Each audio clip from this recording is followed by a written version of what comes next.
players. Tilde, offense, offense, offense. Maister, great on offense too, but to be honest, kind of wrote the book on Game & Watch defense, which is so important. Oh yeah, for sure. And I mean, you know, Tilde both these characters not gonna have a crazy amount of mobility, but I'll tell you what, both these characters got the combo game on deck. One hit is going to mean a lot here. And Game & Watch on the floatier side, so Tilde gonna have access to things like drag down fair into regrab, or even things like up smash. There's no way we followed Jay Easy up with this song, by the way. Come on. we were sliding like Mega Man, bro. I don't know when we're sliding to bed, going to sleep. I think the expectations were too high at that point, right? Yeah, true. Kind of had to bring them back down. So it's a fool's errand. Exactly, bro. So here we go. Tilde got to be brimming with plenty of confidence, making his way into this top 8. Definitely somebody we know can always be a threat in bracket, but doesn't always get an opportunity to show it. When he makes it into a top 8, he is one of the most dangerous individuals in the bracket. So Maister really going to have his hands full right now. That's right, man. And a big thing about Game & Watch as well, that Chef is such a great ledge trapping tool, but Falco going to have that reflector, does reflect on frame 1, so it's going to be really great to get off the ledge with that. We'll see if Maister baits any of that out. It's always interesting to see how you deal with Chef, right? Such a strong, I mean, you got to lab out that ledge trap. Oh yeah, you got to stand right by roll. Exactly. The distance and the button press, you have to lab that out. Yeah, so yeah, see if Maister's got those unlocked. Yep. Go, man. All right, Maister, he's looking pretty convincing on this first stock. Got to give it up. For the down smash, nobody home with that. Quick little tag on with the laser. Additional damage, always a good thing, but fighting from so far behind right now is Tilde. Catching the hands real quick, see if he can get back safely. Maister, great. That holds his position right there with the forward tilt. Brilliantly played, and that's going to be a stock. No, not quite yet. Tilde, however, I thought he was good, but he was actually cooked. That's what we do over here. The two-piece, man. Cooked bird, like you said, rotisserie chicks, man. That is. Come on. Oh, it's hot dodging the up tilt. Dang. Yeah, you don't see Game & Watch up tilt too often here. Maister trying to go for some kind of block string with the neutral air. Going to miss that grab. Okay, the directional air doesn't take away, and that last hit of neutral air is going to mean a lot of damage here for Maister, but the up air doesn't connect. Back air is going to do it. Nice combination. Tilde able to strike back immediately, not let Maister build upon this lead, at least not in that very moment. Here we go. Already putting him in the skies. Game & Watch being as imposing as ever. The Nair King himself. Aerials as strong as they get right now. Tilde in a lot of trouble. Trying to just remember, guys, what the ground feels like. I know it's a little odd to say that for a bird, but this is what Maister can do to you. Yeah, Maister, he's just jumping and attacking like old buddy did at that judge in Las Vegas, you know? Just jumping and attacking over and over. That is actually insane. Seriously, you know how high you have to jump to clear that stand? I know, dude. Honestly, it is what it is, Mom. But either way, Maister racking it up. You already know what it is. Game & Watch in the advantage. Driver's seat all day, dude. Look at that. The upbeat. I got best upbeat in the game. Phil, we were talking about that yesterday, actually, a lot. Yeah, and I mean, Tilde fighting so much struggle to get in, right? Even when you get next to Game & Watch, it doesn't really matter. That upbeat is so strong out of shield, and it's that combo starter. So Maister doing a fantastic job. Solid 2-stock here, and we'll see. I mean, if history retells itself, Maister wins this set 3-0, but we could see a little bit more back and forth here at Let's Make Big Moves 2024. I need to see a little bit more fight out of Tilde, man. Somebody get that man a pair of Tims or something. What the hell was that? Send Tims now. Send Tims right now, bro. Something that Charles brought up a lot, actually, is that a Tri-State member has won every single version of Big Moves. You know what I'm saying? Since the beginning of Ultimate, a player from Tri-State, New Jersey, New York, or whatever have you. What the heck? Where did Snoopy come from? What, Snoop? I did not expect that, to be honest with you. Where did that come from? Maister brought a Snoop. All right, well, there you go, Phil. Why? What relevance does that have to me? You left your plush down there. Here we go. You got it, man.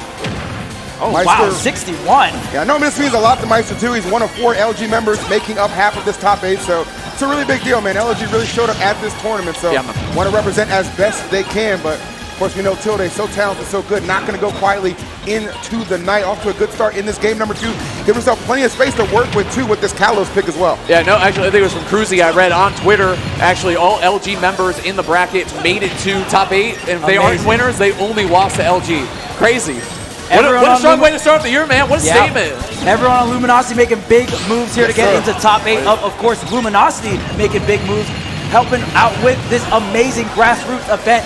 Going back and forth on the damage here. Maister is going to be in KO percent if hit by an up tilt right at the edge of the stage. Maister staying strong in the center stage, and that down air going to get him back onto the ground. Set up the sled trap. Wait a minute, with the upbeat get out of jail free card here. It's the best one in the business, man, and Maister knows when to use it. Very precise offense and defense. Works out for Maister. Not going to hit the forward tilt, however, yoking him up a little bit. Let's see if his back air connects. Yes, it will on the follow-up. Love the commitment, didn't give up on the play either. I gotta say, the number one thing that Maister does so well is that you can avoid his first option, but his second option, you better damn know it's gonna hit you too. Good stuff to Maister, man. He's trapped Tilde several times actually off the ledge now. Crazy stuff. Yeah, and the thing about Falco's reflector, it does come out quick, but wow, that back air came out quick. But the one thing is, unlike Fox or Wolf reflector, it's not going to be really good that stays underneath you, right? So it's not going to be as effective to reflect some of these juggling, falling up airs coming out from Maister. It'll be really good against the Chef, though. All right. Let's see. Not too far behind right now is Tilde, but as I say that, Maister immediately begins to stack on the damage again. Love that down air, though. Just fights his way out of disadvantage. And the cash out with the jab is super smart against Game & Watch. You know that up B's coming. You know he's got the defensive moves. You don't want to go for any reads or any hard follow-ups like that because Game & Watch needs to be getting out of those. All right, side being right into his clutches again. Here we are. And I love how Tilde. The patient. Love that. Dude. Love that. Yeah, and I mean, Tilde doing a great job as well as counteracting that crouch. That crouch is going to be so strong from Game & Watch to avoid the lasers. But if you go ahead and use that grounded illusion, going to be able to pop up and get that combo starter here. You just got to watch out on the shield there again. The Chef, not going to be able to follow because of the up beat, but Tilde just skipping a beat on the offense here. Looking a little bit rough for Tilde at the moment. You can see Maister definitely bring more confidence. Love that, beating him in the air with the nair as well. Everything going the way of Maister at the moment as Tilde desperate to find some answers to get this KO.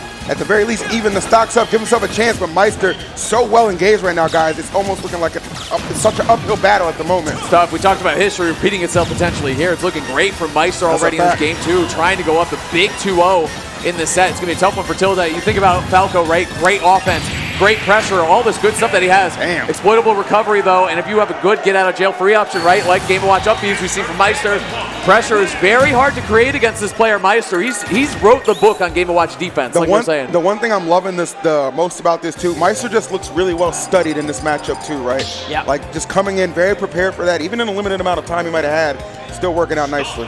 The Luminosity buff is real here for Maister, already up 2-0, making quick work of Tilde in those first 2 games here. Doubters in shambles. And I love that Maister also utilizing that platform, right? Forward air, usually the bomb takes a lot of time to go ahead and detonate it, but when you put it right on top of the platform, it's going to detonate even quicker. Maister using that and going to go ahead and close out game 2 with that. All right, here we are, game number 3. This is a big one for Tilde.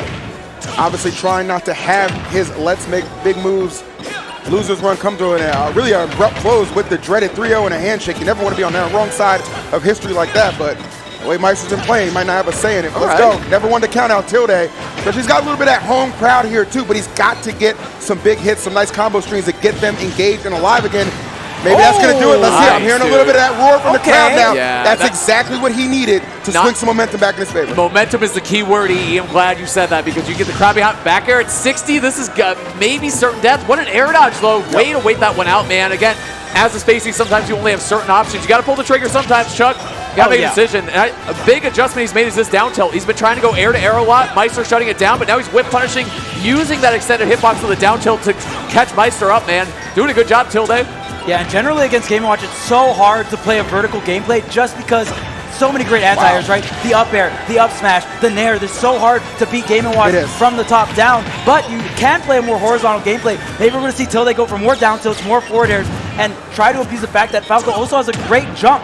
So after the up B, if you shield it, you can actually punish Game & Watch up top. Yeah, Tilde, I mean, it's like a complete 180 what we're seeing right now, just a night and day difference. Really slowed the pace down as well. That's what I loved it. These back air confirms are absolutely insane. Tilde all day, man. Yeah, this could be a real big statement game for Tilde, and let me tell you something, he needs it after those first 2.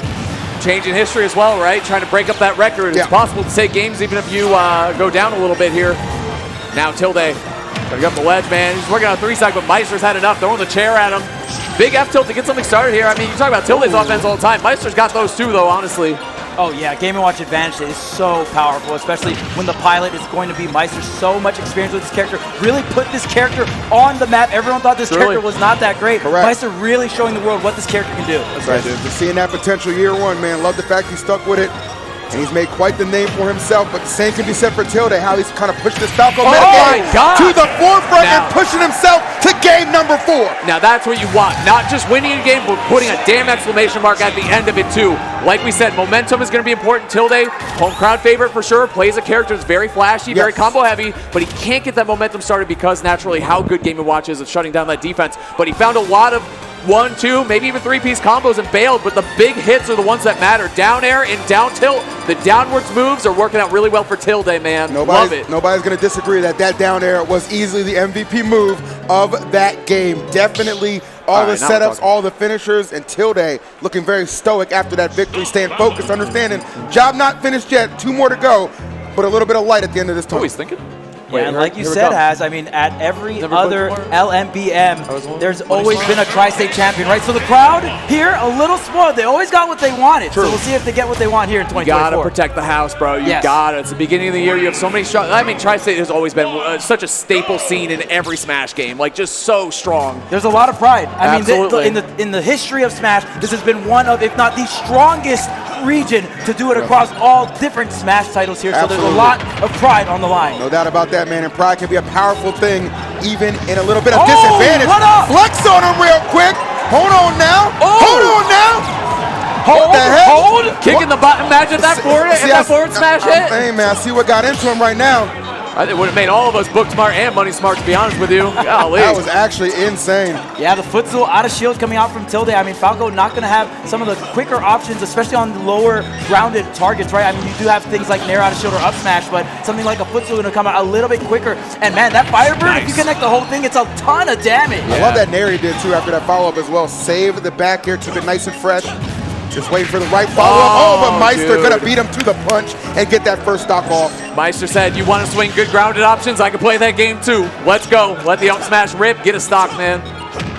Oh, trying to outspace that sword move of a Nair. I mean, there's a ton of disjoints on all of Game & Watch's moves. You gotta watch it. All right. Oh, beautiful. Wow, that was really clean, yep. He's playing really well against Fair, whether it was using the reflector or spacing around it with back air, trying to up B too.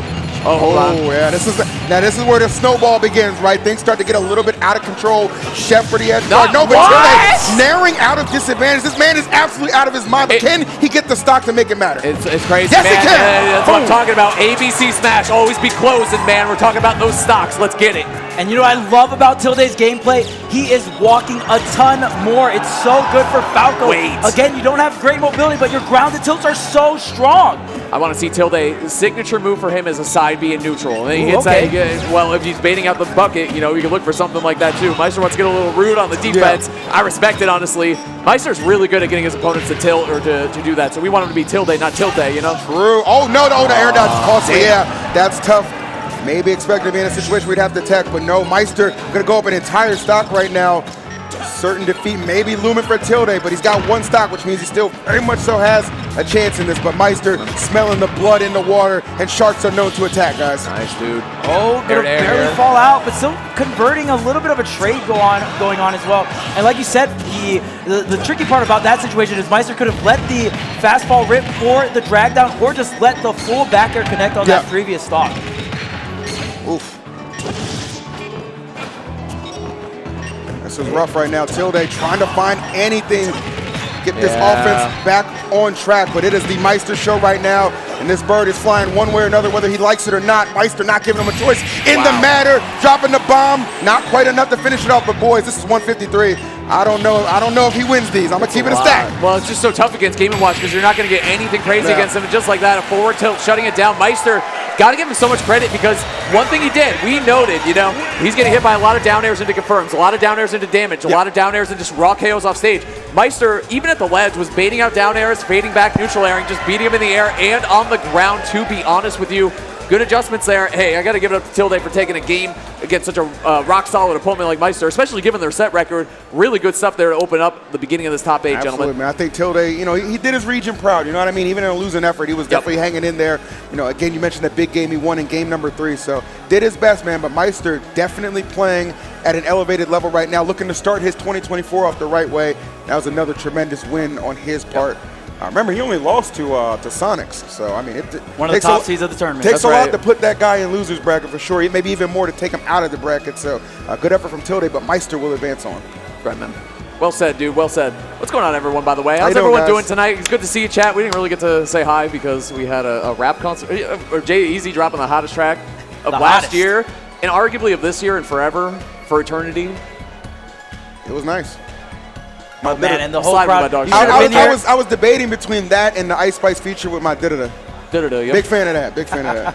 You should have seen the crowd as well, man. Oh my goodness, the crowd was going crazy. That was pretty nuts. I like that. I love the energy here. And he's mad chill too. He was taking pictures with everybody as well. He's a super cool guy. Yeah, absolutely, guys. Respect.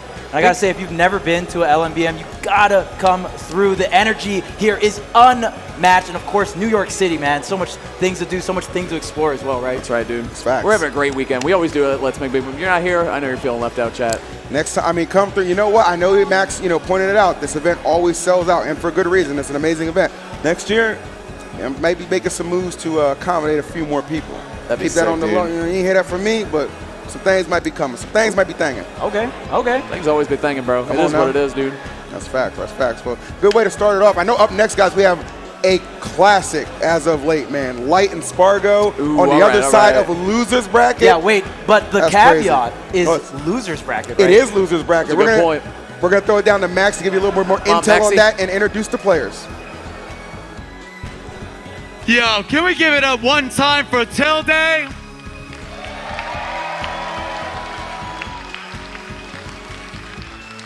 I know you all wanted to see him go further, but 7th place in an event like this is still absolutely nuts. So amazing job to him. Maister will be moving on. But, of course, we're just getting started. We got plenty more matches for you guys. Coming up on the other side of the loser's bracket, your first contender, face Spargo!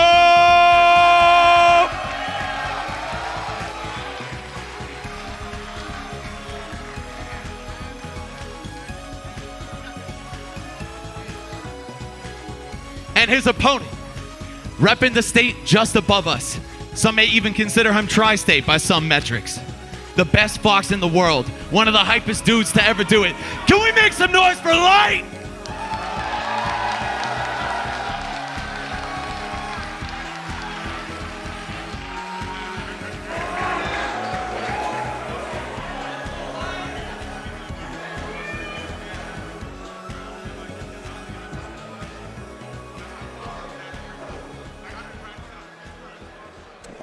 All right, we are very excited for this one, man. Obviously, Light and Spargo, they have become one of the more classic matchups that we have seen as of late in this new era of Ultimate. And let me tell you something, it's one thing, it doesn't disappoint. Another thing is, Light really feels like he has Spargo's number. Obviously, if you're wondering how these two even ended up in loser's bracket, crazy upsets. It was crazy upsets, man. And I got to give some big love to WebJP. He was able to take out Light in the winner's side.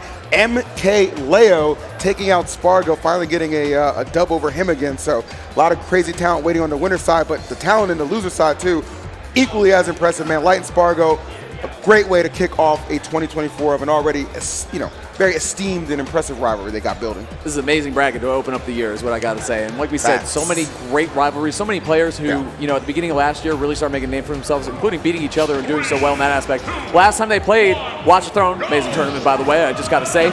Light took that down, 3-0 against Spargo on the first day of the tournament, but then we know how the rest of the tournament went very well for Spargo, not so well for Light. That's Light, very true. The only player to beat Spargo that weekend, and he, to be honest, kind of put him in a body bag, bro. Yeah, Spargo will be the 3-0. He'll be the first to tell you. Sometimes it's that last day he's only concerned about. Let me just get there. He says, let me just get there, and we'll see what happens from there. But we are at this final day. Let's see what he's got against Light, somebody who has done notoriously well against him in the last couple encounters. Bro, the predictions on Twitch are dead even, by the way. Really? That's so hype, bro. This is one of my favorite. Let's enjoy them. Oh my God, dude.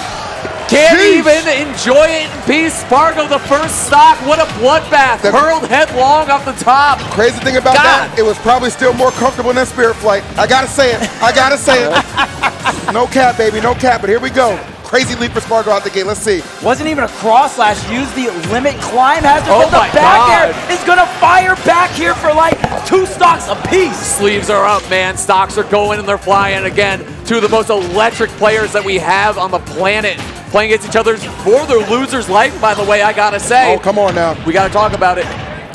There's the up tilt reset. Light loves to go for those up tilt enders right into a reset. The good old American reset, if you will, right? Yes, Yeah. absolutely.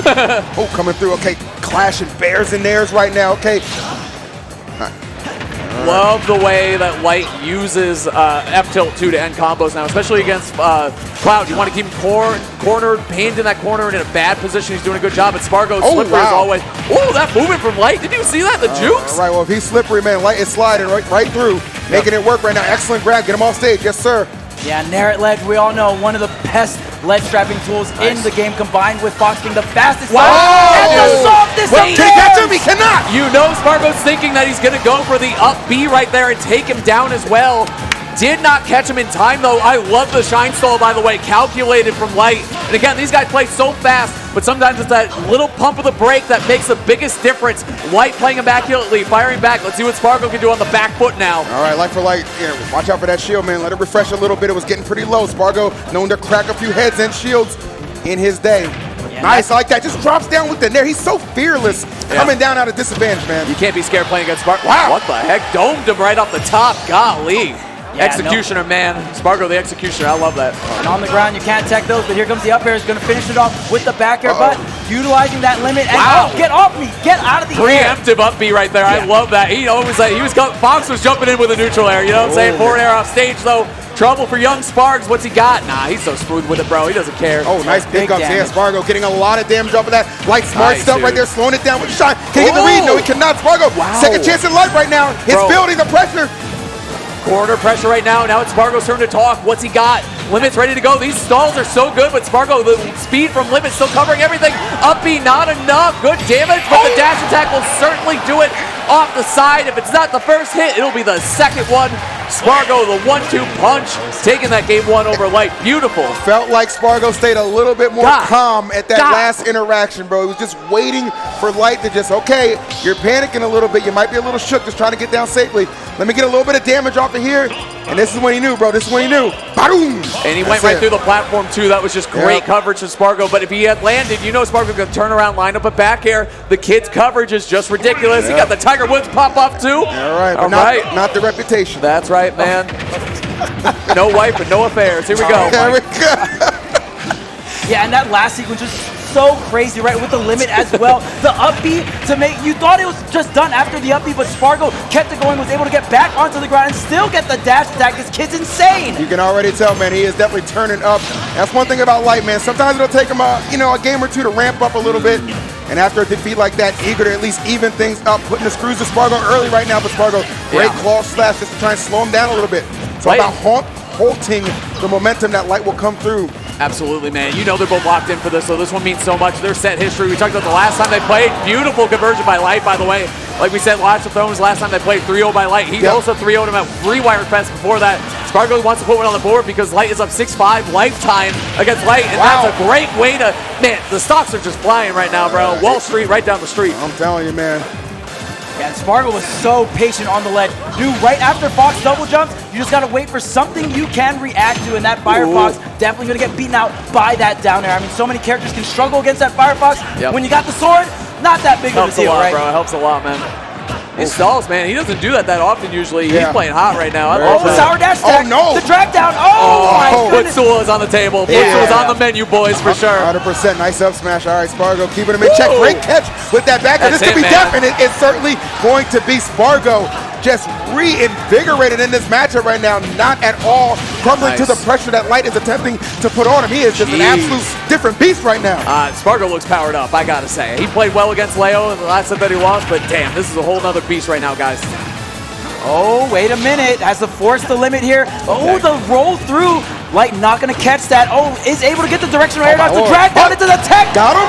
Not enough, even with 2 jab blocks. Jeez, that is insane. Might have needed a little slight charge there, but it's all right. The dash attack, the back air, and now we're one stock apiece. That was Spargo's will to live right there. 100%.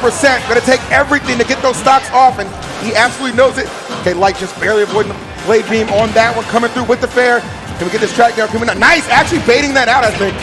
Very good decision making from Light.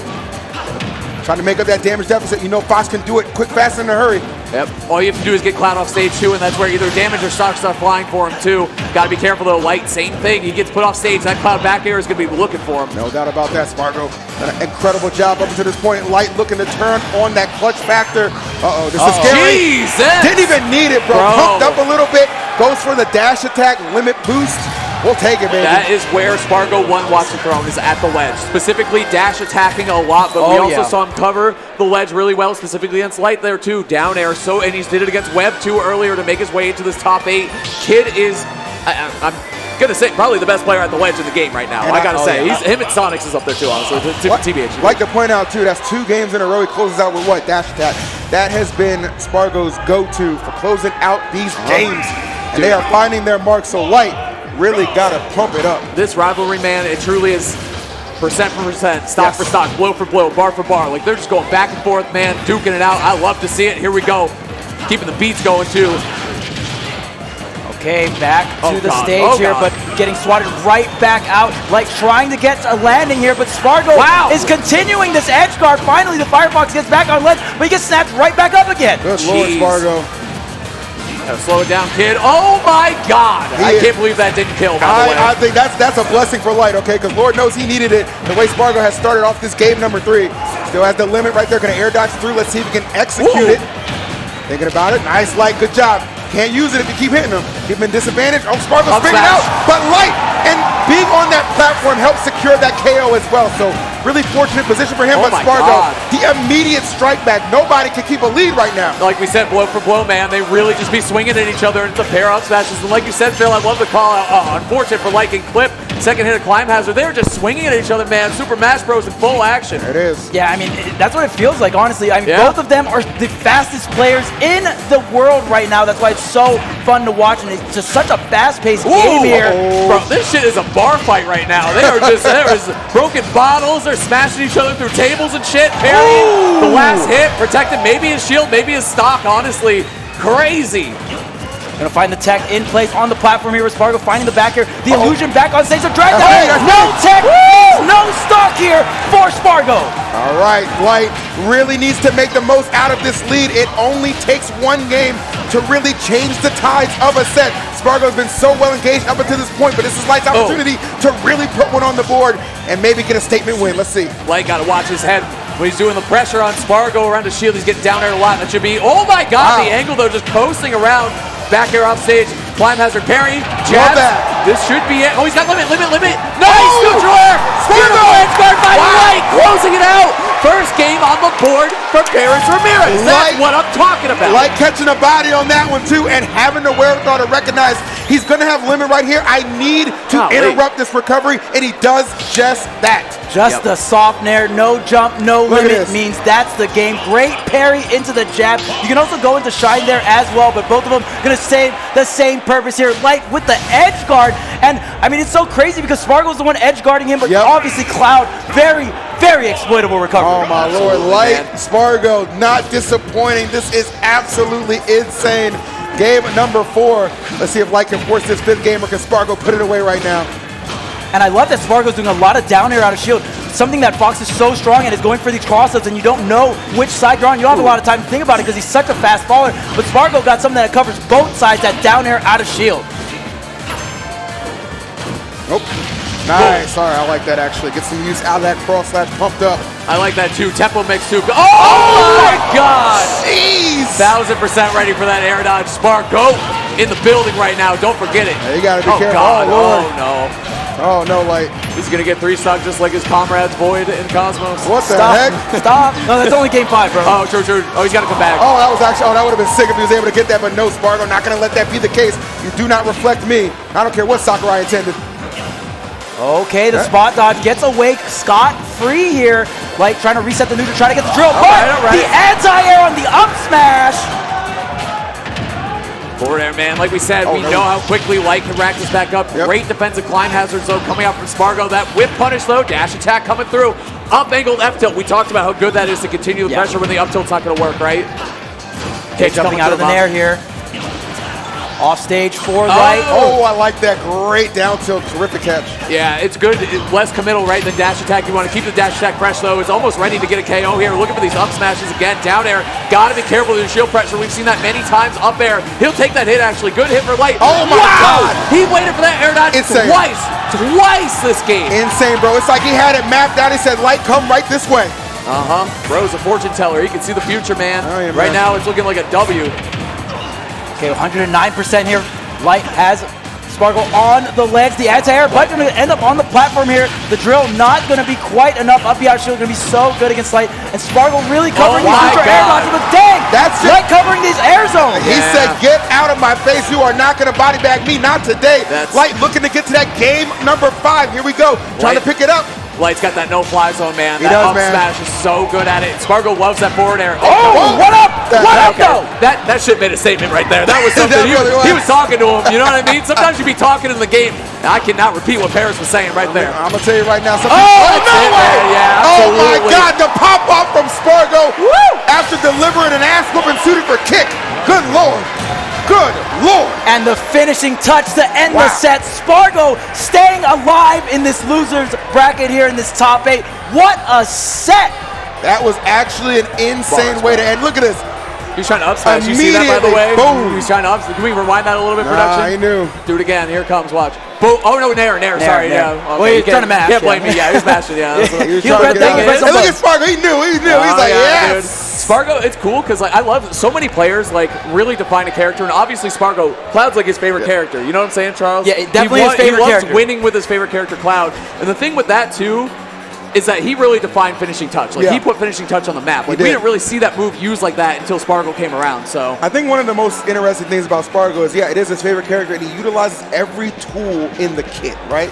Able to put that together. I mean, it's just when you can do things like that, especially in tight situations like that, knowing that a game 5 could be looming, and you're just like that confidence, just pull the trigger off a fair like that. Credits to Spargo, man. Finally breaks that little winning streak that Light had against him as well. That was you know he wanted that one, man. And you can feel. I said it too. Our next competitor's coming up, by the way, Tweek and Leo. Before we get into that, but there's something about like Leo playing against Spargo. We were saying he fucking wants it, man. He does. Like, he wants it, and now I want to see him go up against Gavin because Tweek against Leo. Best rivalry in Ultimate history, as far as I'm concerned. We haven't had it in a while. It's been we haven't had it in a while. Get this, chat. It's literally been 1 whole year since they played, and it was literally at this tournament last year. And it was a 3-1 for Tweek. And the thing is the last 4 times they played from Collision on, Tweek has won all their sets, man. It's been a minute since Leo's been a favorite in this matchup, and Leo's playing amazing today. I have to say. I will say this. I feel like there's 3 win streaks that Leo was looking to crack. He did one against Spargo earlier. Gluto Tweek still on that menu. We'll see if we can get another one. We're going to toss down to Max to introduce the players. All right, and joining Tilde at 7th place is Light. Give it up for him one time.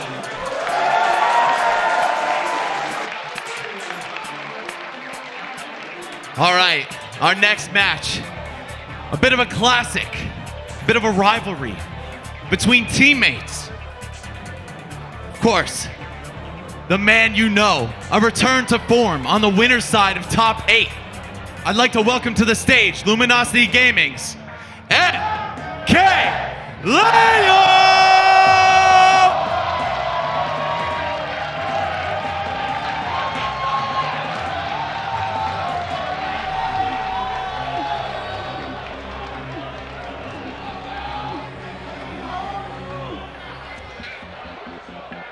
And his opponent, the defending Let's Make Big Moves champion, the last hope for Tri-State, the last hope for the United States of America, Luminosity Tweek!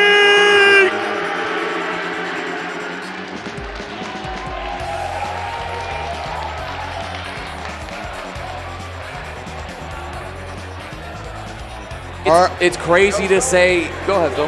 No, I was going to say, man, I mean, if this is anything has to do with a last hope, that's the God one piloting it, man. Real talk. Real talk. What's up, man? Tweek is that dude right now. It doesn't make any sense to say there's 2 goats, usually, but I would say in this case there is, man. You talk to any farmer, he's going to tell you there's a couple goats. Any farmer. Oh, yeah. Any farmer. If they're, never mind. Either way. The heck? It's all good. Tweek, Leo. I can't believe how many years, man, have we been at it in Ultimate and Smash 4, to be Historically, honest with you. some of the best Smash players to ever put their hands on a GameCube controller. We got Tweek, we got Leo. They have quite the resume throughout all different Smash games, and the rivalry is going to continue 1 year later. I've been waiting so damn long for these two plays. You know, it's been a year. It's been a It has been an actual year, It's been bro. a long damn year is what I gotta say about it, right? And you can't script it any better, too, man. You already know, man. Both of these guys looking to start their 2024 off the right way and to reignite this rivalry that has spanned multiple titles, multiple eras. It is the perfect kickoff to a winner semis that I think is not going to disappoint by any stretch of the imagination. And I don't know who's going to take it, per se, but I got it going to Game 5. It's two different things, man. We call it the classic, or, you know, might call it El Clasico. You know El what I'm saying? Clasico. The Yes, best sir. Joker? Yes. Oh, he's going Joker. Okay. It's been Joker all All tournament, right, brother. baby. Let's get into it. After he came into hot set against Omega's Joker. Yes. Game 5, incredible set, Crazy man. set. Really good set. So the interesting thing, and you know this obviously well, Charles, one of the advantages of Tweek picking up Diddy way back when, a few years ago, is Diddy does well against Joker. Yes, that was a big check mark that was filled in for Tweek when picking up this character, and we're going to see this matchup once again. It's been so damn long. Oh, man, it's just something about Joker, man. So reminiscent of just the high-level ultimate of the past. And, of course, Leo piloting this character. But, of course, we know that Tweek Diddy has had so much success against this very character in the past. I mean, the win streak says it all, right? 4 in a row, if I'm not mistaken. So, yeah, Tweek is definitely well-equipped to handle this. A lot of Leo characters in there, though. A lot of Byleth, a lot of Aegis. It's been a while since they played Joker Diddy, to be honest with you. I can't remember the last time they did. And I almost feel like it was Summit then, right? Maybe? Yeah, I mean, it's been so long since we've seen this matchup specifically. But, oh my goodness, so far off stage, but Diddy able to make it back. And one thing I want to say, I'm glad we're seeing this rivalry continue on the winner's side. That's a throwback. Right, Now, that's a throwback. Tell him, Chuck. Tell him, Chuck. Chuck said, it is time, baby. We need all the big hitters right now, and they are not disappointing. Trying to get this first stock off. Nice monkey flip coming through. Going to hold this edge a little bit with the help of that banana. Tweek absolutely exploding. Trying to catch Leo coming out of that shield. High, but Leo staying disciplined. Oh, didn't get the slip, though. He was still in the air. But Leo actually throwing that, too. And Gavin, a.k.a. Tweek, going to come out on top in that interaction. The crowd erupting here for Tweek. Of course, the hometown hero, the defending champion, Tri-State's last hope. The drag down, not going to connect. The forward smash whiffs as well. This is actually kind of crazy right now. Okay, Leo. Oh, no. Nothing going the way of Leo right now. Tweek getting a lot of second chances, trying not to put it. Oh. The back air, it's not enough. Not quite. Okay, barrels and gun can be very good when Diddy's recovering low on those barrels. The back air is going to be enough. The stock counts 2-2. It's a good stock for Tweek, though. 170 on Diddy against Joker. Living very well. Of course, you got to watch out for MkLeo off stage, dude. He's been so good with gun all day, too. Yes. I got to say, we're going to see how that comes into play, especially off stage against Diddy. Off stage, nice, dude. He is not afraid to counter today, too. I love it, man. That's very smart. He knows that win condition Arsene, trying to get it pumped up by any means possible, especially against Tweek. Take control of the banana. Let's see what we got. Pressure coming out. But Tweek fighting his way out. Wow. Oh, no, but gets caught up. Dude, and he got the back air on the other side. That was a true hit for him on the get-up. That was beautiful by Leo. Golly. He's making the most out of that, and he gets another counter out of it. Why not? And I love that Leo just feels confident with the Joker, right? On paper, this matchup is great for Diddy, but I love that all these players just going with their comfort picks. It's so sick to watch. Bro, he just listen to Chat. Chat always be like, go Joker every time, Leo. Doesn't send Joker. Well, you know what? He is right now. It's working out well. I think he's been talking to his friend Maister, too. The Master is shutting down offenses. Dude, just counter more. You know what I'm saying? Hey, people are going to master on you, bro. Hit that counter button. Let's see it. That's what you got to do. Such an even matchup in this first game. It's not disappointing at all, but who's going to get this next stock, though? Oh, great DI on that third down tilt there. Leo being too far to confirm into that up smash. The down gun not going to connect, and the get-up attack defusing some of this pressure off the ledge. Huge situation here. Arsene against Banana Peel. Wild. Feeling each other out, though. Look how much meter that ate up, by the way. Good little chunk of it. Good 10% or so. Beats up time and damage, man. Getting rid of that blue meter. So important. Tweek taking his time here. Goes for the monkey flip. Doesn't connect, but no whip punish. Leo just dancing around this shield. Leo wants Tweek to pick a really bad option. Just trying to get out this man, but he is not giving it up. Both these guys being so disciplined at the moment. This second stock, good lord, going the distance, guys. Tweek did such an amazing job avoiding that Arsene, I gotta say, because now Leo's gonna have to work a little bit harder here. Probably another good hit or two when before it would have just confirmed, but the forward air not enough. I gotta give it up to Leo too. Living for sure. The average percentage of survival here is like 150 between these two players in game one. It's crazy too, man, because these guys such high percent, but they remain committed to scrapping, and the crowd again showing their support of Tweek. The chance filling the arena right now. And maybe for good reason. Nah, he didn't commit to the other down air. I like it because look, we're gonna stay safe, stay disciplined, but now we're gonna have Arsene coming out actually very early here. 43, there it is. Huge situation here, guys. We know how pivotal game one is. This is tremendous at the moment. Tweek playing fearless even in the face of Arsene. He's taking control of the banana though. Oh God, oh God! And I'll give it up, Leo's item control has gotten a lot better over the years, especially with all these item characters being so popular. Nice. Rob, Diddy, Peach, really defiant in his meta. Boom, boom, man, those dash attacks are hitting from Leo. Look at Boom, that, boom. I'm saying, bro. Feel it in the building. Jay Easy's feeling that one. I'm saying. And wait till Arsene comes out, the base gets pumped up to the max. That's what it does, man, especially probably the final Arsene if he's able to get to it. And I think doing everything he can to activate Tweek, putting some distance between the two. Nobody falling apart just yet. Again, as evenly matched as you could want for game number one, Leo. This is what you want to see at Let's Make Big Moves. He got aggressive in that position, but Leo's going to be able to recover using the guns a little bit, getting a little distance down tilt forward air. I was going to say, it's stale. I was nervous for sure. Tweek closed it out though. I think he just thought, you want some water, Leo? I think that's what he said. He's looking a little thirsty right now. Come on, man. We got at least 100 LG goons in here. Can somebody get this man some water? Two of them are on the stage right now though. OD. Man, that was a crazy game number one. I love Tweek getting a little bit more aggressive. Usually we see Tweek be very conservative by the ledge, utilizing the consistent ledge trapping with the banana, but here getting a bit more aggressive. And then from that, going from down tilt into the forwarder to barely close it out. Forwarder not the strongest in that situation. Usually you see a back air, but the fair is enough to get the job done. That was actually insane, man. The fact that they scrapped so evenly matched right there to open up game number one. I mean, even in even with the loss, Leo got to be feeling good about that. Again, Charles, to your point, too, felt so much more comfortable piloting that match with the banana in hand as well, too. That was a big change, I noticed. The thing I love about these two, too, is Tweek is so expressive. Like, you can see he's thinking right there. He's SMHing right now. SMHing. Leo always stone cold, though. You know what I mean? Always locked in. It's rare to see him show emotion. Like, just the duality between these two. Incredible players. Incredible Smash Ultimate action. I think we're all very happy to see this matchup here starting off top 8 of Let's Make Big Moves winner side. And we've seen both these players grow so much as players and as people as well. It's so poetic to see this rivalry come back into fruition again in the winner side of things.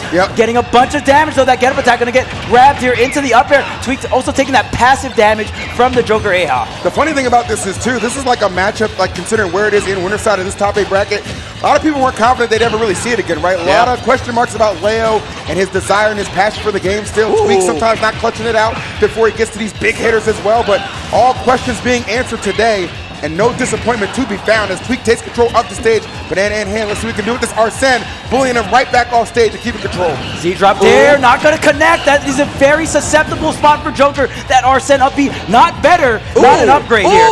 Down tilt chain. Bro, the spot dodge after the, God, and the down smash. It wasn't pretty, but it got the job done, I gotta say. Nice stuff from Tweek. Oh, this is damage right here. Yeah, that's crazy. Yeah, that down smash covering multiple options. If the rolling came through that backside is actually stronger. And I love these anti-air up tilts. Tweek bringing out every tool in the book here for Diddy. Even the jabs, when do you see that? Yeah, I'm telling you, man, they just utilizing everything in that kit for success. Tweek, a very strong lead right now. Kind of getting back to why we saw maybe Leo abandon this particular matchup for some time against Gavin.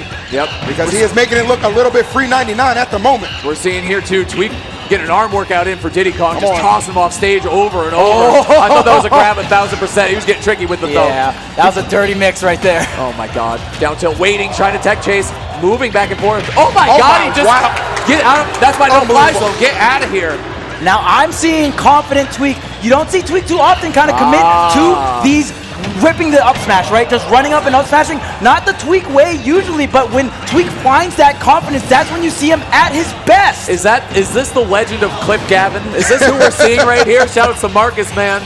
Tweek Talks Patreon, by the way. Make sure you check it out. We always be talking about cool things here. That was actually really slick. I wish my guy won, so I could have plugged it. Oh my goodness, can we plug in this fair? Oh no, not enough still. Tweek refusing to let this first stock get away from him. Off stage once again, no monkey flip, just charging the barrels all the way to the right side of the stage to pick up some damage on the way there as well. Jeez. Tweek heating up, man. I gotta say, he's playing a little cold start of the weekend. Oh my God, wow. grabbing Gavin. It just is what it is, man. Grab and Gab coming through in the building. Giving the Z button a workout right now. This very well could be a 3-stock. Really wants this, trying to send a message. These are those statement games I'm always talking about. And Leo on the wrong side of it as Gavin catches a body and goes up 2 games to none. What the hell was that game 2? What? We call him Slim Reaper for a reason, man. He'd be taking your soul 1,000%. 3-stock MkLeo after an amazing banger game 1. What a way to shut down any question marks. Thing is he might hit the gas a little too hard. Leo might be thinking another character or something here. But Charles, I think you called it out really well. Leo's item play has gotten so much better. Z-drop aerial around a lot more. That's what I'm talking about. Absolutely, bro. Saw some footstool guns earlier in the bracket. If you guys missed out on some of the matches on 128 today, make sure you check out the VODs. There was so many crazy sets. Obviously, the best one being Sinji versus WebJP. And I don't think Leo switches here, man. Unless it's maybe a consideration for the Rob. We know how much success Zama's had against Tweek in the last couple of counters. True. So that's definitely something to consider, but we're sticking it out. I mean, the Joker's got him through Oolong, it's got him through Omega, it's got him through Spargo. I just think he wants the experience because he's so much rededicated to the Joker. You just stick here and see what happens. Ooh, there you go. Look at that, too. Well, the thing you got to think about, too, that 4-0 record is certainly looking like a trend here, even more so than ever, man. Not an accident. Yeah, absolutely. Oh, there's the counter, and I mean, a lot of Diddy's combos aren't really true combos. There's very close to being true, so they can go for these different frame traps. But Joker having that frame 3 counter to get this Arsene out nice and early here. But is it going to be enough? Already 71%, but here's the grab, here's the throw. Oh, big shots right now. Can we do it? Oh, no, Leo goes for the counter. Tweek, though, not going to get hit by it. Tweek also recognizing that Arsene was running out, and you tried to down air the tether. That was so smart by Gavin. Dang. So many things to be aware of, right? Obviously, that Arsene meter has been nerfed a little bit, but still a very, very strong tool here. And I mean, I love the fact that we're seeing Joker kind of emerge back into the meta. And we talked about this. If we want to see Joker do well again, you know, Leo's really going to have to step it up. And I think he did exactly that here at this tournament. Absolutely, man. Good control at the moment. What can we do with this? Okay, nice using the barrels to get right back to pretty much the center of the stage. Leo trying to force the issue. Gavin holding strong right now. Nice. Shield turnaround, man. You know, it's not just about the grab, it's about setting it up. Drag down the Leo. A little charge, a little spice on it. Just a little bit. Just a little bit. It went from mild to spicy right there. Oh, forward smash catching the roll away, though. That was kind of ridiculous, honestly. Slight charges on both end here. 2 stocks apiece. Parry from the Nair here. Leo trying to get that falling air set up, but reacting right afterwards on the tech chase. Okay, here's the up throw. Going to get the starter here. Also get control of the banana. Going to toss it and get the back air. Racking up a great amount of damage here on Tweek. That's right, man. Running away a little bit, too. Trying to go air to air, man. Okay, he's been going to the gun. He got to be careful using those guns. He's going to get suspended from the Memphis Grizzlies. Here we go. Come on, man. Leo or Ja Morant. I don't know. I don't know who's more dangerous right now, but I'm going to go with Leo, okay, because he's in full control. Oh, my God. I can't. We go. All right. Okay, here's the upbeat to the ledge here. Leo with the ledge trap. I mean, a lot of active moves, of course. Okay, gonna pick up the banana, punish the spot dodge here. Tweek doing a great job. Reflector on the banana, though. Snatch him up with that monkey flip grab, though. A lot of active hitboxes here. The monkey flip kick and the nair. All right, Tweek trying. He's doing a good job crawling his way back into this match. Definitely a little bit of an uphill battle. Oh, Tweek, though, getting caught off guard. MkLeo so smooth with it right now. Got a little bit of that Arsene Embers, but it's going to burn out. Going to have to do it the old-fashioned way. I'd say a lot of it is just the patience from Leo, truly. The way he's playing neutral, the way he's breaking it down nice and slow, playing at this nice distance away from the threat range that Diddy offers. Okay, monkey flip, not going to find the mark. Going to find yourself in the corner. Tweek trying to work his way out. The banana is going to drop. Picked up the Z-drop, but man, this banana is just hot potato back and forth. Top level item control. You gotta love it. There we go, bro. Just web slinging out here. It is New York City after all. Leo making a stand right now, trying to get this game number 3 under his belt. Move on to another one. Tweek got to make a last ditch effort here maybe as that percent continues to climb. Leo smart enough to put the distance between them, not overextending at all. Okay, counter right there. I love that gamble actually from Leo. You got to be careful. Gavin looking for a scaredy cat option, couldn't find it though. Nice, I like that. Let's get there with the fair. Big time hits right now. Again, the bullets, they are a-flying. Oh, where's the up smash? There it is, out of shield. Tweek keeping the stocks even, but there's a lot of damage to be made up. But we've seen Tweek on the offense. Once we get any kind of grab, any kind of nair, a lot of damage is to follow. Careful right here. Good pressure from Leo, playing very patiently again, very safely around Tweek. Good pressure, but here comes the grab and Gavin, man. They're coming through again. There it is, man. Tweek slowly but surely, hit by hit, really chipping into this lead from MkLeo. That's huge. Damn, he hit him so hard, he knocked the Arsene out his ass. That's no deep. Send Arsene immediately here. Leo's gonna need the help to close out this stock here. That shield getting very low. Tweek retreating to the ledge, getting the banana onto Leo's side here, but Leo still controlling the center stage with that active nair. The side B connects to so much damage onto Tweek. Nice, great high banana peel right there to cover himself on the way back. Waiting out the Arsene 2. Dead even game right now between these two competitors. Tweek's got to get out of the corner though, EE. Yeah, being able to outlast that Arsene 2 might just be the difference. If Tweek can get back on stage safely, he's got the banana in hand. Yes, he does that. Leo almost gave it up to him for free. Doesn't put any pressure on him while he's sitting on that platform, however. Oh, snipes right now. Gets the banana out the way. The back air for the win. It's going to get him there. MkLeo on the board. Let me bring something up here. Would you rather have it any other way? Literally game 4 Leo right now. Literally we're working with the game 4 MkLeo. Are we returning to form right now? What is happening? The correct game. You can't just, and by the way, you can't just say game 4 Leo. It has to be from the 0-2, right? That's true. The big thing. Yeah, at least 1-2. This is true game 4 Leo. We'll see what the answer is going to be here. Something shifted, bro. Something shifted right now, I gotta say. Leo stuck with the Joker after getting 3 stock and then winning the next game. That is a statement if I've ever seen it. I was gonna say, yeah, seeing the bands come out here. Sure what stage they ended up on, but Leo obviously getting that W on PS2. We're just gonna run it right back. Gavin trying to change the game plan, not the floor plan. Let's see what happens here. All right.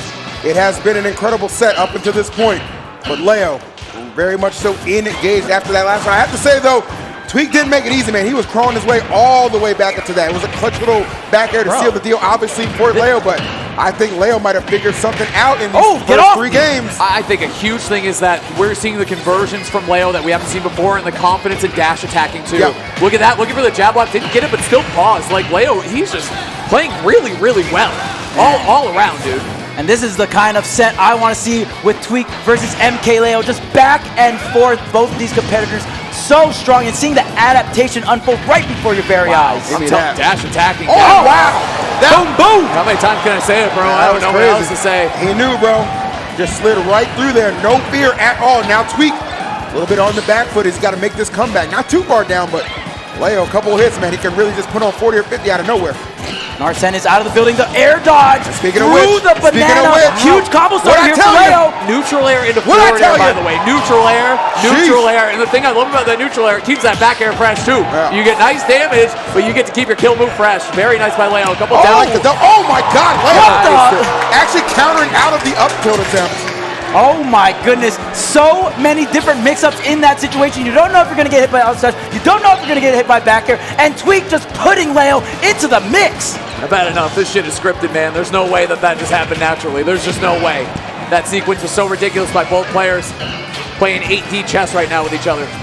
Oh, trying to get the empty line grab, but grabbing the wrong way here. The AI going to take on even a little bit more damage, and the monkey flip getting punished. Up smash, and now Leo is up 2 stocks to 1 in this game 4. This is a big deal for MkLeo. Really just putting the screws to Tweek again. It's the comfort that I'm noticing from Leo. That is the change in everything.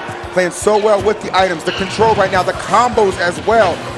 One hit just taking him so far, but Tweek still plenty of fire left, plenty of fight as well. Trying to stare down this Arsene. I gotta say too, the air-to-air trades for Leo have been so good. Mostly neutral air, honestly, just shutting down a lot of good pressure that Tweek usually gets, especially in a matchup like this. It's so important to do. Oh, barely out of range of the shield grab, sliding in with the down tilt, but here comes the grab from Gavin. Oh, the up air almost gets the KO off the top, and now Arsene is making his exit here. The banana not gonna get the slip, so Tweek not gonna get the convert he wants. This is huge, really, for Tweek. I mean, he was down a considerable amount. Now, just one confirm away from pretty much an even game. Let's see if he can find it. Spamming out those down tilts, goes for an up smash.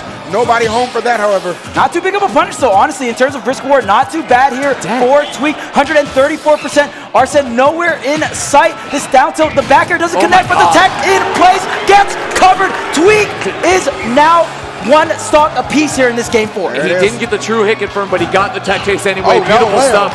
Wait, doing a little too much there. Oh, he tried to Leo wobble him.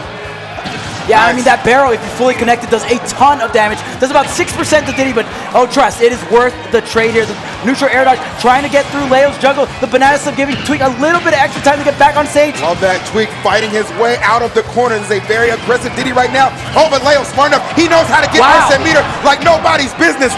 Gonna pump it up real quick, looking potentially for the big setup to put this game away. But Tweek, again, the fight of this man, this monkey, not going down without a fight, guys.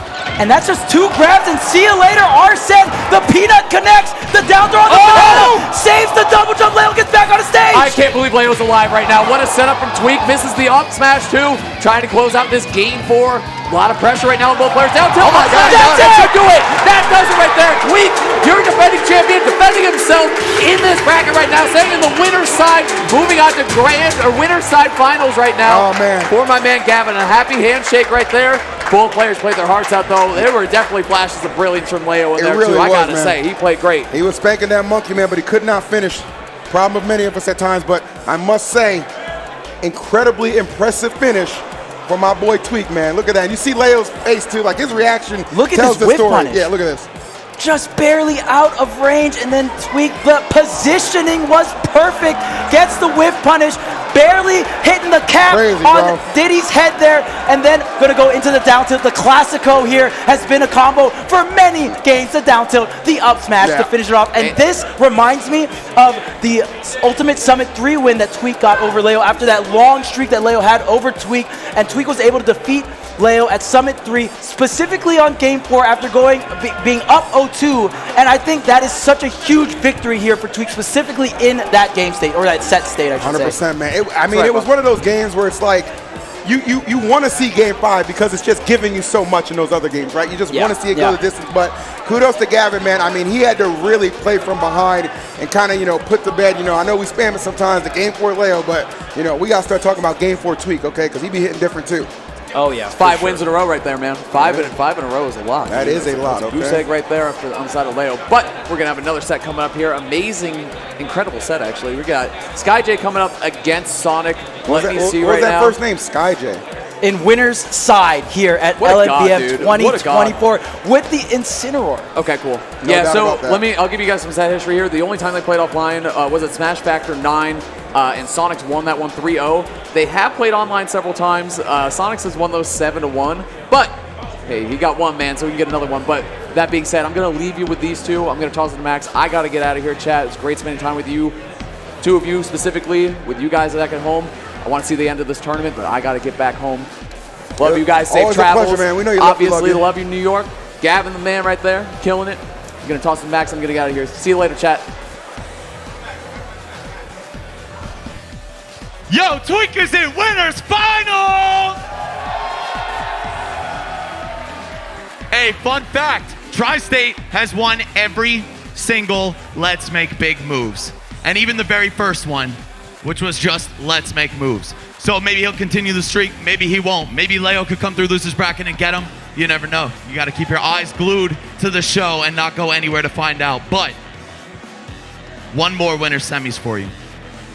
Yesterday, Latin America absolutely rinsed the US and Canada in the crew battle. It wasn't close, but now they have to take each other out. So I'm gonna call up our next 2 players. First, repping Mexico, I'd like to welcome Skyjay!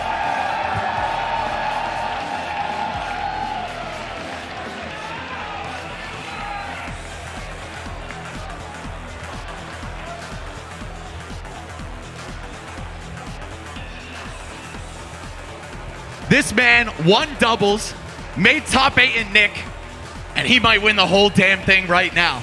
But somebody stands in his way, and right now, that is his opponent, the lone Dominican representative in this top 8, Give it up for LG Sonix!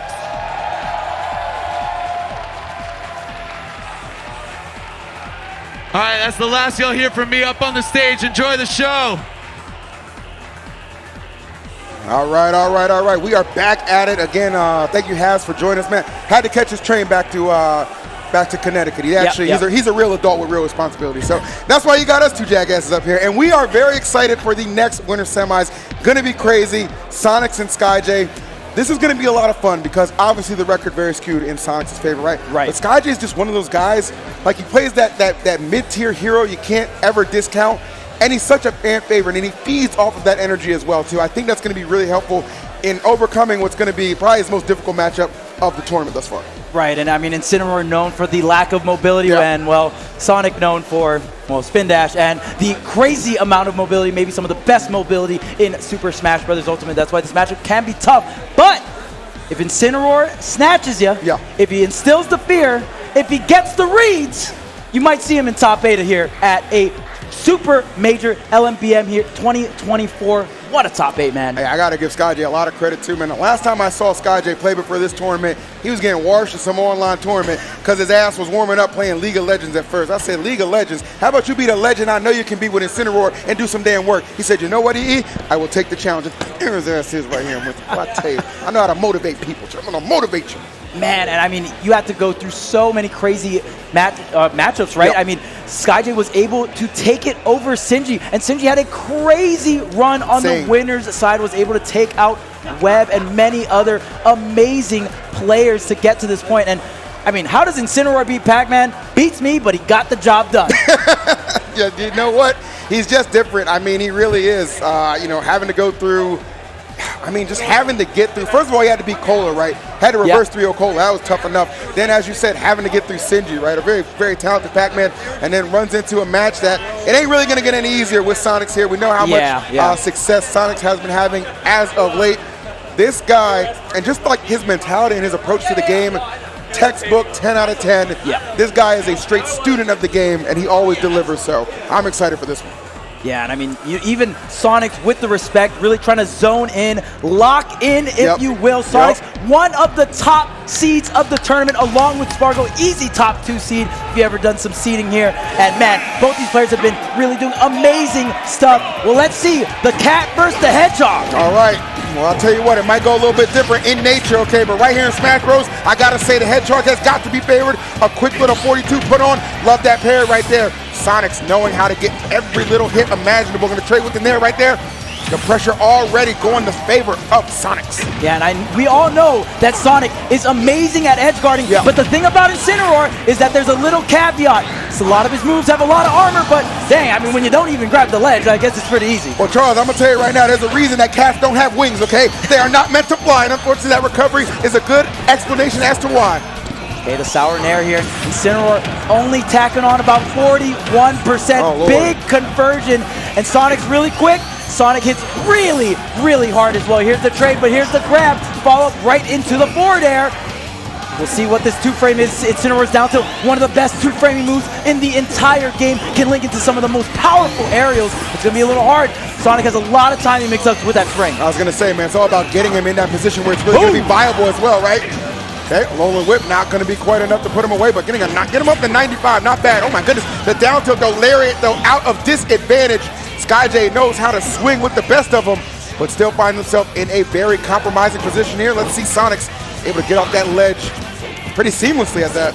Yeah, and maybe Skyjay can go ahead and use that Alolan Whip to armor through, but you know, that spin charge or spin dash, you can charge it for quite a long time here. So there's going to be a lot of timing mix-ups here. Directional air dodge to ledge. No, going to go right underneath the string here. Try to fall down, and no up smash out of shield on that dash attack. That's actually kind of crazy. Skyjay catches the back there. Oh no! Trying his best to mix up. That's one thing that's really hard when it comes to Sonix. Like, this guy he knows his matchup so well. Really hard to trick him, right? Really hard to catch him off guard.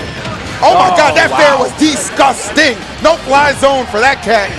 Sonix is ODing right now. Yeah, the edge guards are on point, and my big question was, is Sonic familiar on edge guarding all of these different recovery paths that Incineroar can use with the armored moves? And the answer is yes, that back throw putting Incineroar in such a bad position. Not a lot of options here. And right now, Skyjay really trying to swing for the hills, but it's not enough. And looks like the Nair trade or some kind of aerial trade going to be in the favor of Skyjay, maybe just completely beating him out, but nonetheless, finally able to take out one stock, but you got 2 more to go. Yeah, you got a long way in this one, man. Not going to be an easy path by any means. Seen Skyjay make some miraculous comebacks in his time, but this might be asking even a little bit too much, just considering the deficit in percent and stock. And now can we get back safely? It's going to be very difficult. Sonix not going to be able to connect with that forward smash, but the follow-up's always there. Yeah, and right there, Sonix tried to hit him with the tri-state twist, the cross-up roll into the back throw, but Sonix just, instead of going for the back throw, went ahead, charged up the spin dash or spin charge, and just confirmed it right into the Nair. Tricky, tricky stuff. No doubt about that, man. I mean, when you got a, I believe it was a 7-1 record against somebody, you pretty much know all the tricks and tips that they're going to be trying to bring to the table, and Sonix one of the best in the business. Obviously, this 2024 year coming up, a lot of people saying this could very well be the undisputed #1 in Ultimate when it's all said and done. This is the first step to get into that path. Oh yeah, and I mean, when you talk about the #1 and 2 player in the world, the first names you're going to think of is Mia and Akola. Well, guess who can mop both of them in bracket and take tournaments over them? It's LG Sonix. Let me tell you something, you lucky he ain't go to Umabora. That's all I'm going to say about that. All right, matter of fact, he's so damn fast, he might zip over right now after the tournament and win that too. Don't play around with this man. Not the Thug Finals. Come on, man. Don't think he won't do it. Well, he's got to focus on the task at hand right here. We are removing platforms from the equation as we head to FD. And kind of a little bit of the same right now as Sonix in firm control in these first 30 seconds or so. Interesting counter pick coming out from Skyjay here. Sonic is pretty known for being strong on this stage, but maybe Skyjay wants to take platforms out of the equation. Sonix is known for getting so many different combo extensions. He has really optimized his character to the max. Oh, the spring back here. Oh, you're never safe. Sonix will always be there no matter what. That's OD, just spamming those back airs, and Sonix at an incredibly modest 13%, barely in the double digits as Skyjay just spinning for his life in that exchange. Good Lord. Okay, tried to get the back air, but fantastic DI. Maybe a little bit too much rage here for Skyjay. Some of the situations where you don't want rage off these down throw confirmed. Tried to go for the alone whip, but Sonix knows there's not. Does he know? Yo! Does he know? I guess he don't know. I don't know if he knows, but he definitely felt that. Came through with the business. Skyjay, no matter the percent, no matter the disadvantage, always gonna give you his best. Oh man, right now he is turning FD into a ring, Charles. Oh yeah, I mean, put the ropes up right now because, Skyjay trying to edge guard the Hedgehog. You're a madman. This is that must-see kind of wrestling action, bro. I'm talking about WWE. We ain't got AEW over here right now, but we got Sonix. We got Skyjay. We got a slobber knocker for sure. Okay, just hopping right on over. All of these spin moves here. Not a lot of dash. I mean, we've seen Skyjay kind of fade back and try to fight the scenario after, but there's no double jump here. Come on now. Going for the high up B, does connect here, and Sonix dropping on some of these edge guards. All right, taking his time, getting off there slowly, not trying to rush in this situation. Don't want to get, I was gonna say, you're not trying to give him any of those openings. Skyjay's such a threat right now, and Sonix knows it. Oh, didn't have enough space to go for that back air there. If you could get the side switch back air, that surely would have been the stock. Cashing out on damage, tries to catch Sonix. And so far, this final destination pick working amazing here for Skyjay. The dash attack's gonna do it. And you would not think it would be going the way of Skyjay, the way we're seeing it unfold right now, especially the first kind of 30 seconds of this match. Like Sonix was gonna absolutely run away with it, but no, Skyjay making a stance and making an impact in game number 2. Really a lot of potential here to even the score. Yeah, I mean, if you're a betting man, you would probably think that this is going to be 3-0 for Sonix. Easy, right? But you never bet against Skyjay, I'll tell you that. One of the biggest wild cards in Ultimate history. No doubt about that, man. Able to make some magic happen at any given moment, and at this time with the lead. It's a slight one at that, and it just got snuffed out there. We're on even stocks right now, only 13% separating these two. And I was gonna say, if Sonic can get his claws on Incineroar, that's something he can make up very quickly, but do not take away from the fact that Skyjay can do some major damage as well when he's able to confirm and connect all these hits. Look at this. 77%. Surely another Alolan Whip will do it, or a down tilt back, and there's so much to respect here. Sonix barely getting that roll past the ledge. No doubt about it, man. Oh, coming through nice. Sonix, okay, finding the opening. See if he can take advantage a little bit, slowing the pace to a crawl. Plenty of time on the clock. A timeout nowhere near at this point. Sonic's going to take his time trying to find that opening again. Skyjay really just has to play a really solid defense right now, too, right? Don't get put off stage. Let any kind of cheap shenanigans happen to you. He dropped the punish. Oh. The forward air, a little too far reaching upward there. That could have been a down tilt. That could have been so many different things. Skyjay going to need another opportunity, but is Sonix going to give it up? That's the big question. Sonix looking for it. He knows Skyjay is in such a favorable position. Might be swinging a little too much. Gonna try, get a little tricky right here again. Plenty of time on the clock to work with. You know Sonix, one thing about him, the offense is crisp, but he can slow it down to a crawl when he needs to. The empty land, but here's the back throw. This is the scenario you don't want to be in as Skyjay. The spring not going to two-frame. The forward air is not enough, but Skyjay has a ledge trap. Oh no, not able to connect. Oh my God, is that going to be enough? It is! Skyjay up air trade, tongue out. There it is, baby, there it is. How do you do it, Skyjay? How do you do it? Sonix, one of the strongest characters in the game, one of the hardest characters to catch, and you're catching him with the slowest characters. The hands are being thrown out here. You know you're feeling good when you emote on somebody after you get the KO. Dang, not the emote. He emote on him, bro. Sometimes you got to emote on him. Come on, man. Let me see that again, Devin. Let me see that again.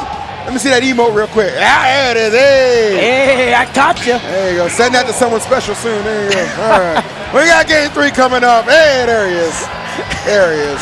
He caught the hedgehog. He caught him, man. He caught him. Man, Skyjay on Final Destination. Again, that is known as a very strong Sonix stage, but when you take the platforms out of the equation, guess what? You got to deal with me eventually. Sonix shaking that off. We're going to game 3, and I guess we got a lot more platforms this time, huh? He said, I need it back, man. I need it back. A little bit of a safe haven, if you will. And I mean, that's one thing that these high platforms are always good for Sonix, because in a disadvantaged situation, you can always spring to these higher platforms. Can you make it back? Oh, no. Yeah, unfortunate, man. You know, one of the downsides of Incineroar, obviously not just the speed, but sometimes that recovery when you're put in precarious situations like that, there's really nothing you can do about it. Somebody as astute and as well trained as Sonix, first revenge! Oh my God! No, that's not gonna do it. Okay. But that's still scary, man. The fact that he had him at that, make you think twice. Great recovery coming out, and another revenge on deck here for Skyjay. It is a multi-hit, so it's not the craziest multiplier here. Yeah. It's a little tap, a little extra damage. Just a little something. Snatched! Give me that stock! Come on now. Put him against the ropes and send him right the hell on.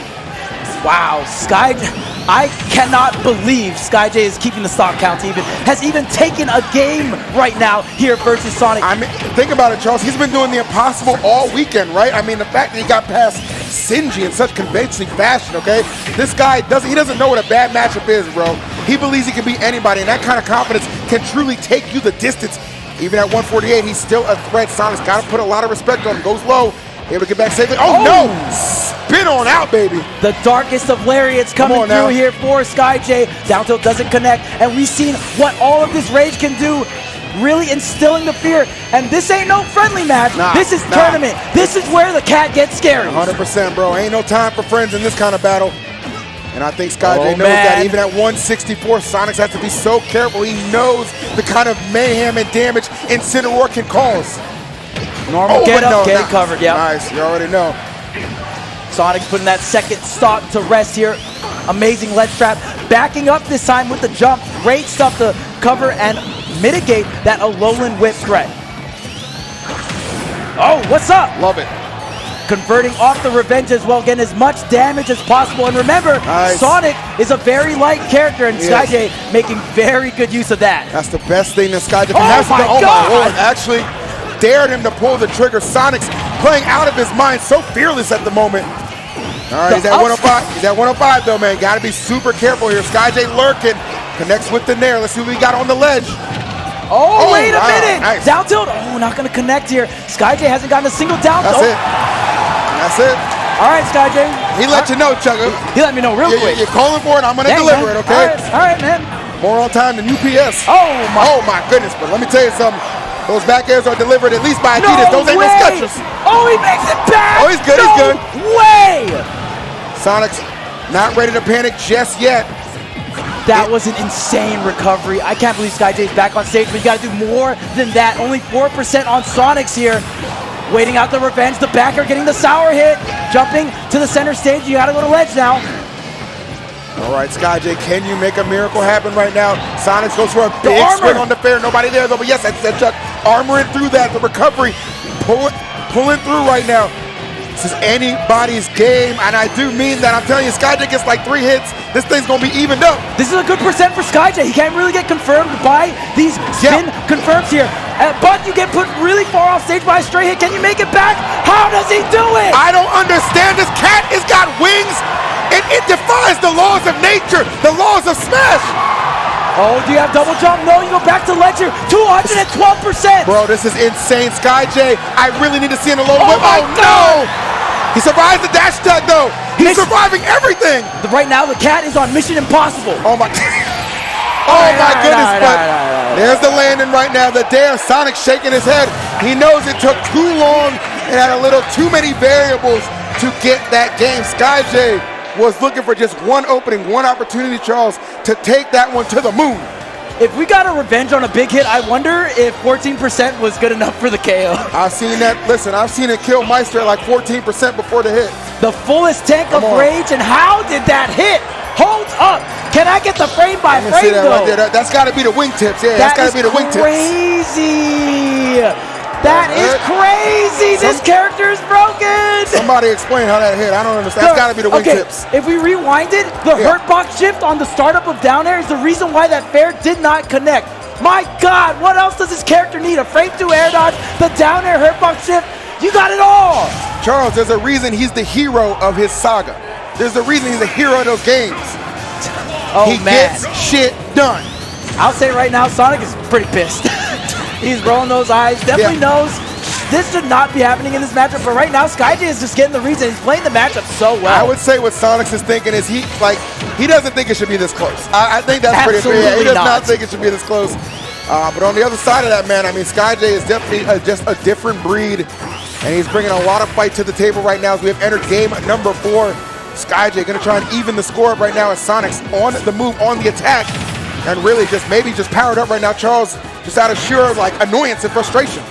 Okay, up B, not enough armor, another up B to do it. Yeah. The bounce, okay, it's not gonna be enough, and finally Skyjay gonna be able to get back on the stage. 128 was the tax. Hold up, the air dodge. Oh my God, you have another spring, but he uses the homing attack. Actual crazy off-stage shenanigans. Sonix forcing his way back on. And for a character with a quote-unquote bad recovery, I feel like Skyjay's kind of getting back on the stage quite a bit. Oh no, full tank of rage here for Skyjay.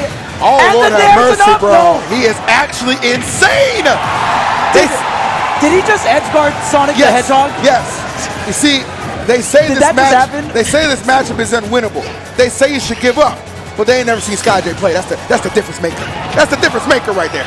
Goes for the revenge, but still, this cat is heavy. Come on now. Back to the ledge here. Goes for the ledge of the fair. Barely whipping, but here in the up air. Boom, boom, boom. Come on now. Racking up that damage. Nice Skyjay. Just these little tit-for-tat hits. God. Skyjay is trying to take his soul right now. He wants it, man. I mean, he's powered up by so much rage. Trying to keep Sonix in disadvantage, and he's doing a hell of a job right now. Are we going to see Game 5, Skyjay versus Sonix? All right. Hold up. Bro is in the kitchen chefing something up. Smelling like it could be a victory, man. This Game 4 could go the way of Skyjay. Keeping his wits about him. I see mild frustration starting to build in the cam of Sonix. And you gotta keep the composure in a match like this. You have to. Yeah, I'll tell you one thing. If there's one character you don't want to be frustrated against, it's the big cat. That's facts. Because when he hits you, it's gonna hurt. That's just what it is. And speaking of which, man, he's just finding these stray hits. These rising up airs are getting punished a lot from Sonix. Really wants to get these combos started. Instead of going for a spin move, that's it! He's up 2 stocks to 1! And look at Skyjay, man, a little smirk on his face. He's so smart at just knowing when to strike, when to deliver. Not getting too overzealous, not spamming it out, just picking his moments, picking those spots, and finding a lot of success in that. Skyjay, let's see. No need to really have to chase him now. Sonix has to come to you at this point. This guy just said, I'm in your grill, baby. Bring it to your front door like Domino's. What's up?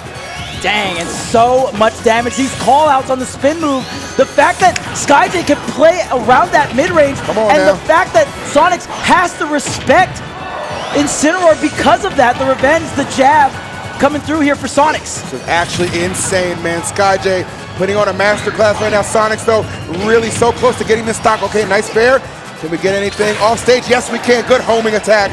And that's going to put him to rest with the fair. Excellent use from Sonix. All right, finally closing out the edge guards, right? That's going to be such a big deal here for Sonix. The combo starter, the revenge, but the down air connects. Nice and active hitbox, the falling back air. Try to catch it high, but the little bit of stall and reacting there. Sonix maybe locking in here, trying to close out this set 3-1. Yes, he is. Trying to get there, man, picking it up. Again, one thing I think Skyjay's done in his effort, in his offense, he's left himself plenty of time to work with, so even if he has to fight from behind, there's really no threat of a timeout. No way! Right? That's huge. My goodness. I thought the Alolan Whip was coming. Cashes out with the revenge on the up air here. Great damage. The back air connects. The edge guard on Sonix. The hands up. The neutral air. It's not enough. Can you make it back? Not quite just yet. We are going to game number 5. Skyjay will not be denied. What the fuck is going on right now? What is happening? What is happening? Skyjay is taking Sonix to game 5? We are seeing a revolution in real time, Charles. A revolution. A mid-tier renaissance. This is the kind of shit that goes down in the history books. And unlike that Great Depression shit, I can't stop smiling. Oh my God! Dude, he's edge guarding Sonic. Really just taking advantage of the fact that you don't have any hitbox on the spring and the dare.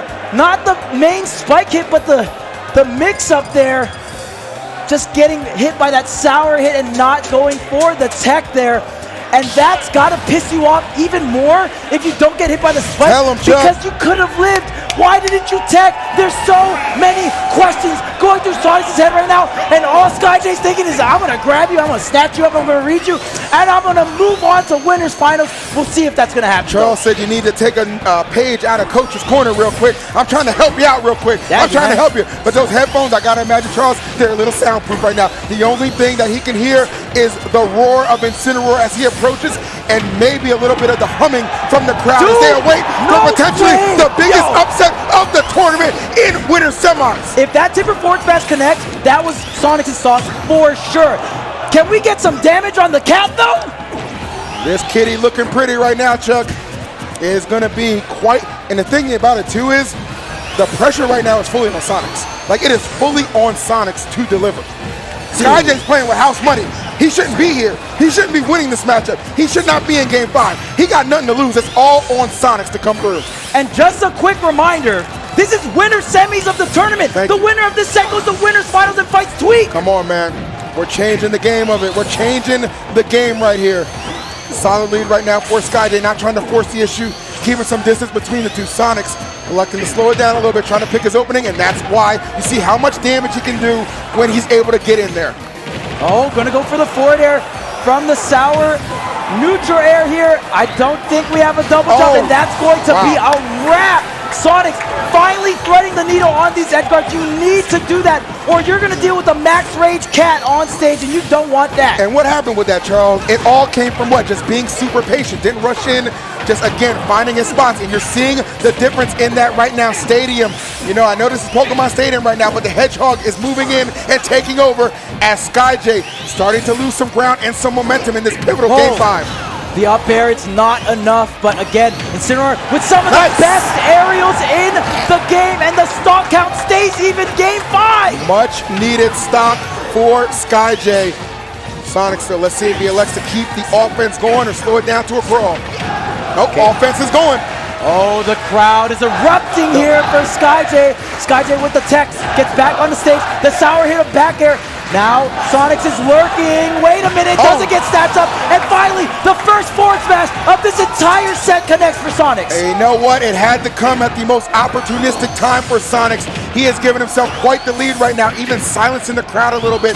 The Let's Go Skyjay chants, few and far between, as the only thing going right now is the boot up Incineroar's ass that Sonix is delivering. Yeah, and right now, Sonix sitting at a very comfy 32% with 2 stocks on deck, but the high cross chop going to go ahead and connect here. There's the nair, there's the back air, and this might be the end of the run for the hero, Skyjay on the Incineroar. He's trying his best, man. You get to game number 5, you want to make it count, you want to go the distance, you want to pull off one of the greatest upsets we've ever seen, but at the moment right now, Sonix is just so far ahead. 132, final stock for Skyjay, and perhaps the final blow, it is going to be that Sonix shaking his head, and probably what I would imagine is relief as he's able to slay the Incineroar demon, Skyjay, and book himself a ticket to winners finals. And I'll tell you what, you got to have a rock solid mentality to be in that position, because you know that matchup very much so on your favor, and most other players might have tilted off the face of planet Earth, but Sonix locking in and getting the job done. These edge guards finally connecting and the adaptation coming through. That's why we have best of 5s, everyone. Yeah, 100%, man. Best of 5s, I mean, and that takes nothing away from Skyjay. He was absolutely magnificent. The fact that he was able to take Sonix to game number 5 and really threaten the fact that he could upset him was tremendous, but it would not be his day. It would not be his day. So that's going to set up a crazy winners finals, Charles, between Sonix and Tweek.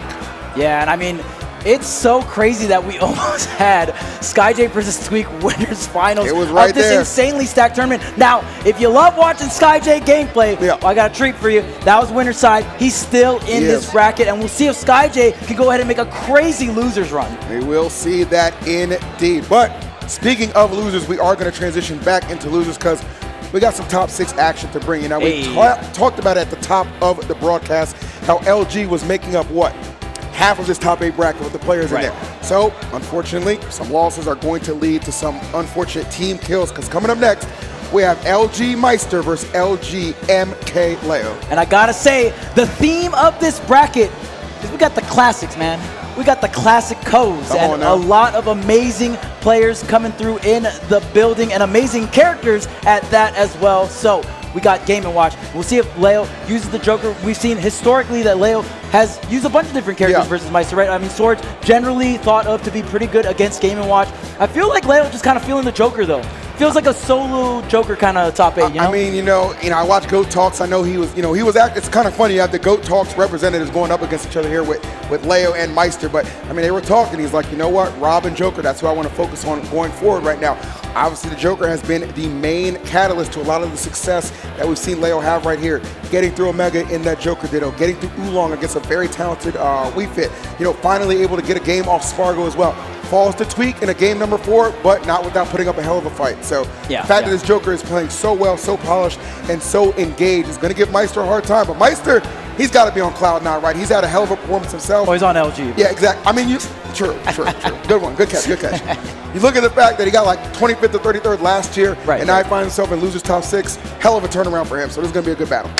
Oh, yeah, for sure. And I mean, it's just so crazy to think about it. As a retired coach, I definitely like the 2-character build for most players, right? I mean, there's so many characters in Ultimate. There's so many matchups to learn.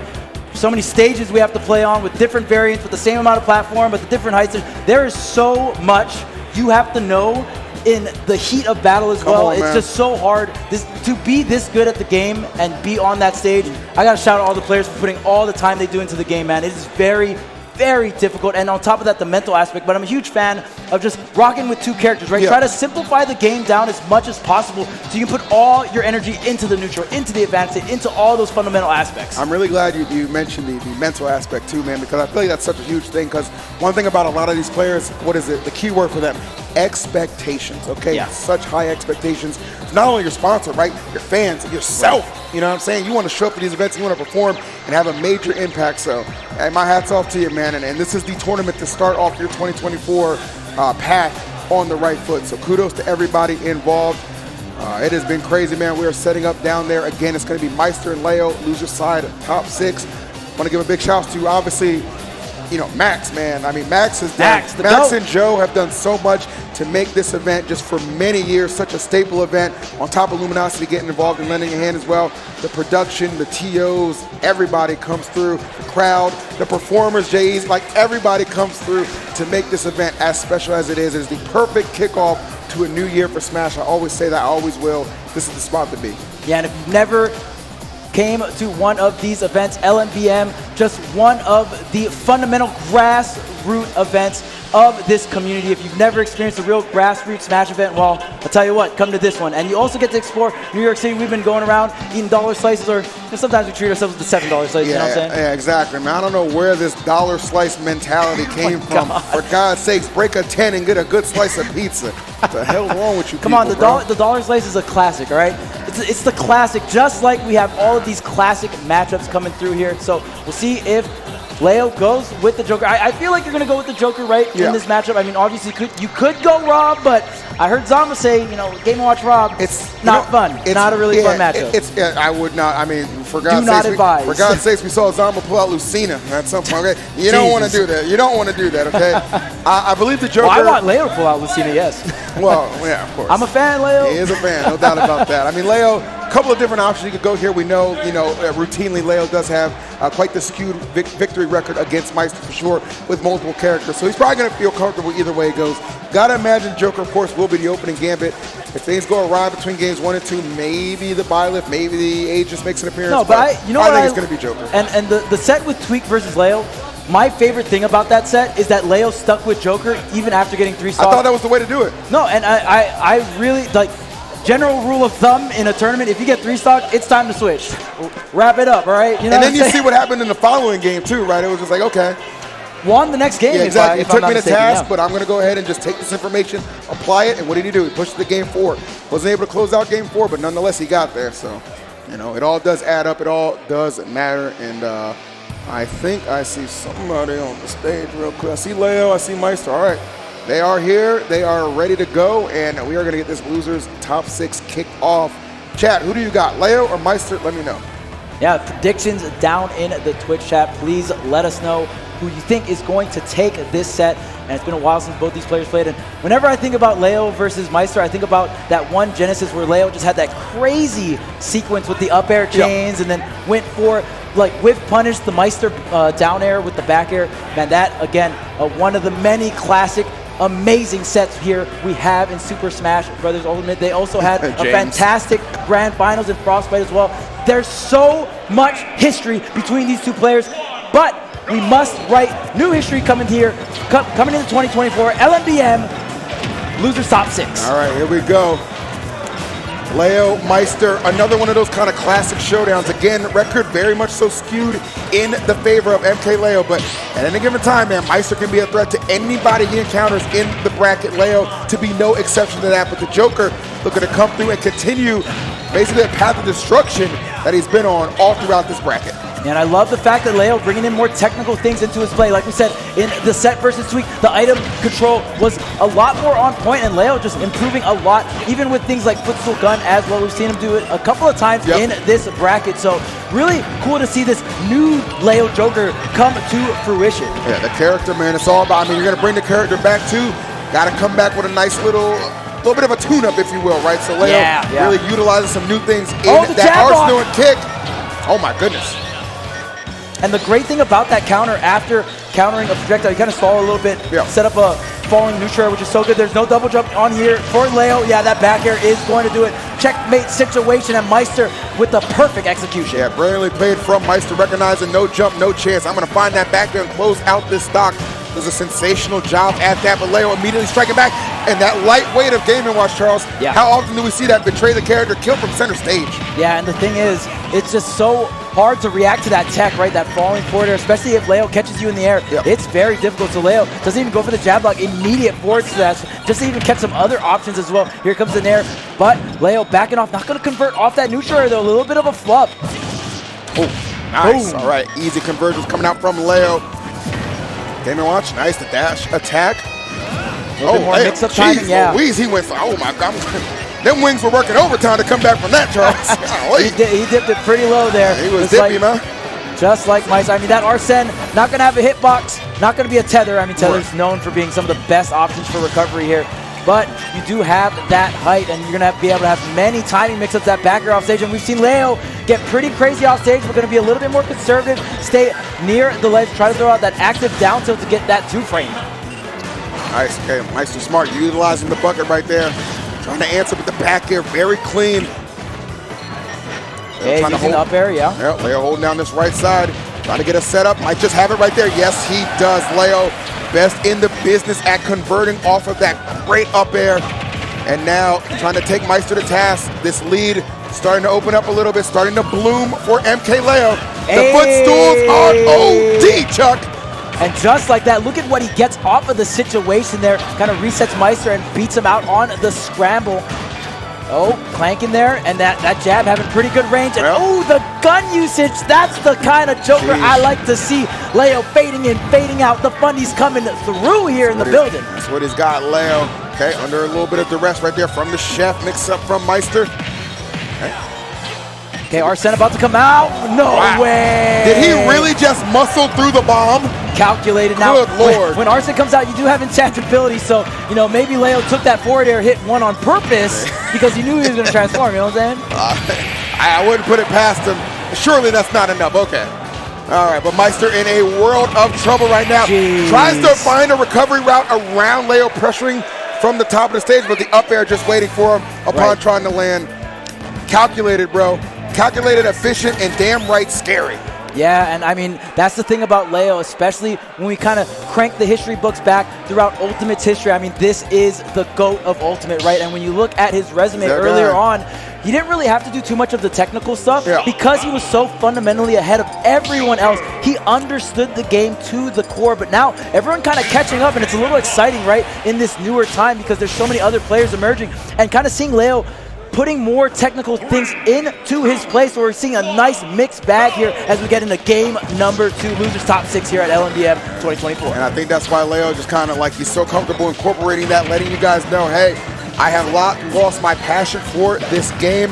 When I choose to turn it up, when I choose to become that beast again, I can very well do that. There's a reason he is so entrenched in this top 8 right now and really making a huge statement with that game 1 victory over Maister, who of course is going to battle back, Charles. I mean, Maister, he didn't get here by accident either. He's got a ton of good victories under his belt as well. Looking to add Leo to that list, but definitely going to be his toughest challenge to date in this bracket. Okay, great tech. Now on stage with Arsene, grabbing neutral air, Oh, not getting the second hit though. Maister getting a second chance on his first stock. I was going to say, kind of got fortunate that Leo was not able to get that hit that he was looking for. No doubt about that, but nonetheless, and even showing at the moment, and Arsene got a little while left here before he's going to burn out. The counter was insane, by the way. That was insane. That was with Arsene, and if you think back on it, Leo used to be so damn good at just getting the kill right before Arsene runs out, and man, we're getting a blast from the past right now. There's something about when those embers are ticking down that Leo's just like, okay, it's time to explode, and he tends to not disappoint, but Maister striking back. Even stocks right now, game number 2. Yeah, that's the thing about Game & Watch, man. That down air is a very powerful tool, and also Game & Watch has that bit of a hurt box shift as well, so going to be able to avoid some of these offense here. Great spot dodge coming out from Leo, going to net him a grab, but here's the neutral air, and this is going to net, going to actually drop the conversion there, not going to get that third neutral air. Maybe kind of a obscure DI coming out from Leo here, but the double up air and the frame traps continue here, but Leo just seamlessly avoiding and getting out of Game & Watch advantage state. I'll tell you right now, not an easy thing to do. Not at all, man. That is, I mean, that's one of the hallmarks of Game & Watch as a character, right? So when you're able to escape it as convincingly and consistently as Leo can, all you got to do is tip your cap, man. Oh, yeah, for sure. Oh, down tilt, platform tech chase. Leo swinging a bit too early there. Not going to get the punish on to the down air there, but still doing a wonderful job. Already racking up 24, now 33% here on this final stock. All right. Oh, wow, action. Okay. What a trade in position that ended up being, but Maister back on top, goes for the down smash, unable to connect. Oh my goodness, fearless! That up smash was ready to absolutely deliver, but no sir, Leo. This is some of the best gameplay I've seen Leo deliver. I'm telling you, Chuck, this Joker is back in full effect, and Maister is experiencing the full force of it right now. Yo, okay, Leo with the drag down up air as well, getting the back air. And really, I just want to shout out, Leo is utilizing the entire kit. We're seeing the down airs. We're seeing incredible forward tilts. These grab follow-ups as well. So much damage. The neutral air dodge to get through. Game & Watch is swinging out of disadvantage. The forward air one connects, and then the bear to follow. Leo dominating so far in the set, 2-0. Leo does not drop these conversions, these follow-ups. He just knows exactly where one hit will send you. And if he has the ability to get up there and capitalize, he does it flawlessly. Insane to watch. Maister, hell of a performance to this point, but really might have just ran into somebody who's been a consistent brick wall for him for many years, that being Leo. And it doesn't really matter the character, Chuck. It's about the player. Yeah, when you bust out those history books and take a look, Maister has gotten second to Leo or has lost to Leo. Oh my God! Many He times in just bracket. picked Wario! What? What the hell is happening? What's this tournament? Wario? This is not a false alarm. The fat man is in the building. Yeah, and Gluto is in Japan right now, so usually if we see Wario in top 8, it's going to be Gluto, the best player in Europe, one of the best players in the world at that. But man, I mean, maybe going Wario because Gluto's been doing really well versus Leo as of recently, so maybe thinking like, oh hey man, if Gluto can do it, I can do it. The only difference is Gluto has over a decade of experience with the character over multiple games. I will give you a little inside information, okay? Okay. Maister has said that he believes Wario is his second best character, hands down. I mean, better than choosing Pichu. The old pocket was Pichu, and let me tell you, that character sucks. Well, I'm going to tell you right now, if that is in fact the case, then brother, you got a long way to go before you beat Leo. I'm just keeping it a step. Wait, I'm keeping it a step. No, you can up B the bike and bring it back down. You can grab the bike. That's hilarious. A little fun fact for everyone. I didn't even know that. That's crazy. No, when I recorded a GOAT talk with these two earlier in the weekend, and that was one of the things Maister said. He said he really believes in his Wario more than any other secondary he has. So, and if you guys from the horse's mouth. And if you guys don't know what GOAT Talk is, that is actually MkLeo and Maister's podcast. Make sure to check it out. Shout out their content. You already know. Absolutely, man. Oh, well, obviously they're going to have a lot to talk about with this one. Man. Got some questions for you. Leo is piecing up this Wario right now, but I mean, honestly, the Game & Watch wasn't doing much better. Forward air into that back air. Wario taking a bunch of damage. Wario does have the waft, but I mean, it's got to be somewhat close, right? If the waft wants to be a factor here. Now Arsene coming to play here. We'll see what Maister can do with this ledge trap, but Leo just getting right on over and actually reversing the situation. Up air in the up smash. I mean, shit, the way he's smacking Wario out, he might be knocking a few pounds off the big man right now. Lord have mercy. It is an he's going for it. Oh my goodness, the disrespect. Leo just throwing these hands right now. I'm going to tell you right now, Maister, he's got to be contractually obligated to show up to the podcast because the way Leo put hands on, if he was doing this to me, my ass is calling out sick. I'm going to keep it real. But can we stop the JP? No, JP, yo. Wait a minute. The walk, though. But the connection not on point there. And I mean, Gluto makes it look easy, but those combos are frame tight, especially after the nerfs. Come on now, I want to believe Maister can do something, man. Taking the last stock. Oh my goodness, but no, it was the last stock. Unfortunately, it was Maister's final one. A great effort from Maister, and always so classy even in defeat right there, man. So I got to give Maister a lot of respect. Joking a little bit in that last match because like the Wario was it threw us all for such a loop. But MkLeo, very solid in that performance. Gets the 3 over Maister and will continue his losers bracket run. And of course, Leo and Maister, great friends with each other. Of course, they have a podcast together. Nothing but respect coming both ways for both these players on the same team as well. Luminosity Gaming, of course. So, but I mean, that was quite the smacking, if I do say so myself. Listen, I mean, you know what? I think Maister kind of realized too. Like, look, I mean, I got to try something, right? The Game & Watch got handled. I respect the pick. I don't think the Wario is bad. I don't think it's tournament ready yet, though. Which is going to require what? You got to play the character in tournament. Interesting. I mean, to my knowledge, I mean, way back in the day, Maister used to have that Pocket Pichu when Pichu was more of a relevant character. Sure. But then, I mean, kind of drifted more towards the Sora. But Sora, such a hard character to secondary. It's very demanding character. It is. Really frame tight combos and stuff. But I feel like Wario kind of also demanding as well, especially when you get to this upper echelon when everyone has experience versus Gluto, right? So it's a hard pick, right? I get it, yeah. It's so difficult, but I do agree with you. You got to try something, right? You have to try something, man. And obviously, in tournament, top 8 at that, top 6, I should say, considering where that took place in bracket against MkLeo. What better practice in the time? Obviously did not go his way, but I hope Maister's not discouraged. I think going into 2024 with the belief that I can pilot another character alongside my Game & Watch could actually do wonders for him.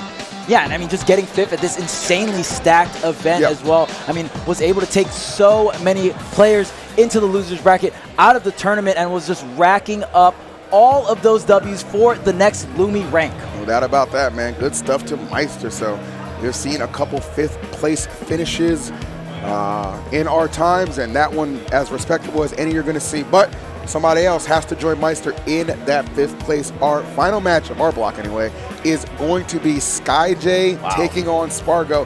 And one thing I'll say about this, Chuck, Skyjay does own a victory against Spargo. It is not as skewed as you might think. Skyjay has shown he can get the job done, but this could very well be his greatest challenge yet. Yeah, if you haven't seen this set, or Spargo versus Skyjay at Collision, go check out the VOD. It was one hell of a set here. See if Spargo can go ahead and get a W here, though. Spargo in the loser side. We're used to seeing Spargo's on the winner side, right? But getting upset by MkLeo, and we could very well see the losers bracket run. Oh my Lord, you ain't coming back to this stage. Not on my watch. Good God almighty. Not even 30 seconds into the game, a stock already lost. Spargo, a man possessed right now. Yeah, Spargo doing a little bit better of a job edge guarding Skyjay than Sonix. Low key, you said it, not me, brother. I mean, everybody can see it. I'm just saying, man, like that limit was absolutely insane. I mean, deleting that stock from Skyjay at such early percent, and that's where Incineroar can struggle. Sometimes you can get those mid to 50 to 80% edge guards on Skyjay, and then that's when the weight doesn't really matter, right? Not only does the mobility on the ground not too great for Incineroar, but also in the air, so that's another reason why that recovery is not that great. All right, well, this is a great lead at the... I think it dipped a little too low right there, Spargo. Going to give that one up with really no interference from Skyjay, I want to say, but nonetheless, still in control. 121 for this cat. Oh, my goodness.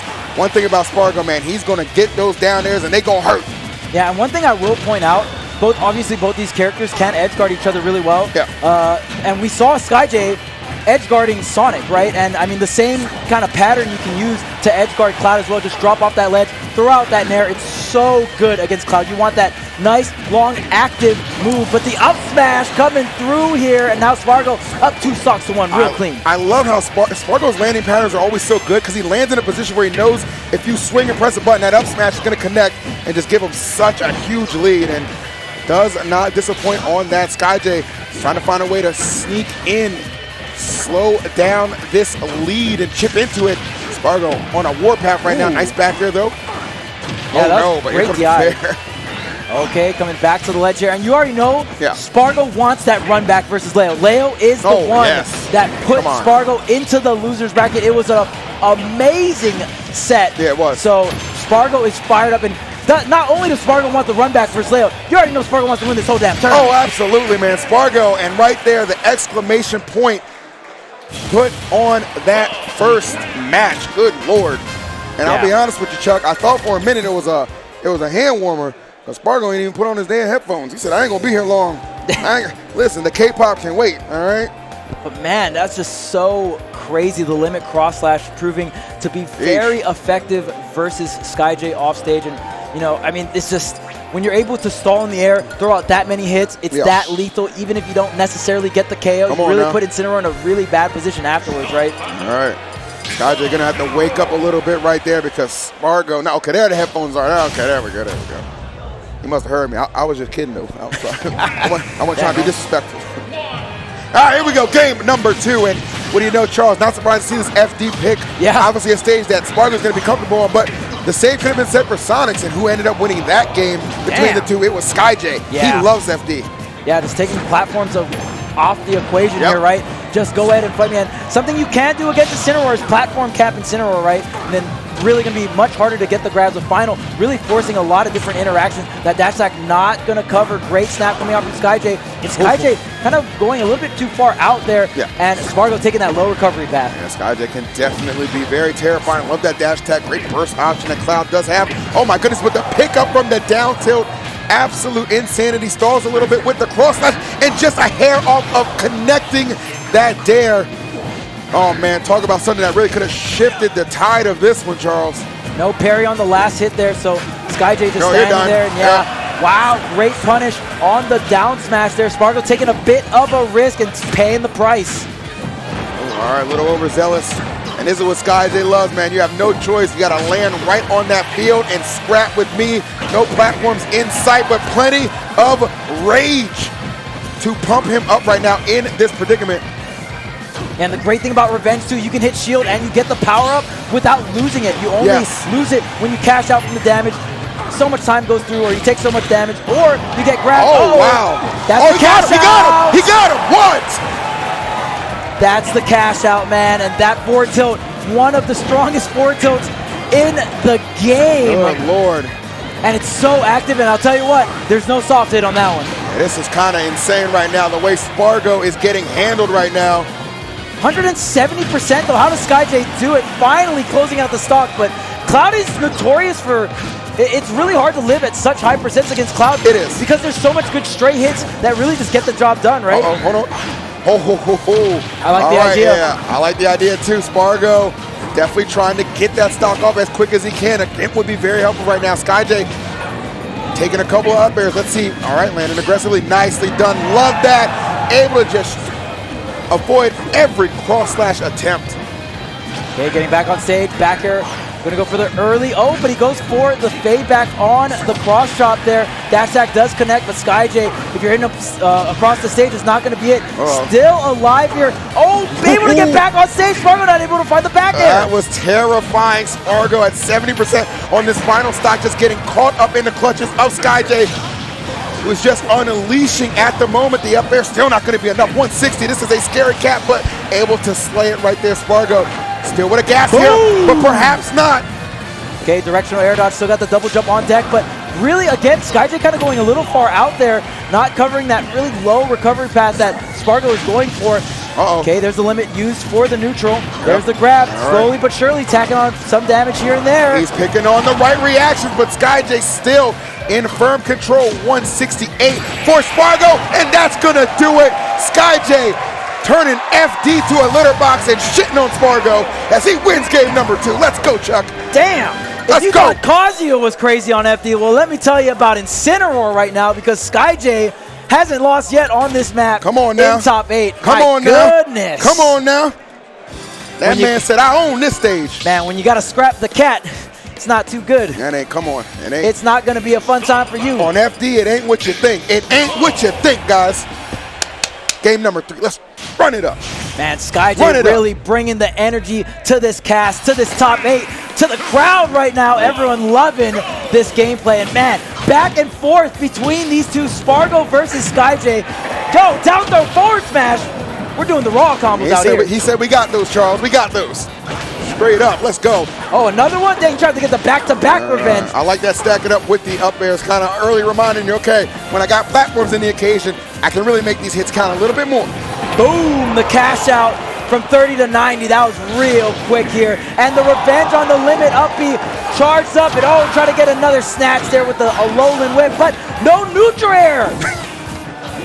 And this is so terrifying. Skyjay just continues to be a force. This is why he's just one of those guys you don't want to see in top 8, and this is the reason. His character just elicits such a terrifying reaction, right? This makes you even second-guess moves at times, but no second-guessing from Spargo. Elite with his striking ability, as we are used to, and now going to try and take this one the distance. The lead in hand and the percent beginning to stack up. Yeah, and Spargo finally connecting that down air for that 2-frame, intercepting that cross chop to the ledge here. Great way to navigate around that limit. Blade beam there, back here on block, gonna be nice, and great dash away. Spargo knows that Skyjay loves playing those guessing games at that mid-range. That he does, no doubt about that.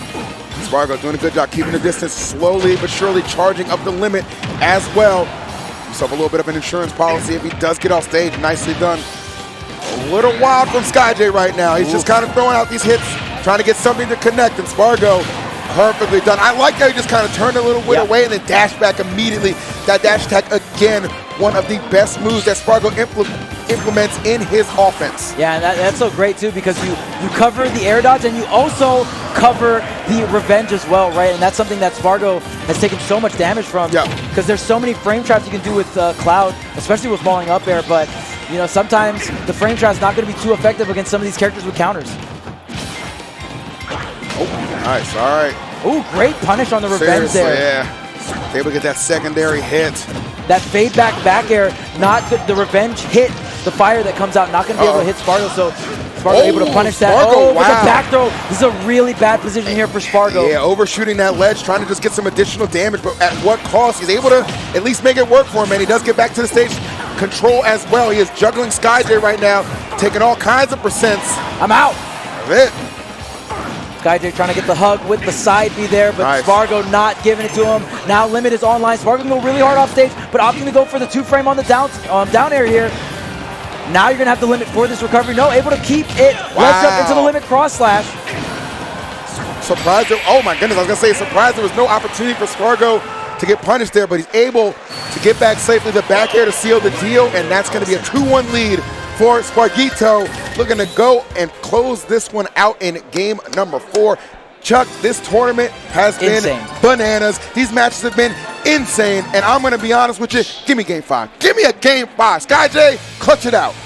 Back to back to back to back to back to back bangers here, and it's always going to keep coming. Come on, man. At Luminosity Makes Big Moves 2024, man. And geez, if anyone's making the biggest moves out here, I got to say it's Skyjay, man. Skyjay just, you know, probably the one player, you know, that was not on a lot of people's radar to make it such a deep run in this tournament. Obviously somebody, again, a big fan favorite, but being a fan favorite does not always guarantee victory. We know that all too well, but on this day, Skyjay, he has been a different breed, and he's looking to make a miracle happen one more time. Got to start with this game number 4, though. He's back on FD. Again, I coined this as he turned this to a litter box, okay? He owns this, all right? But right now, oh no, looking a little stinky and not in the right way. Yeah, and right now, Spargo doing a fantastic job. Opted to not ban this stage, even losing to it last time. So that means Spargo very confident to let Skyjay run it back to this stage. And I mean, if I gotta say, in terms of counter picks or just stages in general, FD is very volatile. So leaving that open for Skyjay, a really big deal in terms of confidence for Spargo. There's a dash attack though, catching the landing. Down tilt, not gonna get the 2-frame here, dashing all the way back. The forward tilt, sending Spargo so far off stage, forcing the limit. Oh my God! Immediate tech back into the neutral air, forcing Spargo to fade back here. Not gonna be able to pick it up. Man, this recovery is insane! These off-stage interactions are insane. The way they're recovering around each other too. I mean, you make one error and that is going to be your stock. And for Skyjay, it was the shield getting a little low and Spargo able to capitalize. Gets the back air and a slight lead, and I do emphasize the point slight because Skyjay can definitely take this stock quick, fast, and in a hurry. Oh man, being very aggressive with that double jump onto stage here. Spargo with these spares, but the revenge coming through. The neutral air dives to barely skaze through that limit neutral B here, and you get snatched. You get snatched. Come on now, you know what time it is. Brock Lesnar came through on that one. F5, blowing him out, and here we go. This is fantastic for Skyjay, man. Just trying to find some momentum. Oh my goodness. No. Or maybe he should be trying to find the stage because Spargo is head hunting right now, Chuck.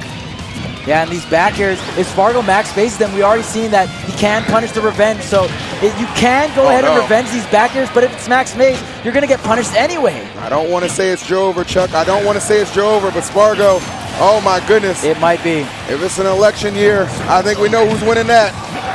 Okay, the down throw tries to go for a big play here. Able to barely get knocked around from that limit climb hazard, but still not enough. Spargo able to come back. Oh my goodness, here comes the up tilt. Wait for the revenge. Oh, Spargo is cooking. Oh, he might get him here. He might get him here, Chuck. Oh, wait. What the heck?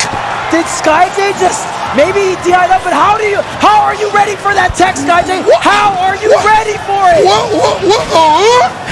Oh my goodness. Good Lord. Skyjay, one last hope to bring this to a game number 5. Can you get something started? The out of shield coming out from Spargo. Here comes the revenge on the back air, cashing out with the up air. Oh my God. Revenge. Charles, don't get hit. Do you believe, Charles? Do you? Oh no! Oh no! The fair seals the deal in what could have been one of the most potential epic comebacks we've ever seen. But Spargo He is not one for fairy tales. He's one for history, and he makes another notch in his resume with that victory. Insane, bro. Insane. Dude, and here, Spargo might have got, I mean, even if you don't lose the stock here, you probably get put in such a bad position. Sure. But come on, man, we all knew that Alolan Whip was coming. Like, we all knew, maybe not enough fear instilled yet. And, you know, right there, Spargo just doing the correct thing, going for that full hop, just getting out of the way and then going for the whip punish. Maybe if Skyjay just held on for a little bit longer, but I mean, if anyone knows when someone wants to get out or stay in those situations, it's going to be Skyjay. Absolutely. And Spargo just kind of guessed right there. He did, man. He guessed right, put himself in a position to succeed, and it was enough, just barely, to get the KO in game number 4. But, man, you got to give it up for Skyjay. Dude, I mean, again, crazy run. Just such an amazing player, such perseverance. Does it with a character that most people just scoff at. Skyjay just looks at it and says, you know what? I see the potential. I see the vision. And I'll tell you what, if there's a precursor to a 2024 that Skyjay could potentially have, I'm all for it. If there's a read, there's a way. Talk to him, Joe. That is the way of Skyjay, man. And I mean, bet it all on that read. But guess what? It's Incineroar, big grappler character. You gotta bet it all in so many of these situations, right? Hindsight, obviously 2020. But you know what's not 2020 is that 5th place, man. Good stuff. Good shit, Skyjay. Dude, 5th place here, going game 5 versus Sonix. That was absolutely insane, really showcasing what this character can do when he gets your hands on him. No doubt about that, man. Nothing easy for Skyjay, and you know what? I don't think he wants it easy. I think this guy likes to do it the hard way, and kudos to him. But, man, what a top 4 that we have accumulated right now. You got Spargo, you got Leo, you got Sonix, and you got Tweek. Absolutely insane. Look at that. And the one outlier really is Spargo, who is not a member of LG. So LG's odds to win this tournament kind of looking pretty good. Yeah, a little, you know, I'll say, you know what? I think it's about a 75% chance. I'm just going to take a little guess that LG goes ahead and takes this tournament. But, bro, we're going to see the MkLeo Spargo run back. That's going to be God crazy. damn. That's going to be crazy, God damn, man. that's going to be a crazy set. If you didn't see it earlier, man, Leo was able to take it over him in 4 games. It was very impressive, but Spargo has fought and crawled and climbed his way back into the top 4 for that rematch. And, of course, on the other side, winners finals, Sonix and Tweek. We've seen these guys have plenty of classic battles throughout the past. I know, to an extent, Wi-Fi training partners as well. So very eager to see how all these matches do unfold. But we will be leaving you in the very capable hands of a few other casters to take you home from this event. So we're going to end our block. But I think we got some ads. Devin? Yes, sir. Devin, some reads? You already know, man. How about Organic Game Media? These guys have been sensational, helping out with the side streams, the main streams, everything, man. Proudly supporting Big Moves since 2018. Make sure you show them some love on Twitter at Gen Game, or Twitch at Gen Game as well. Dang, 2018, that's a lot of history. Just like this event here, Collision 2024, featuring so many amazing players. Just to name a few, we got Zane, Spargo, Cody, Leo, Axe, Pluto, and many, many more. Price increases on January 7th, so make sure to not sign up before or after midnight there. Start.gg/collision. All right. And you already know, man, Super Smash Bros. Ultimate. It is time. Register today.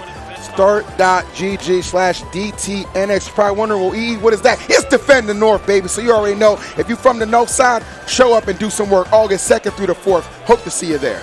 Amazing, amazing events. Just like Even Matchup Gaming, every single event is a banger. If you've never been to one, make sure to show up. Or you could also show some support and follow them on Event Match Gaming. All the socials down below, Twitter and all that stuff. So make sure to follow them on Twitter on all those different socials, because this is the team that brings you Let's Make Big Moves, or Luminosity Makes Big Moves, LMM, and Gommel, and many more. Make sure to support them. They are one of the core pieces of this community. No doubt about that, man.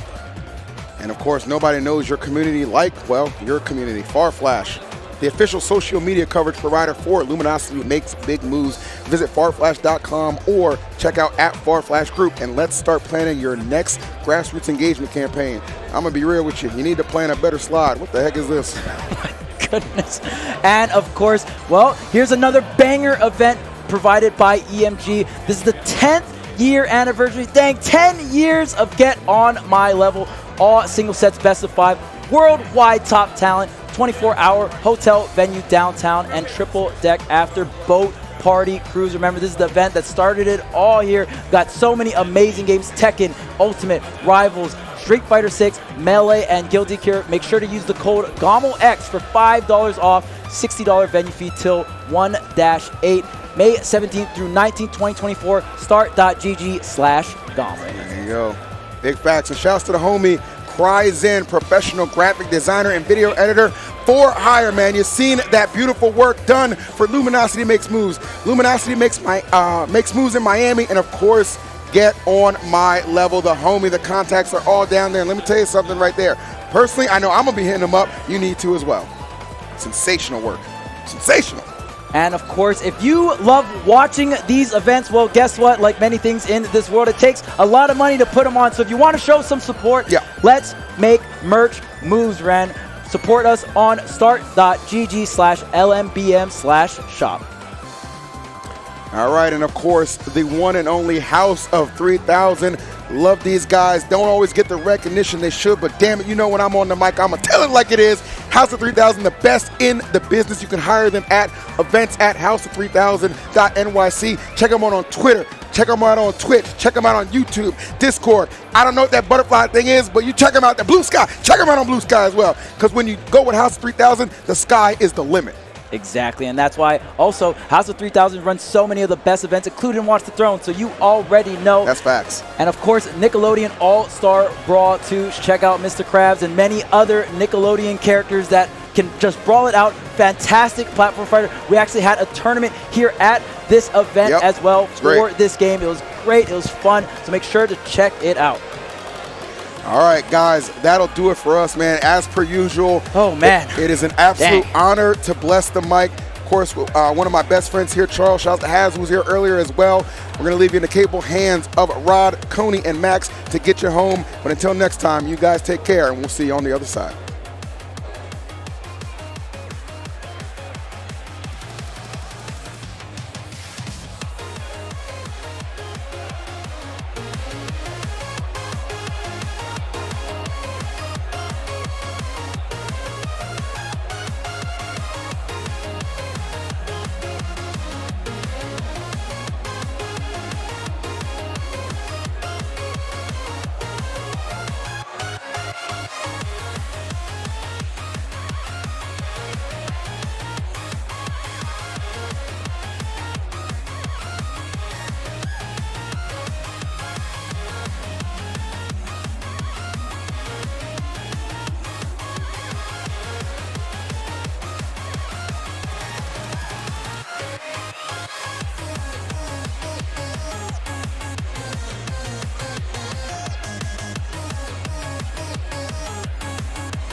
All right, everybody, welcome back to Let's Make Big Moves 2024. We're at the home stretch. That is top four. That's all that's left in this bracket. Out of almost 900 people. Thank you all so much for coming. If you don't know me, my name's Max Ketchum. I'm one of the guys running the show here, and I'm here with my day ones, Rod and Coney. What's good, boys? Man, I am big chillin'. Excited to be here, of course, is Let's Make Big Moves. What better way to start off the year than, of course, being here in the heart of New York, having a lot of fun. Max, Coney, talk to me. How y'all feeling? We had an amazing top 8. I don't think you ever could have predicted or expected anything beyond this. I've got to be honest. We had kind of a winter of top 8s. Kind of we were struggling for a little bit, but this one definitely heated up. You can hear the crowd behind me going crazy. That's for right. One of the gentlemen about to take the stage, Tweek, New York's own, trying to defend the house here, the former champion as well. That's right. A lot on the line for this guy. And I said it before, I'll say it again. Tri-State has won every single one of the Let's Make Big Moves events. So, you know, he's looking to carry the torch. There's a lot on the line for him. But, of course, his competition is not going to make it easy for him. No. But, guys, before we get into that, I'm listening. We have just one more special message from another special guest. So sit back and enjoy that. What's up, Smash community? It's Josh Hutcherson here. I hope you guys are enjoying the set so far. I absolutely love this game. It's the best. I'm also excited to be sharing with you my new trailer for the movie The Beekeeper at Make Moves NY, and make sure you check it out this Friday. I'm a Kirby guy, by the way. I'm a Kirby guy. I gotta say this. Everyone, need your attention, please. I'm gonna burn this place to the ground.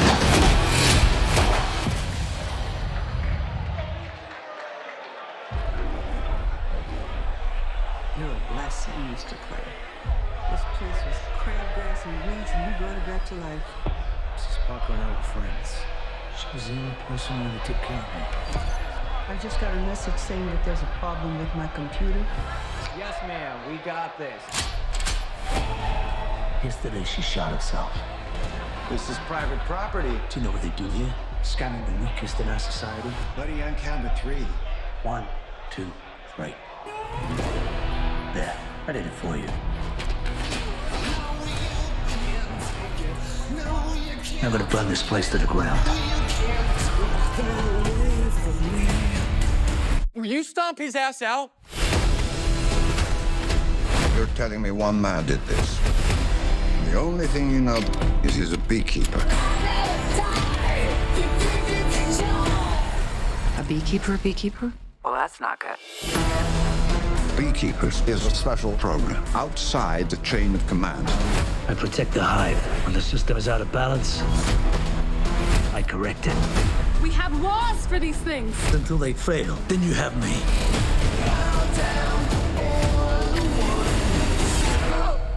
My fingers, he cut them off. Oh, come on, bro. Don't move.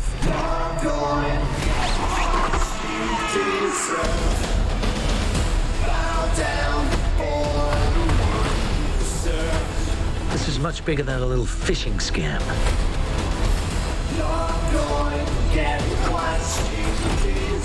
The money's going all over the world. To people in finance, even government. You are a problem. Goddamn right, I'm a problem. I figured I'd give the firefighters a break. Somebody detain this guy. Ah!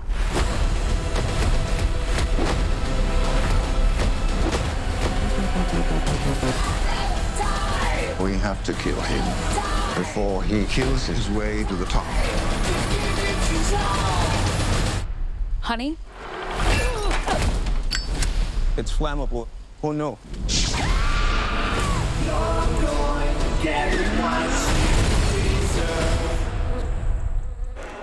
We cannot forget about The Beekeeper, directed by David Ayer. This action-packed Jason Statham movie is hitting theaters on January 12th. And if you are unaware, David Ayer has an amazing track record as a director of films of Suicide Squad, Fury, and End of Watch. In The Beekeeper, one man's brutal campaign for vengeance takes on national stakes as he is revealed to be a former operative of a powerful and clandestine organization known as The Beekeepers. Make sure you check it out in theaters this Friday. I am unbelievably excited. Bro, they gotta pay you to do stuff like that, man. That was godlike. Let's give it up for Coney. I'm buzzing. Well, I'm sure you will all be very excited to hear that Tweek versus Sonix Winners Finals is coming right up for you. It's a monologue, man. You gotta feel it. it. You gotta feel it, all right? Oh man, this is gonna be awesome. Yeah, right. I mean, Tweek and Sonix. Sonix, man. Man, they always put on a phenomenal showing, man. And Tweek, being on the run that he's been on these last so many months to really just almost a full year at this point. And then Sonix, I mean, he might be like top 3, almost like we were talking about being the best. He might be the best in the world. So we're gonna see how this tournament's gonna wrap up. All right, let's get right into it, guys. I know the players are itching to go. I know you guys want to see it. So, by the way, these guys have not played in a while. I feel like it's been a long time. I was trying to rack my brain to say, okay, what was their last track record? What was the last time I've seen them face off against each other? And I feel like it's been quite a bit. I mean, Sonix has had this sort of, I don't want to say meteoric rise to prominence because we know he's been on the upswing for a while, but it feels like he's really solidified himself in that top 3, if not top 1 conversation, right? Yes. So I'm wondering how he's going to do against Tweek here, who is known to sort of shimmy and wobble a little bit, depending on the weekend. Tweek certainly looks locked in, defeating Leo to get here, and Prime Leo, I should say. I mean, that's right. Leo was there it is. Give us those Tweek chants. There it is. Yeah, I've heard people be like, why are they booing? And they're actually just saying Tweek in a really deep tone, so don't get it twisted. They love him out here. That's right. This is going to be a great, there it is. Thank you, Lord Devin. That's right.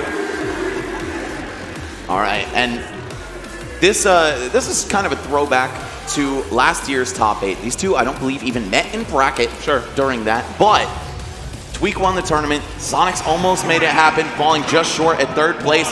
Started off an amazing year for him. Let's see how far he's come in that time. Okay, well, let's see how it goes, man. Fresh out the gate, banana peel in hand. That's a very dangerous Diddy Kong right there. The most dangerous, if you will. So much of this is going to come down to banana placement, whether Tweek has it in front of him, whether he has it in his hand. Really, the way that he utilizes that is going to be instrumental in how he controls the pace of this matchup, which is your only shot against Sonic, who is so good at controlling the tempo himself. And that's why you see Sonix holding it as long as possible. Yeah, same could be said on the opposite end as well. I mean, Sonix, of course, taken away from him. It's not out of character for, Sonix to slow the match down. Of course, we all know the memes, but once you take the banana peel away from him, you know what you have to do. We kind of activate that hit and run sort of play style. Nice, great parry. Yeah, it's going to be so important for Tweek to control the projectiles in this matchup. Sonic is so good at that mid-range. He can make it happen for any whiff punish you could ask for. Man, bro, Tweek said, I'm coming back. Yeah, took a lot of trades there, too. Sonic's taking a lot of percent, but ultimately worth it considering he had the lead. I do think Sonix has a bit more consistent kill power, especially if he can have the right timing on that. And I think timing is the real word we got to talk about whenever we discuss Sonix. His timing and his ability to strike on an opportune situation is unlike any other player in the game. Oh, no doubt about that, too. And I think it just really speaks to how great of a character Sonic is as well. I mean, got the frame 4 spring, first hit on fair is frame 5. I mean, off stage, Sonix just becomes even more of a terrifying player. So, of course, Tweek's not to be very safe, but there's the fastest up smash in the Wild Wild West, or I guess in this case, the Wild Wild East. Man. It's Diddy Kongs. After that first stock wasn't looking so good, though, Tweek has pushed his way back into it. We're going to see this classic corner trap, banana on the floor. The floor is lava. And now Sonix, just kind of cross him up with these spin dashes, retreat to the platforms, try to make himself hard to hit. Okay, nice. Falling up air. Sometimes you kind of have to guess on where Sonix is going to be. Very rough to try to play the futuristic sort of aspect to the meta. Where's my opponent going to be? Can I get there in time to put a hitbox out? Or at least if not, maybe for a trade?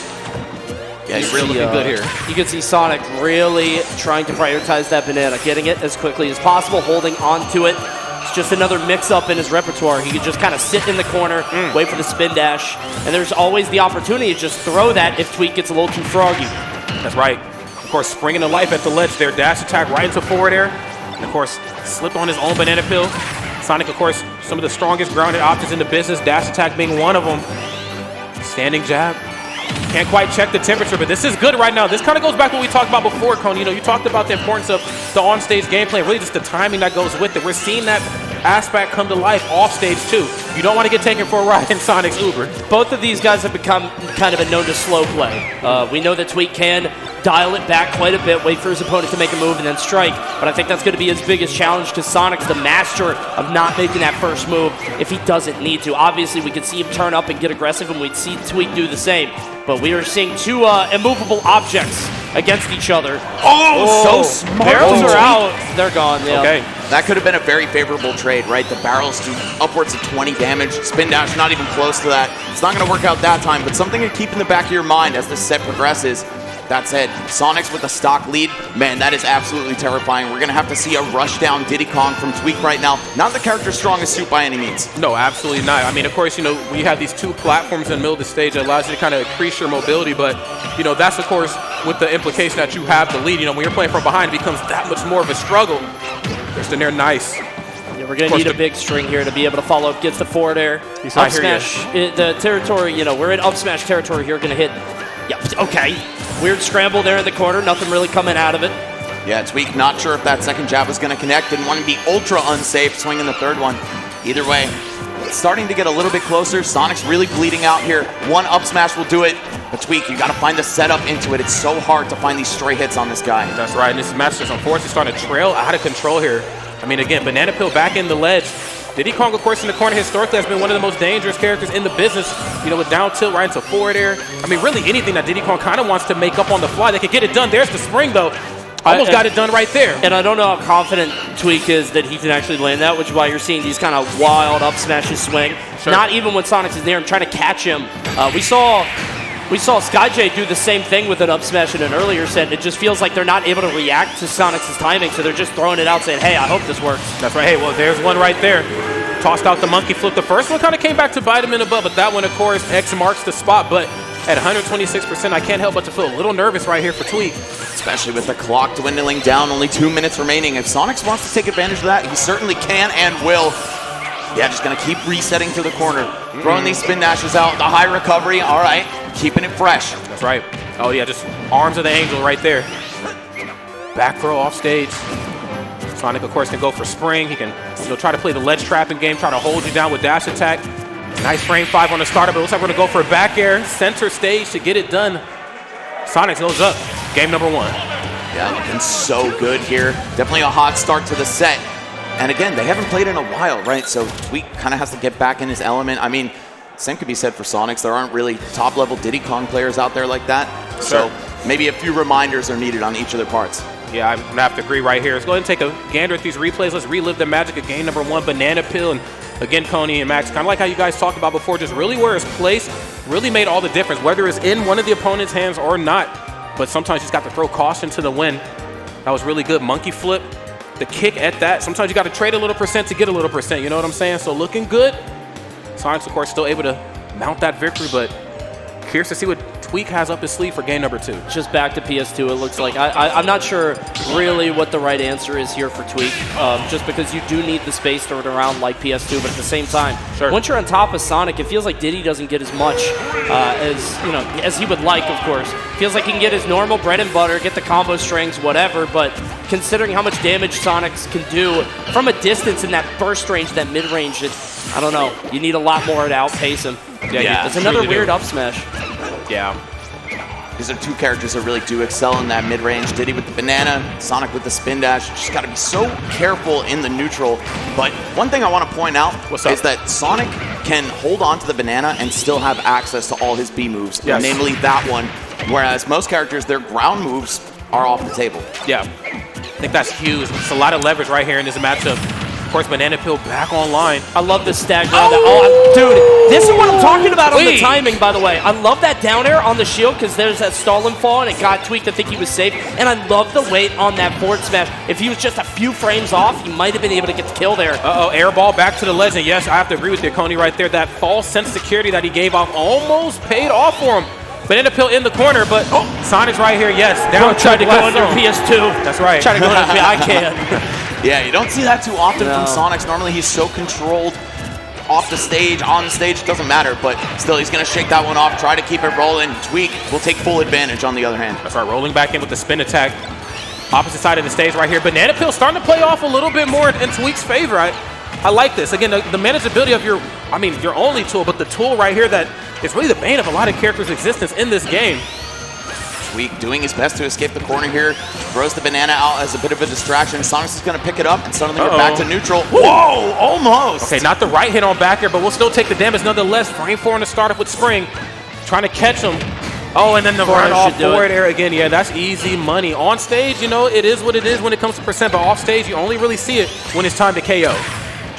Yeah, part of edgeguarding Diddy is being on top of punishing those banana pulls, those monkey flips, and Sonic's very well aware of it. I would say the best edge guards in the business, bar none. Without question. Without question. Yeah, 120 now, going to try to spin dash right at him from full stage and gets away with it. Even gets the hit after, still holding onto that banana, having access to pretty much nearly all of his moves, just considering he can still spin dash with it. You can see Tweek going up on the platform, and swinging wild with the forward smash. Hey, that's right. Just reach out and touch somebody. I love that. What a call out, man. It is so hard to react to the launch of spin dash. You travel so fast. There's a point where I saw Tweek try to walk away, and he couldn't even block on reaction, right? So you do have to bet it all sometimes. Tweek getting rewarded for it. Yeah, and it almost feels like both sides is kind of playing a game of tug of war when it comes to testing each other's reaction time right here. Tweek, of course, coming alive right now, but I can't ignore the elephant in the room. One stock apiece on these two juggernauts. Up throw. Forwarder. Of course, trying to push the advantage up smash out of shield immediately, man. Stop touching me. Sonix is getting a little bit too aggressive as soon as he hits shield. He's repeatedly going for an aerial right after, maybe going for that that homing shot. Feels like he's consistently going for something after he hits shield. Tweek might be able to just shield twice and then punish. But of course, Sonix, you know, the impetus is on him. Maybe he switches it up a little bit, waits another second, then he gets out scot-free. So we'll see how it goes. Tilt's in the corner. I've been kind of both sides calling, of course, with Diddy Kong and down tilt. And I think we've seen an F tilt KO in the first game right here. So both sides kind of giving us that less is more sort of mentality. Love that. Eddie Gordo with the down smash. Hold up. Yeah, can I get another? Just cashing out with a strong raw hit like that. Oh, There's looking no for his banana. banana. It's on the other side of the stage, though. There's no banana here. Right. That's monkey business, man. What's going on? 7% difference. Sonic could be so scary here. I mean, Sonix, we've known him to swing that forward smash at a moment's notice. That's right. And we're seeing that same energy kind of come out from Tweek as well. 117% right now. Sonix, of course, nice. Homing attack just to get himself a little bit of space. Last thing you want to do is deal with Diddy Kong's down tilt or banana peel, anything in the corner. But I love this. Even when I'm not pressing a button, I'm just holding forward. That right there is enough to make Sonix sweat a little bit. Oh, down tilt back air. That's going to do it. Such a good adjustment from Tweek, recognizing he was too far for the up smash. Going to get it done another way. And the set is tied up at 1 apiece. Can't help but point it out, though. Sonix did throw his first stock away. She did. And it still was really, really close. Yeah, that's a good point. Yeah. Forgot about that bit. No, you're right. But you know what, though? I think on the opposite end of that, we got to see what would happen if Tweek got the lead and how he would maybe switch up the flow. Because, you know, we talked about before, Sonix, you know, was being a little aggressive in some of those interactions. Same could be said for Tweek, but I'm aggressive because we're even right now. But now that I have the lead, I get to slow it down a little bit, you know, become a little bit more calculated. Yes, you have my banana pit, but you still have to approach me, and I think that's one thing we cannot ignore in this matchup. The moments where Sonix has to approach is what really Tweek is looking for. We talk about it all the time. The best way to beat Sonic is just to have a lead. Just trying to get ahead of him. That's and right. Try to hold on to it. Try to not let him whittle you down as much as possible. That's right. And gifting in that lead early in the first stock is a huge boon for Tweek. Wonder if it's going to happen again. Well, all it takes is a hot start, right? Right. And then we could see Tweek play from that position yet again. Not sure if it's going to happen, but one thing that's for sure is that this whole set might be played on Pokemon Stadium Shocker. too. Wow. Well, only time will tell. Love Yeah, that. if only we could be on WarioWare instead. True. man of culture. Hey, it's your tournament, big boss. That's right. Turn it on right now. That's right. You won't.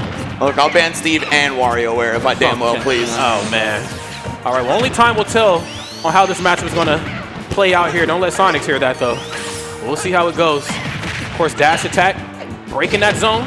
And again, another forwarder. Both sides is kind of, again, tit for tat right now. Love that down tilt in the corner. Again, it's the timing, man. Sonix just has this unreal sense of when to pull the trigger. He knows the vibes, one might say. That's right. And that The back air. curator of vibes.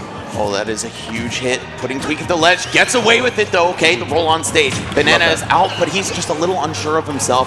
Sonix is just going to run up and hit him for it. That's right. We are chilling with that banana, bro. That's right. I think, again, you talked about it, Coney. Mid-stage, Yeah, mid-stage, and plus, you know, I just was a little too aggressive that last game, and I paid the ultimate price for it. Right now, slowing it down. Another nair, but hold on a second. The Tweek show starting up. Getting closer and closer here, chipping away at this lead, but still a lot of work to be done for Tweek. Oh, the C drop, I like that, but couldn't convert it into anything.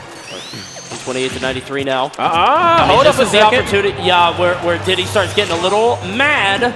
Stocks get a little moldy.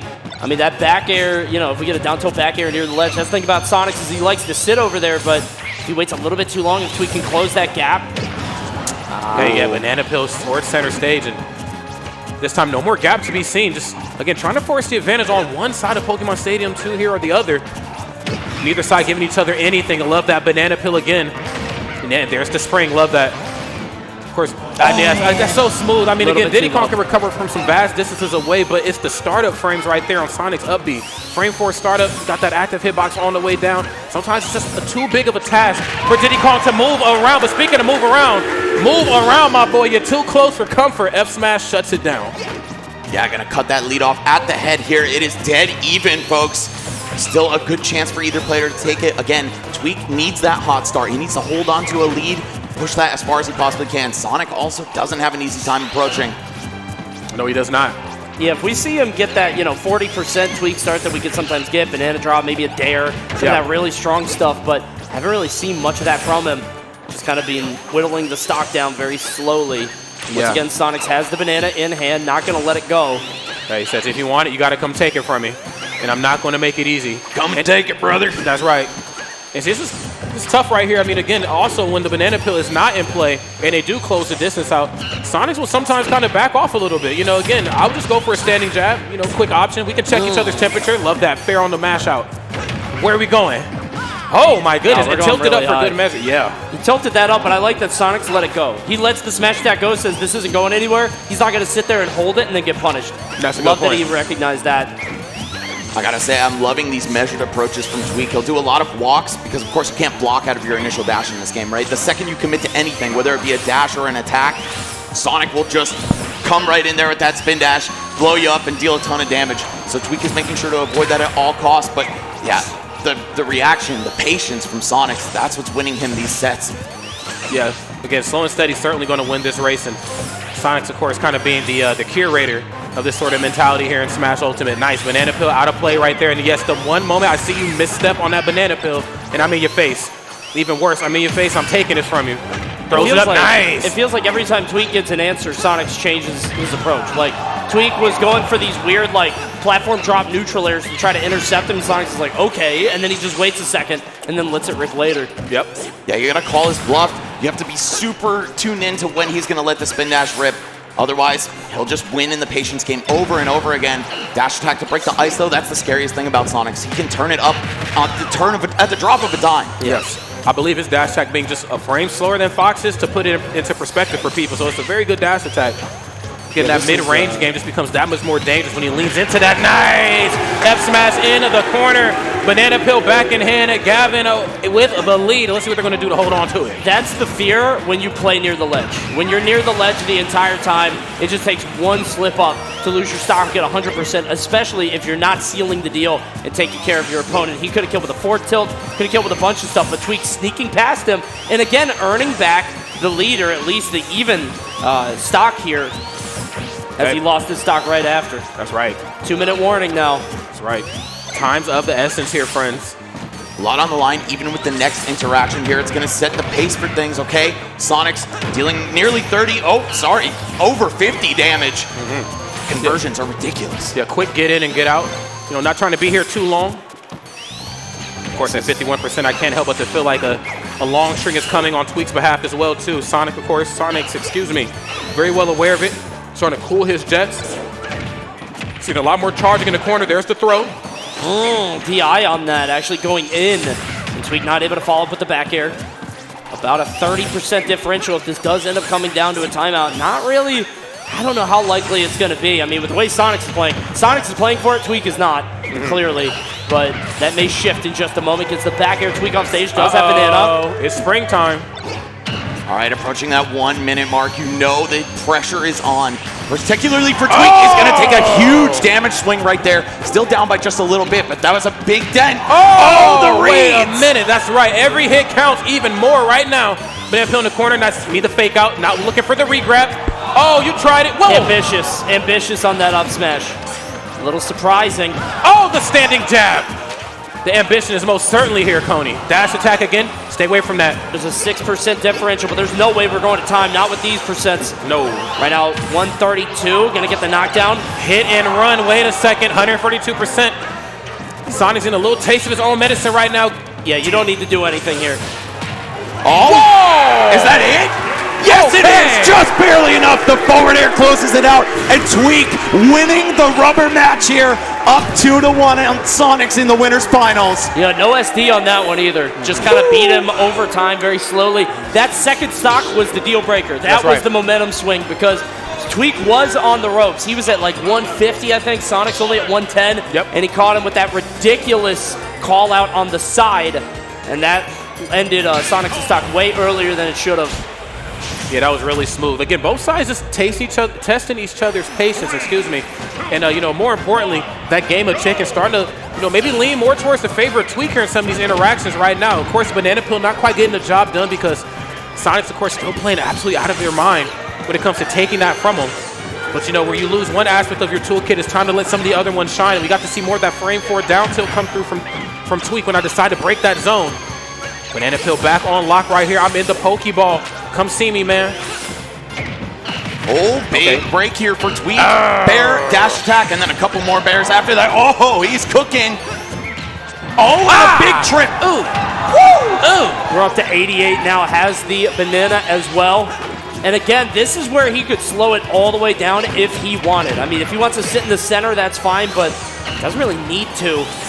I think he's trying to keep the pressure up and keep Sonix at the corner as much as possible, but you don't want to fall for too many of those. No, absolutely not. Those stocks, I mean, when it comes to back air and forwarder, that's kind of some of the more bread and butter options in Sonic's toolkit, not only for putting on percents and extending strings, but also for KOing off stage, which, again, this has been you know, one of the aspects of the match where I think Tweek kind of struggles a little bit is dealing with Sonix off stage. Yeah, there's not too much you can do to edge guard this character, and he has a million ways to do it to you. So you want to keep the fight on the ground as much as possible. Not that he's not gifted there either, but well, you're not wrong about that. Up to 131. Sonix retaking the lead, almost securing it with that forward tilt. Springs out, nothing going to happen here. Not an overcommitment with that dash attack, but still scary. Back throw. Nah, not quite. Oh, it actually is enough right there. No red stuff that time, but it is enough to get the job done. And Tweek with the immediate run up while they have those iframes and the answer back with that down tilt. Couldn't quite make any magic happen right now, but of course the increased mobility that you get when you have these two platforms, trying to keep the movement options as ambiguous as possible. Love that B-reverse on the banana pluck too. It got him just out of whiff punish range from Sonix. It's going to be so important. These little micro interactions really add up over time. But, of course, you got to seal the deal on the stock. No. Goes for back air instead of up smash. Maybe not believing in it. Maybe not reacting in time. Who knows? Burnout 135. I mean, you can pin Sonix down in the corner now, but it doesn't even matter. I mean, 141. He got his stock's value. That's really what it comes down to. Grabbing the banana as well. And Sonix is so fast that if you ever pull out that banana, if you're not blocking it, if you're not in the middle of those two, he will grab it every time. Oh, without question. Yeah, it's going to belong to him pretty soon. Confiscated, if you will. Okay. Spot dodging it through the down tilt. Hit through the up smash, too. Yeah, I mean, talk about just the resiliency you have to have, the presence of mind to spot dodge through something like that. A lesser player would have probably just held shield. Notice how Sonix doesn't even engage in those circumstances. You saw Tweek spot dodge there. Sonix ran away. He said, no, there's no reason for me to engage here. If I win, I get maybe 15, 20%. If he wins, I lose this stock. He is playing absolutely, crucially safe. That's right. This is the first match that might actually go to the timer here. 4 minutes on the clock, 3 stocks on Sonix here. He's going to play that to his full advantage, but Tweek on the hunt. You can tell he's trying to cook something crafty up to finish the job here. What's it going to be, though?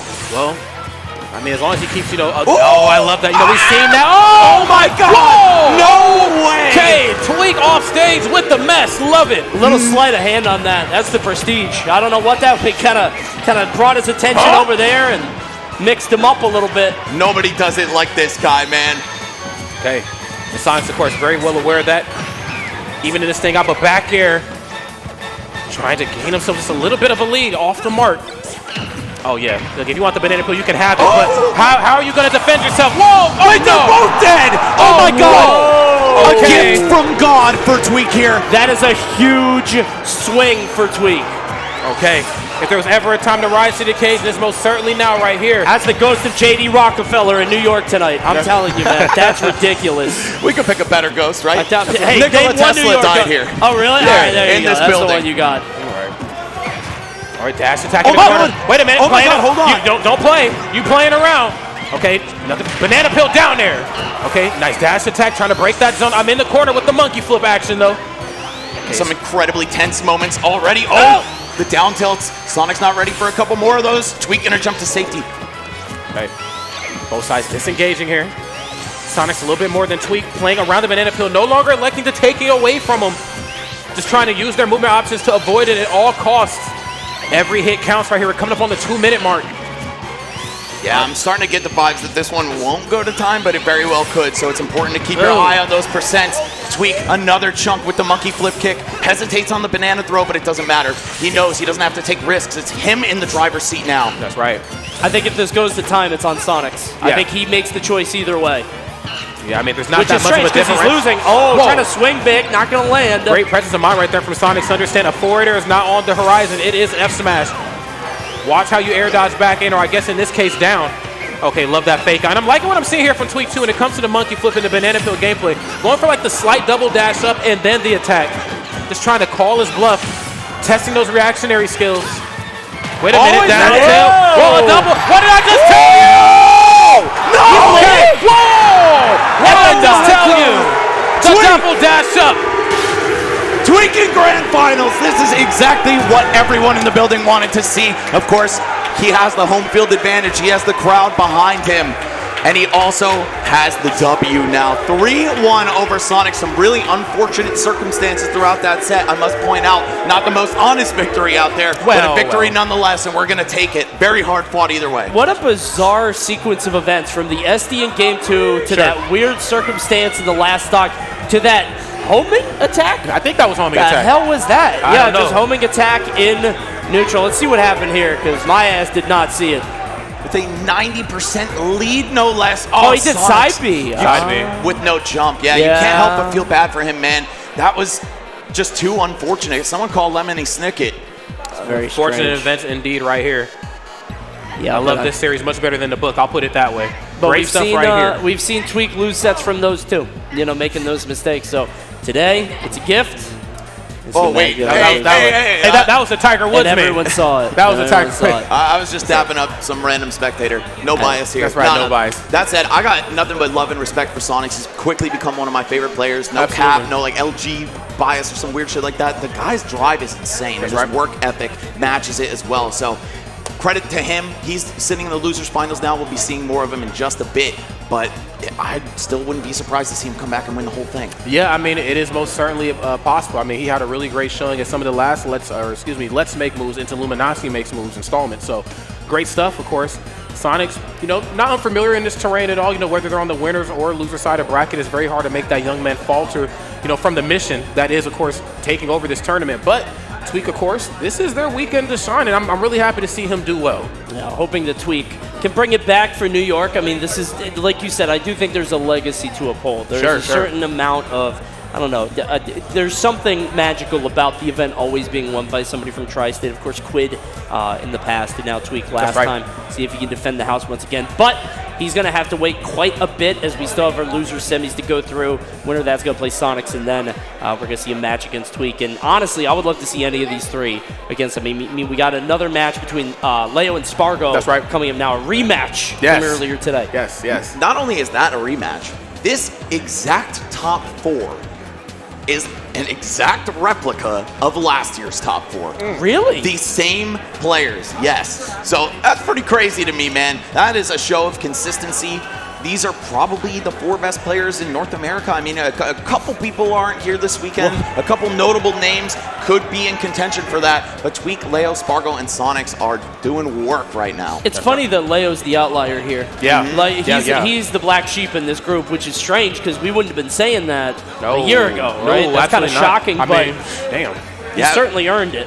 Last year it was a surprise when he didn't win. Now this year it's going to be crazy if he does. Yeah, I remember I interviewed him at the last Genesis, his post-Grand Finals W. Like a lot of people have been sleeping on me, saying don't sleep on Leo, I'm still the GOAT, boom, boom, boom. So let's see if we can maybe try to reclaim that. Of course, it doesn't get much more electrifying than this. MkLeo and Spargo, a lot of esports money on the line right here in this matchup. What's up? Okay, falling up here. Yeah, put it up. Put the down B away. Now, these two played in winner's bracket, as we've already talked about. But when Leo won the set, Spargo had a smile on his face and gave him a firm handshake, almost like, I'm glad that you beat me. I'm glad to have another challenge in front of me, right? Like, this man is not washed. He's still got it. He's still capable of taking sets off the best. So we'll see if he's able to repeat history here. That fastfall there to avoid the fair was just magic. It was art. Yeah. You saw that he got right in front of the forward air and they dipped low. Didn't really have a punish on it, but absolutely beautiful spacing there from Leo. That's right, man. Great stuff, guys. Downward angle guns in the corner. Directional air dodge back up in the aggressive option back off the ledge right here. Spargo, of course, trying to break that zone physically. A lot of forwarders, and of course, the safety and the utility of back air. Whether it's in the corner, whether it's center. Now, bro, Leo, I said put the down B up. That's a game one, stock one. That's game one, stock one. Let's try, you know? That's right. Oh, almost chasing the air dodge, not quite able to connect. Spargo gonna blow the limit just for some shield pressure, and you could see it working out. Even if it didn't connect, made him let his guard down for that cross slash. That's right. Nice, and the up B's out of shield. Even for a Nair that is as safe as Joker's, being -5, I'm still gonna up B out of shield every time, man. I'm not gonna let you approach for free without taking a little % on the road with you, or off stage that time. Great stuff right here on Leo, evening up the stocks right here. Great stuff on Spargo, waiting it out. That's risky to do, too, because like, if you go all the way out there and you miss, Cloud actually gets advantage back, and especially with Arsene, you don't want to give that up because it's very easy to kind of track you down and not only get hits, but also get rid of Arsene even faster. But Leo making sure to execute off stage. Oh, yeah. Okay, cross slash, really the MVP here for Spargo. That mix-up, that Rekka on shield, you're never sure exactly how many of them he's going to rip. And Leo has been falling for it every time. Spargo maybe bringing a little bit of different sauce to the mix here. I feel like sometimes Leo's just a little too comfortable with what Spargo is bringing to the table. I mean, again, you have, you know, your down special function, which is going to be really good versus lesser players in terms of building up meter. However, Spargo very calm, cool, and most importantly, calculated with his swings on that blade. He knows you're looking to eat up that damage so you can get the meter, and he's not giving it to him for free right now. Now, Leo off the backboard, off stage. That last gunshot decimating the stock, and I mean, he lost his too, but even it right back up. Yeah, a bit of a callback to the winner's bracket set. Leo did win one game off, I think, 3 down guns off stage. So that is a very present threat for Cloud in this matchup. Recovering is not that easy against a character like Joker. No, it is hold not. on. Arsene and Limit popping at the same time. This is literally anime. This is anime right here. A lot of nairs out of shield. Both sides trying to play it safe, right? But looks like it's back here in the corner. Again, -3 on the hit, so that's one of my safer options up close. Hold up. Oh, my goodness. It was the Spargo. moment he saw it. Like literally the frame he saw roll in. And he might have just picked that no matter what Leo picked, but it looked prescient. It looked like he was in the moment at the time. That was amazing. That's right. And even if he wasn't right, there's probably nothing Leo could have done about that. Up smash, a pretty fast move to recover, all things considered, but just an amazing platform tech chase, especially from that spacing. I feel like he might have even caught roll to the left. Yeah, look at Spargo down there in the player cam. I think you're right, Coney. He definitely seen it coming. Look, leans into it that time. Yeah, VR, if you will. Yeah, sometimes you gotta play it with a little physical motion, you know, Grandma DI, Mario Kart DI. Yeah. Grab the Joy-Cons, if you will. You know what I'm saying? Get active with it.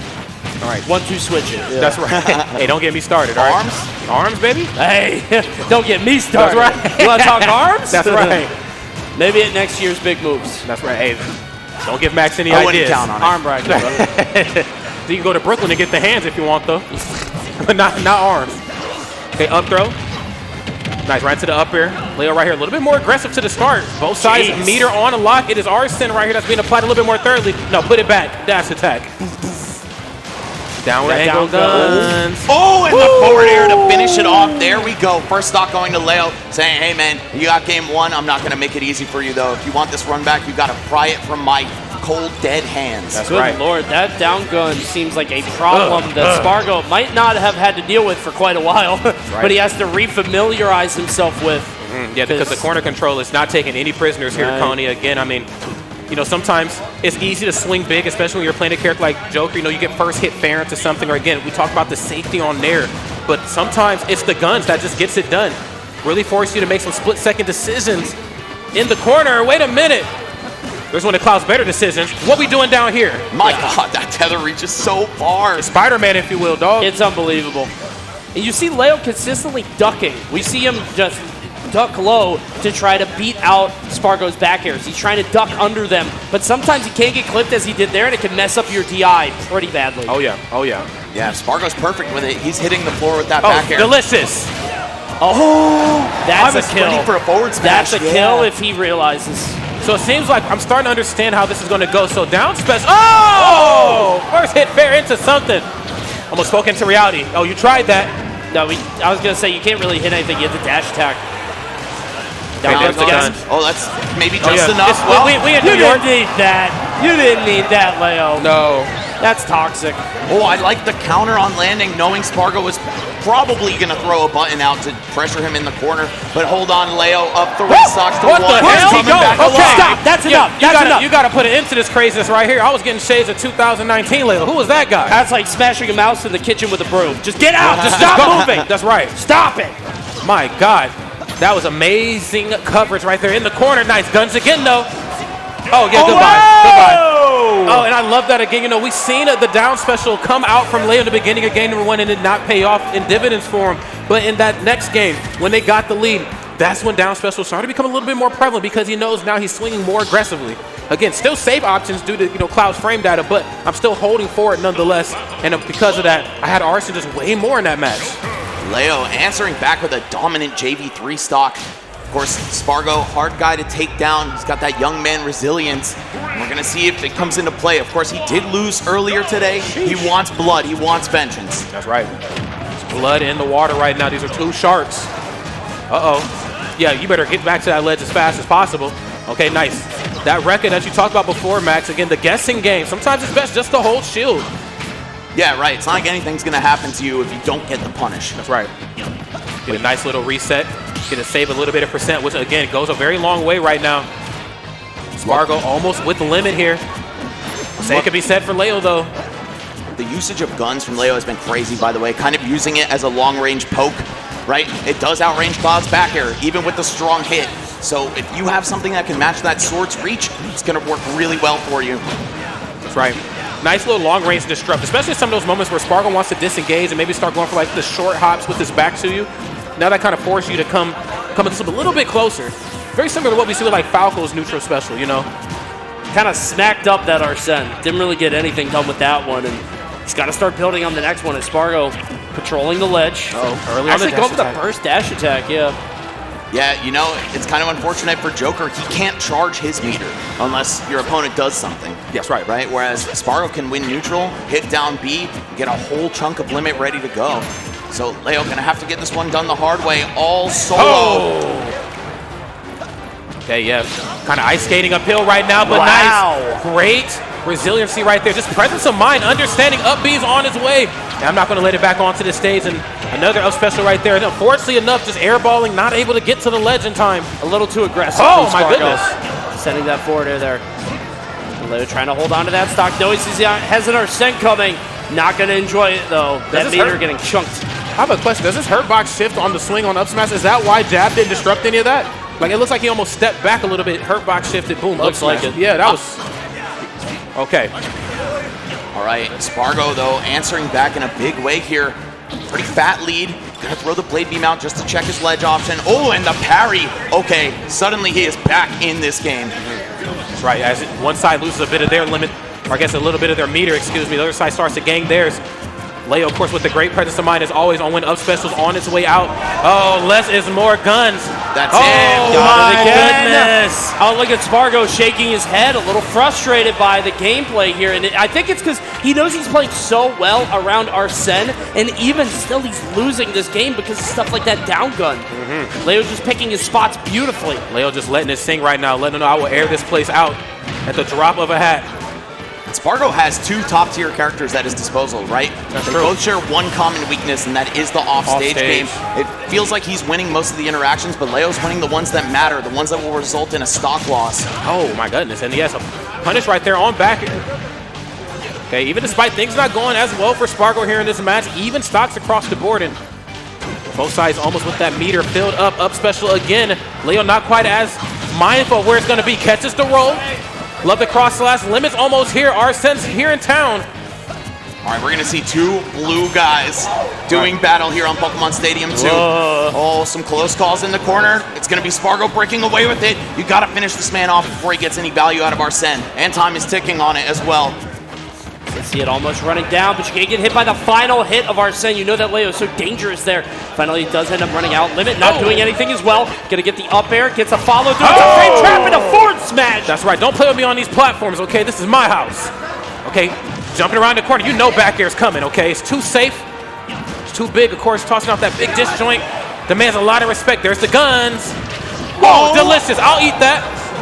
If only. Whoa! My! Somehow getting the kill off that. It looked like the weak hit of up air, Bounces too. off the baby hit. Yeah, he bounced off the baby hit on that one, just like a Pac-Man trampoline, just bouncing right off the top. Maybe a DI thing. Maybe he tried to pull away at the last second, but bouncing off the Buster Sword there. Watch this. Yeah, let's take a peek at this replay. There's the up B again. Love how mindful Leo has been. That time going a little bit more defensive. Did he want to jump there for the counter? Like to push him back? Because like, I don't know. Why would he jump there instead of just wait for the landing? I guess he could get punched by something else. Yeah, that's definitely the... Yeah. That's not the strong hit, bro.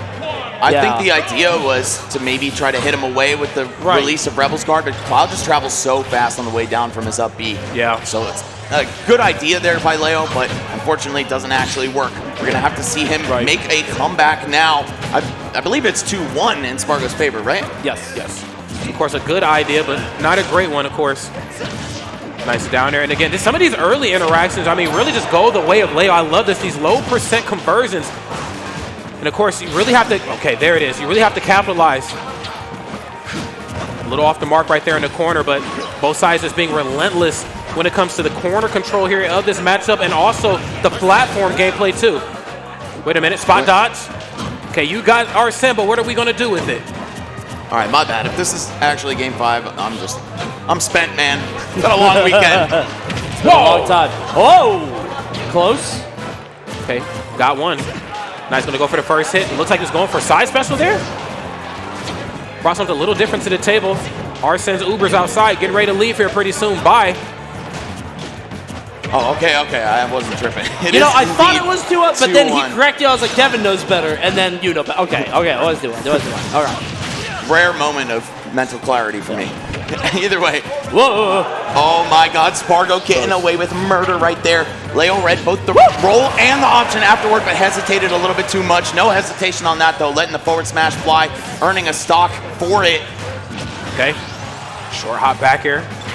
Nothing out of the wheelhouse right here on Spargo's behalf. Love that empty jump right into the grab that time. Keeping Leo guessing despite being in the deficit. Still have to hold forward, or I guess that time back here. Getting it done. And that was gorgeous for Spargo because he cuts off the Arsene. As soon as the Arsene is out, can't get any extra percent, can't get anything cooking or rolling. That's right. Just going to get rid of it immediately. Shakes Leo off his trail with the limit blade beam and stuffing the jump in with up B as well. That's right. Spargo playing every interaction so well right now, but it's not enough to carve a real lead into Leo just yet. He's been keeping up. Yeah, he has. I mean, again, you can't allow leads to just become too crazy, especially how does he do it? How does he move like this? How does he move like this? There's no tread on those boots. There's no tread on those Chelsea boots. There can't be. He's wearing whatever MJ had He's on. skating. Bro, He is skating around the field, dude. How about a taste of your own medicine, Leo says.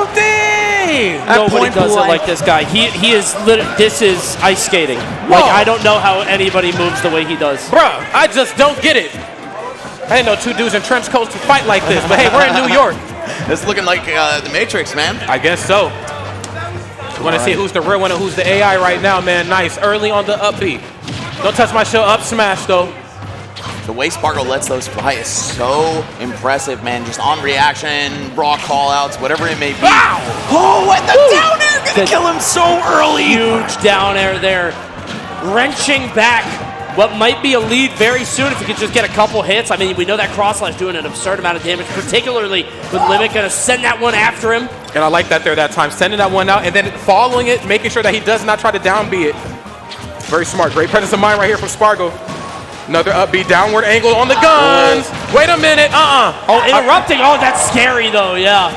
Oh, Arsene about to come out right now. Spargo's like, hold on, let me get mine too. Yeah, he tries to build it up as quickly as possible. There's the back air. We got to do something on stage though. Has the limit. What are we going to do? Not burn it. Okay. Gonna sit on stage. Okay, there's the up tilt. Up air, not allowing to land for free. Too much on the guns. Looks like Spargo's trying to work in and around it, but can't work around that back air. Whoa! What the? Hey! Okay. Burnt his limit there before the guns with climb hazard. Arsene's gone. We're gonna wait a second. What a the drag down Leo pushes the game 5. This is game 4 Leo in peak form. How does he do it? My goodness. We are Unbelievable back. control. Wow. I mean, again, just the mental stamina you have to have in some of those moments. Spargo's getting so much out of that up B out of shield. Those moments where Leo really wanted to just approach aggressively. I'm no longer using guns to use that long range poke. I am in your face every time. Up B. It's just unbelievable control and mastery of his character, the likes of which we haven't seen in a very long time. Sure. We saw Joker pop up here and there kind of intermittently, and it just wasn't the same, man. It was a little awkward, a little stilted, didn't quite have the timing down, but this Joker is just he's buttery smooth. He's skating on the floor, man. Again, no tread on those Chelsea boots. The red trench coats coming out right here, New York style. Bro. Final game between these two absolute juggernauts. First hit fair in there. Whoa. He said, look, I'm flicking the C-stick in every direction. You getting all the aerials. These guys have been playing nonstop since 3 p.m., by the way. I don't know how they do it on the back end of a full work shift. Me and my peak is only a mere fraction of their power. I can't imagine it. Leo and Spargo, the two best players in Mexico, putting on a show for you guys in this loser semis. That's right. The show's not quite done yet. We are at the final episode right here in this set. Nice. Love that down air. Able to break that craziness up here. Both sides coming down with something crazy every time. Whoa. Okay. Strange on the punish, but we'll take it. Back up. Oh, and you know Spargo is so hungry for this revenge. He usurped Leo as the best player in Mexico, as a contender for the best in the world over the course of the past year. But Leo trying to beat the washed allegations and doing a damn good job at it. And motivated Leo is a different animal. We've seen him throughout this tournament want it more than he has in such a long time, and you can feel it in the gameplay. But Spargo not making it easy for him with that waist chop there. That's right. Cutting him down to size. Gonna get the limit off this one. Let's see how far he can push it. That's the sortie special right there. That was smart on Leo's, but have to try to jump around the looming back air, but letting him show his hand first, turn around F tilt. That's just what you do as a sortie. Whoa, there's the back air. Spargo hold on a minute. Gun? These guns miraculously. Oh, whoa. Okay. No resources off stage. The jump was gone. No limit. And that's going to be a stock loss. Leo with a good amount of Arsene left to push this comeback here. Okay. Nice fall down on the back air. On the top platform. Positioning in this matchup, I feel like, is so important again. You got a character as long as Cloud that can basically swing from one end of the stage to the other. Meanwhile, Leo's always trying to close that distance out. Sometimes using something as simple as the gun, or sometimes approaching aggressively. Again, Nair very safe. There's F tilt again. That's right. I think what Spargo is doing is trying to play around Leo's zone. We see Leo continually go for the down gun, or continually kind of threaten Spargo's range, and Spargo thinks he's safe, and then Leo swings. You saw it there. Spargo there being proactive, jumping up, stuffing the guns before anything else can happen. That's right. There's a grab for Leo. This could be huge. We know the gun. Did he just? Oh! Don't ever try things. It ain't over yet. It's not over. Hold on. He said I got bullets galore. It's even more damage. I got bullets. It's not over. Oh my God! And there's block on the get up attack as well. How much is in the chamber? My God! How big are the mats? My God! Oh, you'd think Leo's American the way he's shooting right now. But hold on, Spargo on the verge of closing this one out. He has limit. He has Leo in its almost deep red percent. A cross slash near the corner could do it. A finishing touch from anywhere will get it done. Oh, and there goes Arsene. Okay, back to the ledge right now. Nice, smart. New back air was probably coming. Decided to roll in that time. He's looking anything but good right now for Leo. You better watch yourself. Love that empty jump. Gets the forward throw. Leo, one. What the? Whoa! You want to talk about hurtbox shifting? Cloud's up air so good at breaking him out of these bad spots. I'm feeling it up smash. Well, so is Leo, because he just took one straight to the face. Spargo advances to the losers finals, eliminating his Mexican rival MkLeo, saying, you know what, man, you got me in winners, but when my back is to the wall, I am unstoppable. It's a cornered animal, man.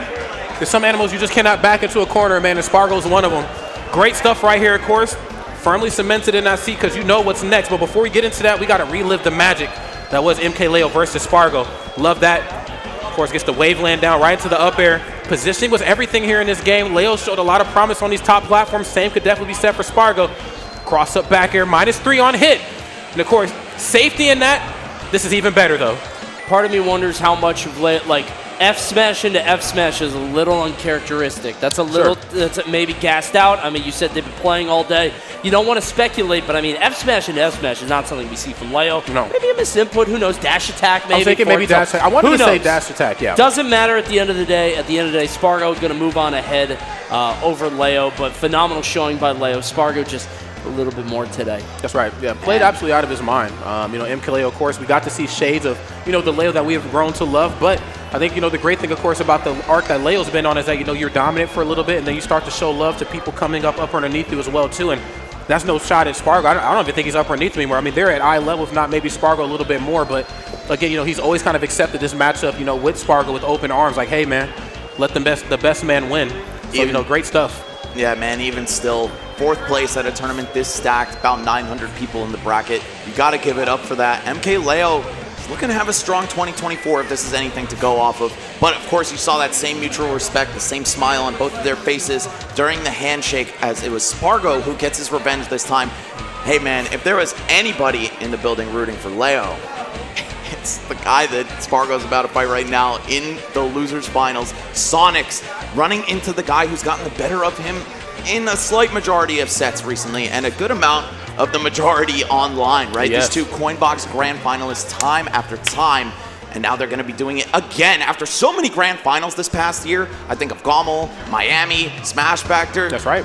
Watch the Throne, you name it. These guys are no strangers to fighting each other, but they have to compete for an elimination round and the right to face Tweek in Grands. That's right. So both sides, of course, bringing their A game, their Sunday's best here, of course. But it's really hard for me to call who's going to be able to take it. Again, Spargo's been playing with some different energy. I mean, he's always really on 10, but it feels like he's slightly like 10.5, 11 today. You know, even despite being on the loser side, but I can't, ignore the fact that Sonix, again, top 3, arguably, depending on who you ask, could be the best player in the business right now. So we'll see what these two monsters bring to the table. It's so hard to be able to predict a winner here because we know that Sonix has it in him to defeat the Cloud. Sure. We know that it feels like when Sonix knows what to expect, he seems to be the better player. Spargo can really surprise him or kind of burst at him with some stuff that he hasn't seen before, maybe use a bit more forward air back air than he has in the past. Sonix doesn't really have an answer to it. We've seen that between these two many times. That's right. Yeah, and the last time Spargo defeated him and watched the Throne, he actually did catch him by surprise. Actually, wait, I think they played at the Coinbox IRL right after that. Yes, they did. I believe so. Either way, when Spargo fought him and watched the Throne, he threw him a little bit of a curveball. He went Cloud for the first time. Yep. And I feel like normally he was doubting that character for this matchup, but I don't know. It worked out really well. Maybe Sonix has the preparation. He does have a phenomenal coach in Tony from Florida. So when they have prep time, it's like Batman. You know, no one's taking him Well, out. that's kind of the thing, is like he was using Aegis for so long, and then he swaps over to Cloud, and then beats Sonix with Cloud, and then beat him at the Coinbox. I mean, Sonix beats Spargo there. So now we're kind of on even footing. No more tricks, no more gimmicks. Nope. We know what we've got up each other's sleeves. So let's start off on small battlefield for game 1. So glad you brought that up too, the importance of just kind of sticking to your game plan. I think, losers finals of the first super major of the year is not the time to bring something new to the table. If it ain't broke, certainly don't fix it. Okay. You know what is broke? That spin dash. Man, really everything that Sonic brings to the table is kind of broken. I mean, let's call it for what it is. Wish someone would fix it. He's next. Right. Nah, just kidding. But either way, pretty even scrap to kick things off. 30 seconds down. Respectable amount of damage dealt by both players, but you're going to see them start to back off. Spargo knows one errant exchange can be his life due to the edge guarding Sonix has at his disposal. Oh my god, no fucking way you just did spot dodge finishing touch. % death right there. My goodness. You got to love it. Spargo, of course, just locked into this match. There's just no other real way to put it. Forward air to death. This blade is getting busy. It's just hook after hook after hook after that finishing touch. Felt like Sonic's just kind of reeling for a little bit mentally. He's going to need to answer back with some kind of edge guard, something that Spargo might get shaken up by a little bit. We're going to see a back throw here to get him back off stage, but he does have that limit. No spring that time, and no back air. confidence there. He had the follow. He had the tracking. Yeah, I have to agree with that, Coney. Just kind of riding the wave back to the stage. Where's your confidence, homeboy? Hit the floor there. But Spargo a flub of his own, and of course that's the pressure that comes with playing at such a high level after such a long day on this big stage, man. You're not going to play like yourself all the time. You just got to shake it off and roll with the punches. That's right, man. Again, it's nice to see that both sides are still human at the end of the day. Of course, they're not without error. Both sides here. Even stocks, nice. Falling upper into rising upper. Can I get another one? Base air dodge out. And smart on Spargo to air dodge away that time. That way, at the worst, he might take a dash attack, maybe a spin charge. Not entirely sure, but things are leaning more towards the favor of Spargo. I know back here is coming, bro. It's just a matter of when. Whoa! Oh, those dash attacks non-stop from Spargo on the hunt. He just wants to close it out. Some kind of big stray hit, and that really fits the bill. Sonix is holding that shield a very long time. Those are easy grabs for Spargo, but of course, if he misses that, might be a back throw to the ledge, and it might be curtains. That's right. Very scared. We're going to go to the ledge here.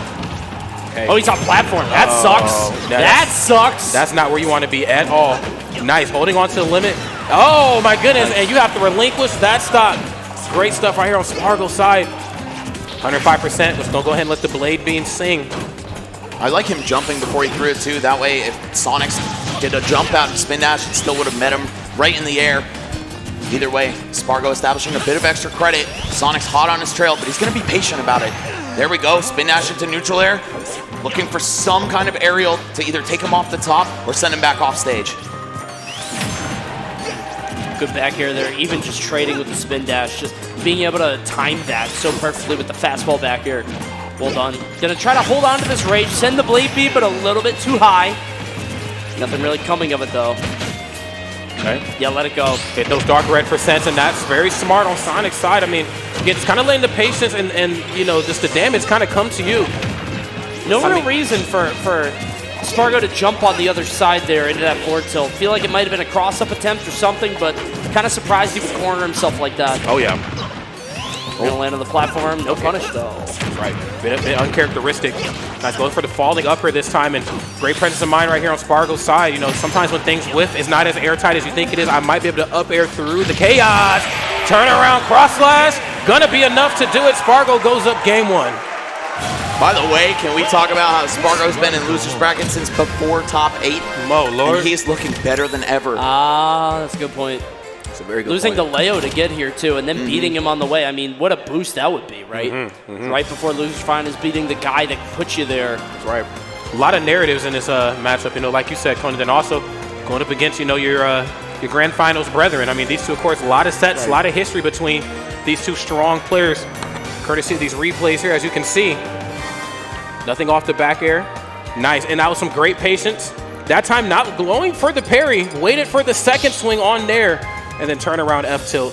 Yeah, again, really weird to jump on the other side. Again, I think it's a cross-up attempt trying to not get grabbed or something, but just kind of cornering yourself. Getting that cross slash, though, doesn't matter at the end of the day. We're out to game 2. And we're going to Final Destination.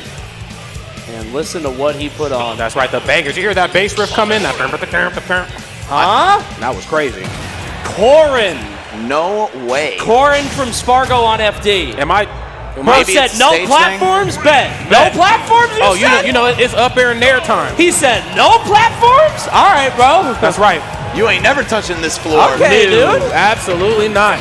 All right, so it's worth pointing it out. If Spargo wins here and then Tweek wins the tournament, it is a bar-for-bar exact replica of the top 4. Not just who's in it, but their standings. That's nuts. So I would love to see that just because it's insane. But of course, I'd love to see Sonix keep it going as well. Such a talented and hardworking player. This Corin might be a bit of a moment of grace from Spargo. He's like, hey, I've just beat you so hard that I don't really even care. I'll go with secondary. Maybe a pro to Phantom diff here too. Maybe it's like, all right, well, you're not getting cloud info. You're getting no cloud info, and then you're going to forget about back air and forward air and up smash. That's so right. How about a deal with this Corin? I mean, this Corin is dealing out the damage. This is looking good right here. Both sides looking good. And I think you get a little bit more safety in your swings right now. At least with forward air. Forward air -4 on hit, so Sonix is going to really have to dig deep on what the answer is going to be after I start swinging these aerials. Nair's looking good too. Whoa! Air dodge that. And again, that's a matchup check, dude. We were talking about him not being ready for Cloud before. That Corin frame trap is deadly. You got to be ready for that. It truly is. Especially off stage too. I feel like, you know, you kind of get the luxury of recovering for free, you know, or excuse me, not recovering for free when you're Cloud. But right now when you have Corin, you get to kind of, you know, mix up Sonic a little bit more. It's so funny that Spargo beat Sonix at Watch the Throne because he surprised him with the Cloud, and now he's got this new thing. That's He's right, got this that's new right. toy he can play with. And That's Sonic's right. like, what the hell do I do? He's got the secret third option. It's so ridiculous. Something far more sinister. That's right. This is the secret menu right here. You got to ask about this one in the drive-thru. But Spargo, he's going to deliver it, man. He'll make it hot and ready for you. Let's see if he can push the stock lead even further. Okay. Sonix is at the ledge. It feels like he's out of answers. It's the back air this time. Of course, you get the safety on the swing from there and forward just to put on some good damage. Up air, of course, taking stocks, off the top, but back air, that is your calling card. Okay, into the corner. Nice, great patience, back row. Great grab. Off stage now, of course, Cloud not quite able to come and get you if you're Sonic off stage. Corrin, cut from a different cloth. This time, getting a little taste of your own medicine. Uh-oh, hold on. In the blinking at the ledge, I'm ready for the parry. Please swing. Yeah, Sonix knows that he might be able to take this character out in one exchange if it's near the ledge. So trying to push that advantage, trying to set those ledge traps up. Unfortunately, it's not going to work out. Oh, but the landing trap will. The one downside to these giant sword aerials is that the timing's a bit predictable. You can pick up some big parries off of that. That's right. This is the true test for Sonix. I mean, we know that he can win a game if he has the lead, if he's able to bleed his opponent out. But here, you've got to run at this sword mistress the entire rest of the game, and you got to pick your choices very carefully. Hard agree. I mean, she's kind of leaning into her Fire Emblem roots right here. I mean, again, she's just going to keep swinging forward here. Very similar like Mark Lucina. Fair, of course, very safe on shield. Great for putting on percent. If you get too close, I let you swing first. I still have down tilt, up tilt. Great party starters at low to mid percents as well. That's Wait, too low. what are we doing? Too low, young man. What are you doing down there? I love the fact that he picked neutral air right there. Corrin's back air, very slow, but the nair hits in a 360-degree arc around her. It's the fastest way he could have picked Sonic up out of his up B. Oh, hold on. No, not going to even get any follow-up, let alone one that'll kill. Here we go. Spargo on the verge of closing this one out. How far can you push the advantage state? We're going to see, off the mark with the down tilt, but whoa! What the? Down smash in the corner. That's right, it covers both sides. Okay, neutral special, but an air dodge up, and nothing off of the pin. I feel like Sonic's just really struggling with that up air like I talked about. It's so good in this matchup. Homing attack slightly off on that, and I don't know if that was a run back motion from Sonix, but I think Spargo just changing the question on him on that one. Yeah. Sonix did not have the answer just yet. I'm wondering if we're going back here. And homing attack really failing him on this. You can see it. Charging it up and a little bit too high. Boom. I thought it was supposed to home in, man. Bang, bang, boom. Mechanics bow, looking bang. worse than Sonic Adventure 2, which is a Throw big 20-some-year-old jungle game. japes. I can't. All right. Well, you know, I don't know if they noticed. Wait. Because he picked Corrin. I hope not. I'm trying to start off on Jungle Japes. Wait, he picked the stage Jungle He Japes? definitely I thought picked you meant Jungle the Japes. Did he song. really? Unless I'm making it up, because the song, I could swear he did. Am I crazy? That sounded Nobody like a else will Sonic say song. it. It You're sounds not- like you're a not Sonic crazy. song, but I swear it. Yeah, let's go! Wait, is this happening? Let's go! Are we doing it? Are we? Let's go, change production. Hey, I want to see Jungle we're Japes. in the Coney stream Let's now. go! Yes, Welcome to the Coney This is what I corner. want. I told you they don't pick Japes. Let's go! So funny. What happened And to Honor? congratulations to Spargo for making it to grand final. Man, what happened to Honor? All right. Well, I could swear they picked Japes, but the song kept playing, and I was like, wait, am 2.5. I crazy? Thank you, Devin. We're good. Okay, 2.5 for Spargo. That's Okay. right. Wow, wonderful, wonderful. This is I gotta give it to him. You know, the Corrin switch. I was a little skeptical at first, but then when I seen that we were going to FD, I exactly knew what was going on. But I love the pin attack. The pin is just one of those moves in the game where even if Sonic is moving around, it's very hard for him to, you know, pinpoint his options. Once pin comes out, everything stops. Right. It's like, okay, where's he going after this? And having a move like that Sonic has to respect really goes the distance in this matchup. it does. I mean, you think about Sonic, the fastest thing alive. He wants to be on the move constantly.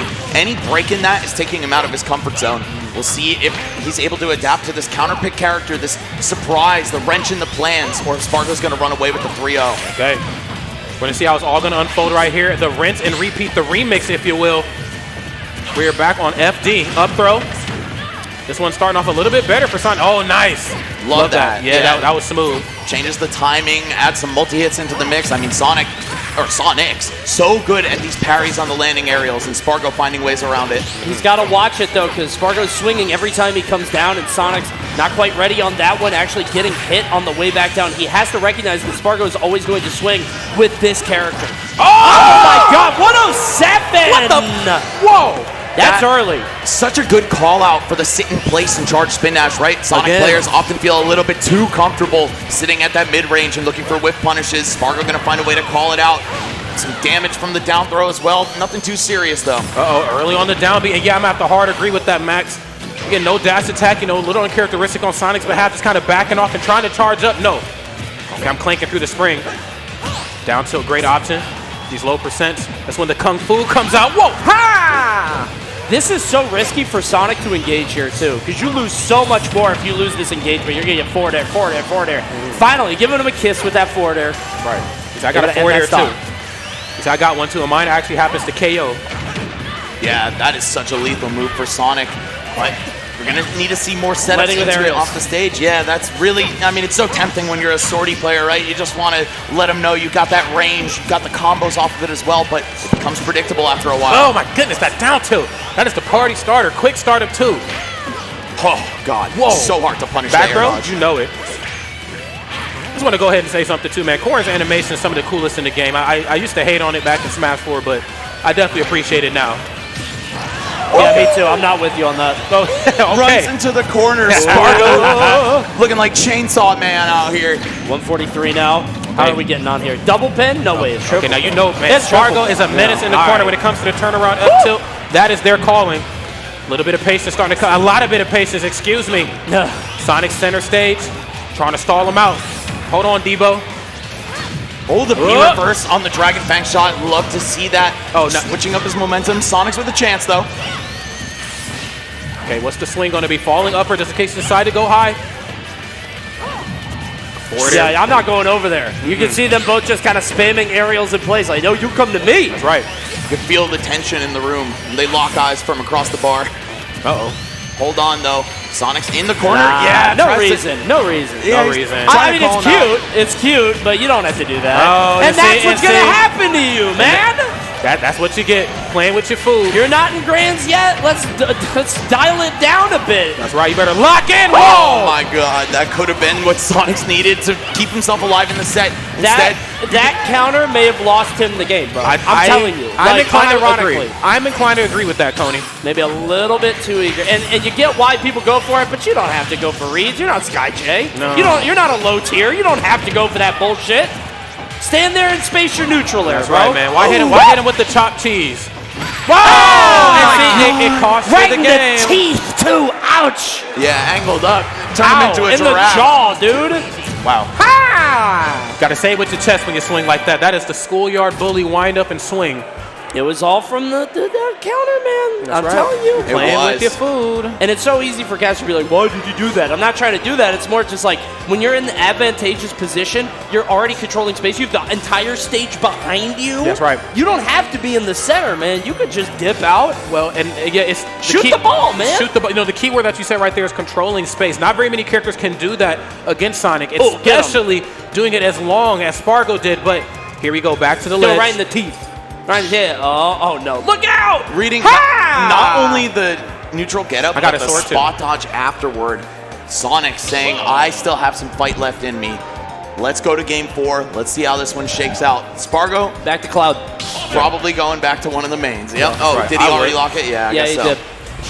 But, I mean, you know, he's got some house money to play with here. Yes, obviously, we're going back to Cloud for a small battlefield, but Corrin is still on the table in the future. I mean, he could always pop it for the next one if he wants. Okay.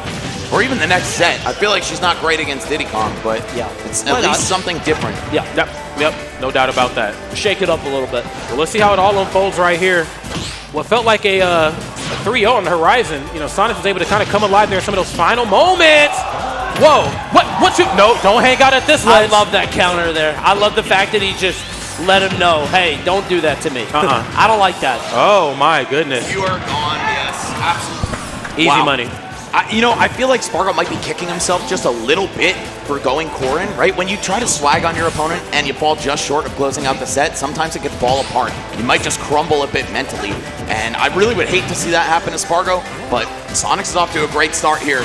I think him getting the game makes it like, I wouldn't worry too much about it. Like, if you get the game, it's fine, because at least you got something for it. That's right. And now we pop Cloud, and now we just try to win honestly. The problem is Sonic's might be dialed in now.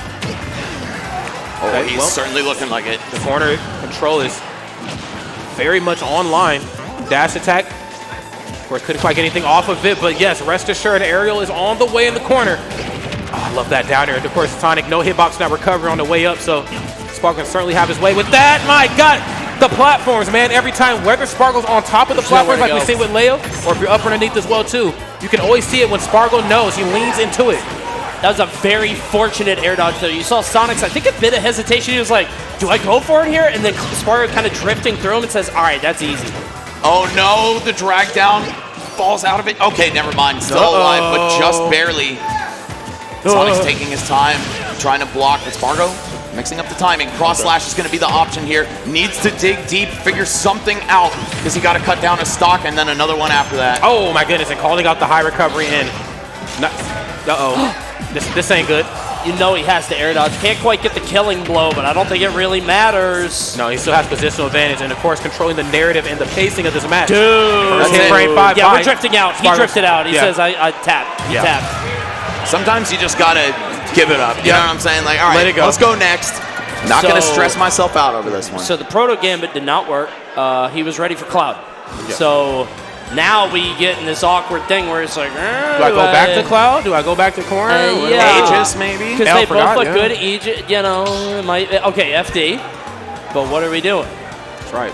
Aegis is very scary. That is dangerous. I think I heard Corrin. Oh, it's Corrin. No way. Spargo locking her in for game 5, betting it all on this rogue character choice. You know, and I think I have to correct myself. You know, I talked about, you know, the importance of if you have a mentality, a game plan, and it's worked up until this point, why switch it up at the last second unless you are two of the best players to ever pick up a controller and smash? Then it's a little different. So well, I'm not upset at the corner. Something I want to point out. What's up? We've talked about it so many times over the years how Leo was kind of the blueprint for Spargo, right?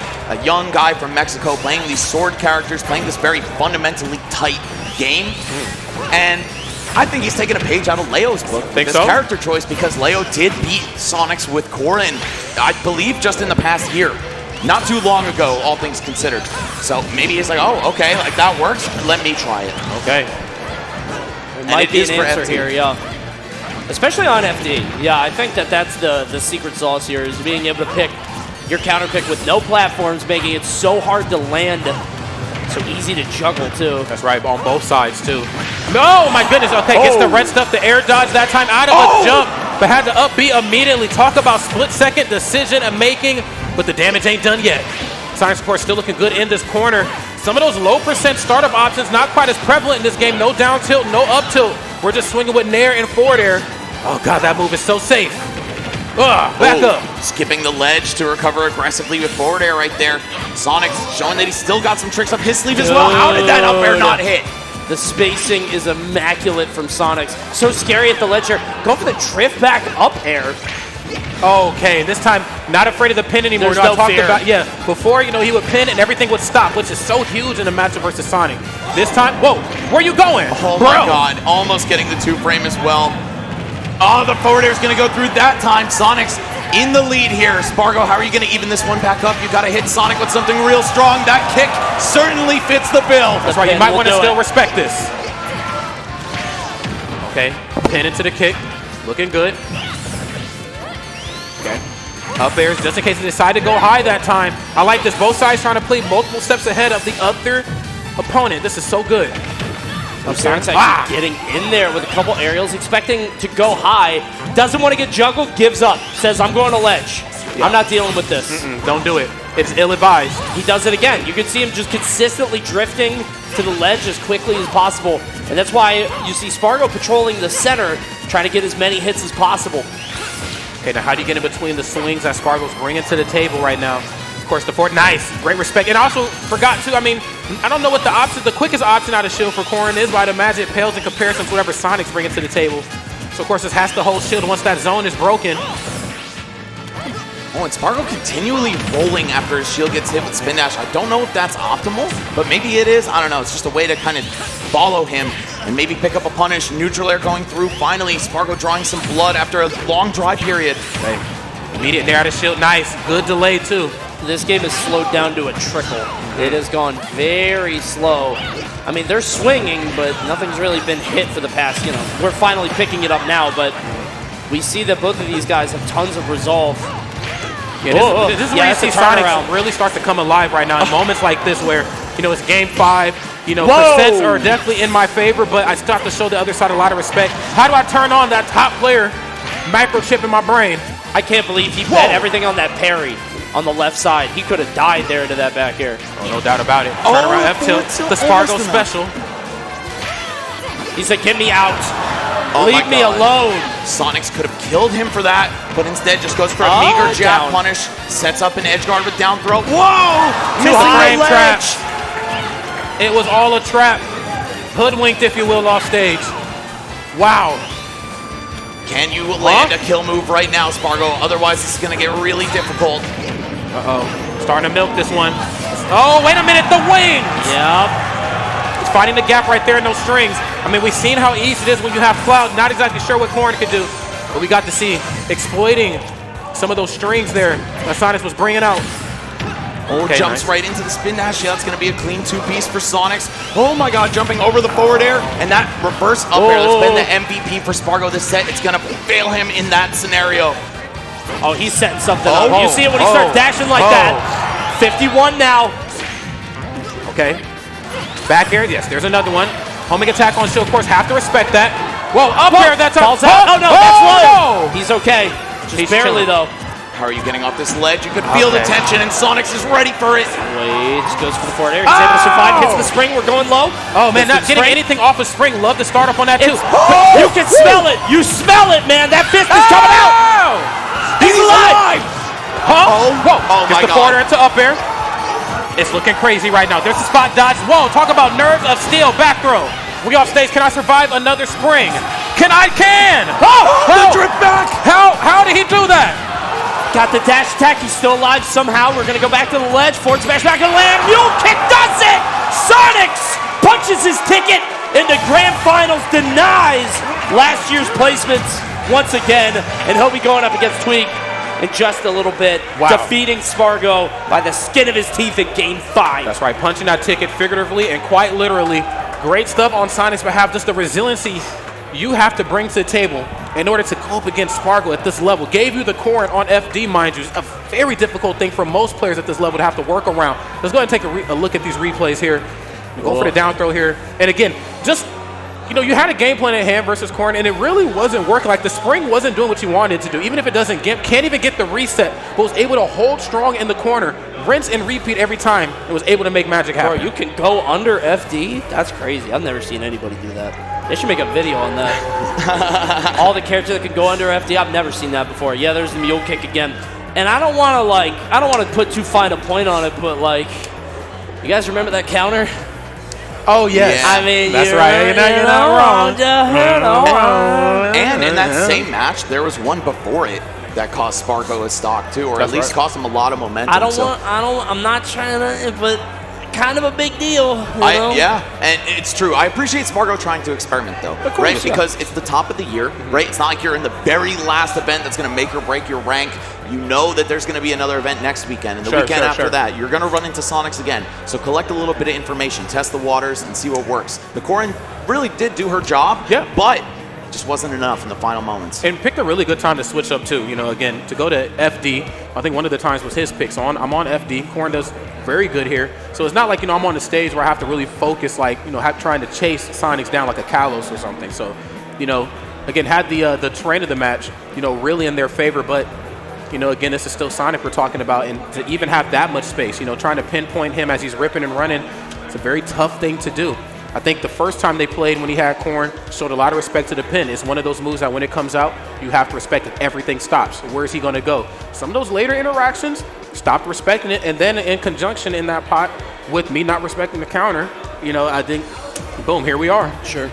So we're running it back to winners finals. It's going to be Tweek versus Sonix as our grands for that trophy and the title of Let's Make Big Moves Grand Champion. You guys ready to get started? Come on, y'all. Let's make some noise. What's up? What's up? Well, I don't know if we're starting yet. Are we doing slides? No, we're getting into it? Let's get into it. Here we go. I think we paid all the bills. I think Sonix is getting water, going to the bathroom or something. Of course, before such an important set, it is important to take your time, come back to reality, find your center. That's right. You are going up against one of the best players in the world and the defending champion in Tweek. And he's on winner's side at that. Yeah, and you would swear that Tri-State has a guardian angel based on the way that this winner's finals played out, trying to protect the streak. But I'll tell you one... Very angels in the outfield. Yeah, very strange. One streak that will definitely not continue. It's already been broken, but it certainly won't happen here. That LG curse that you hear so damn much about at our own tournaments, I guess we're just rigging the brackets because Sonix won Let's Make Moves Miami. Tweek or Sonix, both signed to the same team, will win this one. Guys, it's been one hell of a trip. Can't wait to kick off this final set. Thank you guys for being here with me. Thank all of you in the audience for being with us as well. Really appreciate all the words of encouragement and support, man. I could not thank you enough. And yeah, hey, before I get too sappy, we're going to get into this grand finals. That's right. We're definitely going to be in for a treat. So, I mean, again, just to theory craft a little bit, one side coming in from winners, other side certainly coming in from losers. We have seen, kind of the importance of the narrative when you play a character like Sonic at this level. Pacing is everything.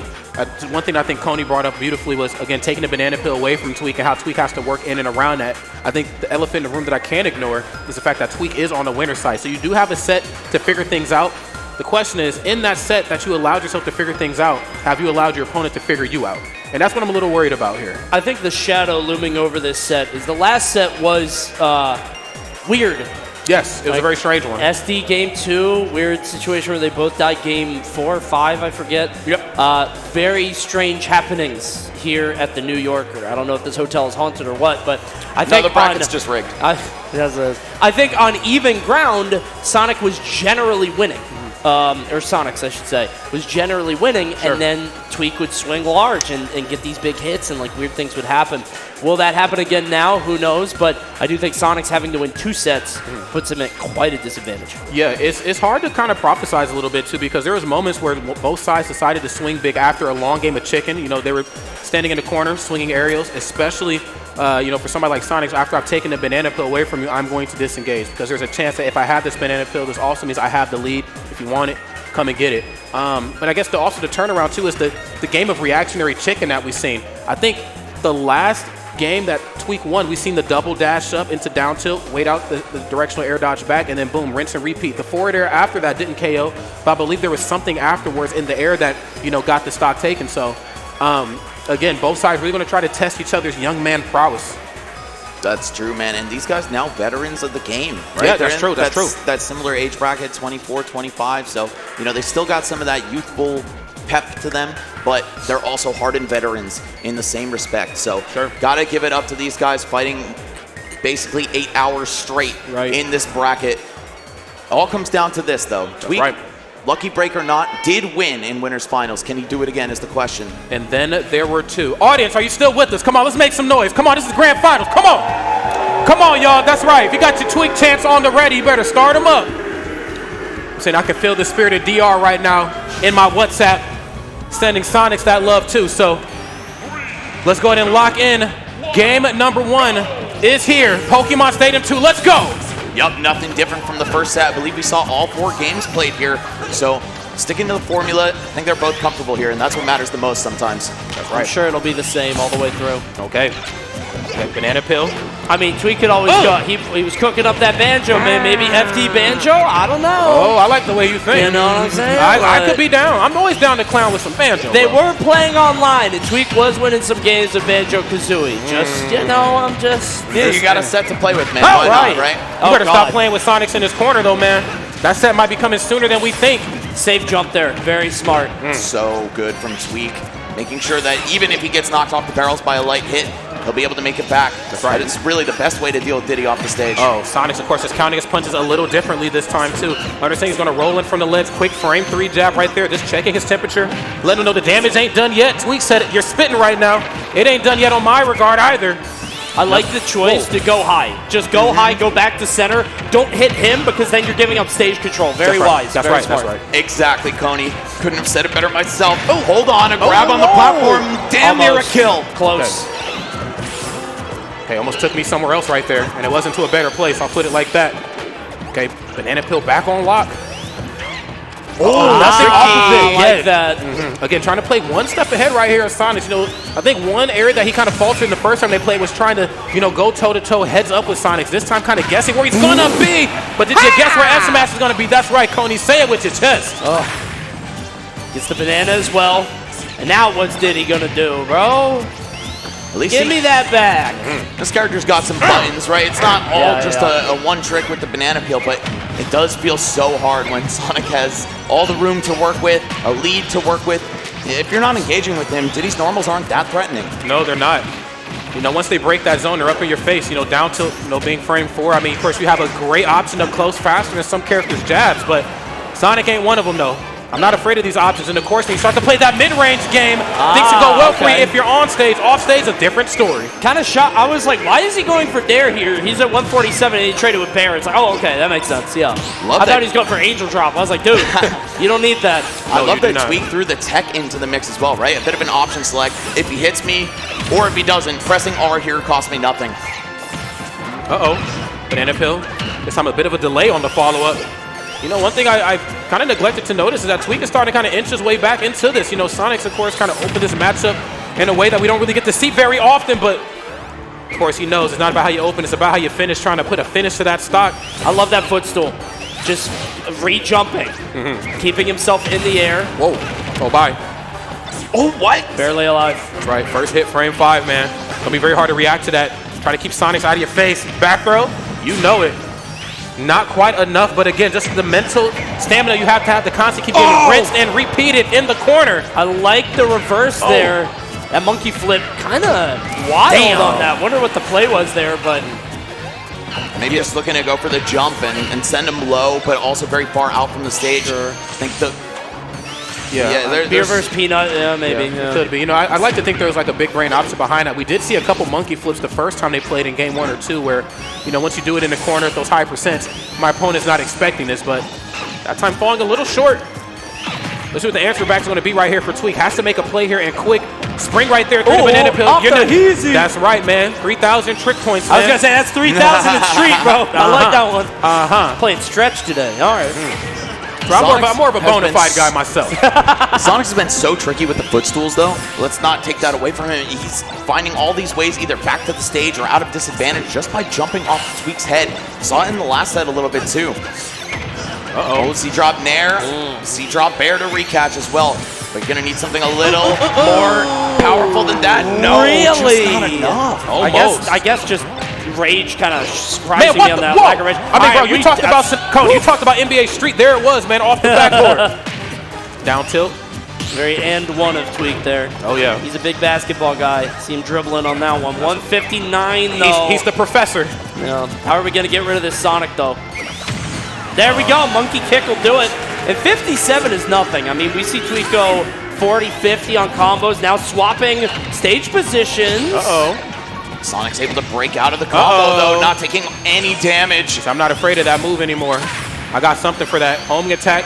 Match starting to spiral just a little out of control right now on Tweek's side. Tweek, though, still looking as dangerous as ever. Holding center stage.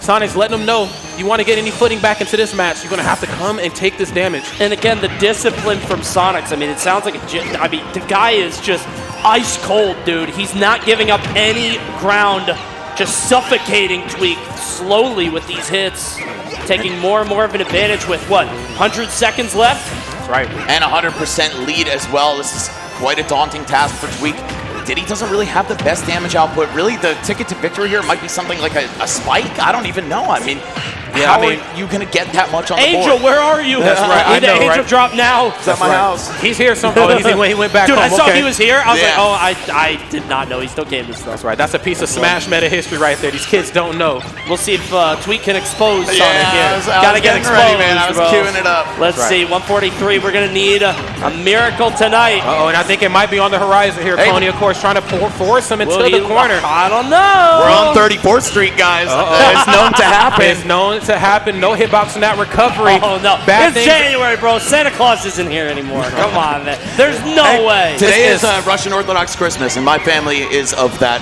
denomination. So, give me a Christmas gift, Tweek. Hey, you got this, baby. Whoa, my goodness. The real holiday's on the horizon, man. Tax season. That's what I'm waiting on. No way. Whoa, down tilt. Oh my God, let's go! Russian Santa coming in clutch, baby. That's crazy. Russian Santa, that's a thing? It was in my household. It's a miracle on 38th Street, bro. That's unbelievable. Soviet Russia, I take presents. Tweek somehow stealing that game with that forward smash. My God, a buzzer shot at the Garden tonight, folks. That's right. Tweek taking game one from behind the whole time, and we talked about how that's almost impossible to do against a player like Sonix, against a character like Sonic, but somehow he's getting it done. You could feel the pressure mounting on Sonix right now. That's right. I mean, again, you know, Coney, you talked about him playing ice cold and not giving up anything in terms of the ground game. Again, that air dodge. And then the air dodge happened. But, you know, again, dash attack is so good down to really all the low percent party starting options in Sonic's toolkit. So dangerous for Diddy in a matchup where, you know, Diddy not the most explosive guy in the world, but once he gets in, he's in, where Sonic can kind of stay on one side of the stage and then just fly in your face. Diddy can kind of hard press on the answer back. Whoa, nothing off the down air into the grab. Yeah, I can't believe that didn't connect. When you get spiked into the floor like that by Diddy's Dare especially, feels like he has a whole world of opportunity. But either way, Tweek giving up that one combo has allowed Sonix to establish himself another early lead. Okay, looking good right now. Positioning is everything. Trying to stay up underneath that platform. Okay, banana peel, yes, in the forward air. Toss out some of these longer lasting moves in Tweek's toolkit. Whoa, come here. Oh, that almost felt like it had armor. I thought I heard homing attack collide with Diddy right there. But either way, Tweek putting himself very close to taking the lead once more. Sonix is all over these roll reads, but just a bit too late. That's right. And I love that too. Again, just the standing jab, quick frame free option. Which way you're rolling, I'm going to reset you, make you think on the fly. Just kind of checking his temperature here. Up smash, of course, not able to get it done, but still forcing the advantage off stage in the corner. Banana peel Z drop. Whoa! I thought Sonix dipped too low to make it back there, but that air dodge is so huge. Okay, this monkey flip might finish the job, and it certainly will. Tweek, a fairly healthy stock. He'll really only die to something near the blast zones or a forward smash at this point. I guess any smash. Yeah, he's looking for it, especially down smash. If he can catch that in the corner, or maybe like an improper recovery back, he'll be cooking. I mean, the impetus is I mean, Sonix is the guy that has to make the move here. Oh, yeah. Oh, wow, no tech there, so that's a double grab into the back throw. Going off stage using the banana, actually getting 6%, not really getting much else. It didn't reset or anything, but a little bit of damage, I suppose. Oh, my Alive. goodness. Yeah, kind of catching him loitering at the ledge, too, just hanging out and not doing anything. Caught him with that down tilt, a move we don't really get to see very often in Sonic's toolkit. Most characters get caught in that corner, and their options immediately are to either roll back on or try to jump out of harm's way. There's the up tilt, my God. Gonna get it done that time. It wasn't enough at like 170, but a couple more points of damage on the board. Sonic's able to take the first stock, but man, it just looks like Tweek has awakened after that first game. You see, I'm up right now. I'm alert, activated. Yo, Russian Santa coming in clutch, bro. Yeah, this is crazy. And this isn't even off of any nonsense like their first set. This is just Tweek is on something else. Tweek is tweaking right now, man. He's off the sheesh. Okay. I love that full jump, just resetting. Exactly. Either I get a hit or nothing happens, which is what he wants. Scaring Sonix into thinking he wants to press a button or do something threatening, so he'll back off and respect it. Next thing you know, that's enough time to pull a banana out, change the entire flow of the game. Uh-oh. Okay, dropping the banana peel, immediately looking for some defensive options on the way back down to the ground, despite being in the lead. I mean, again, one misplaced aerial, one overextension, and Sonix can certainly even this thing back up. Here it is. Nice, gets the later hit in there, forward air.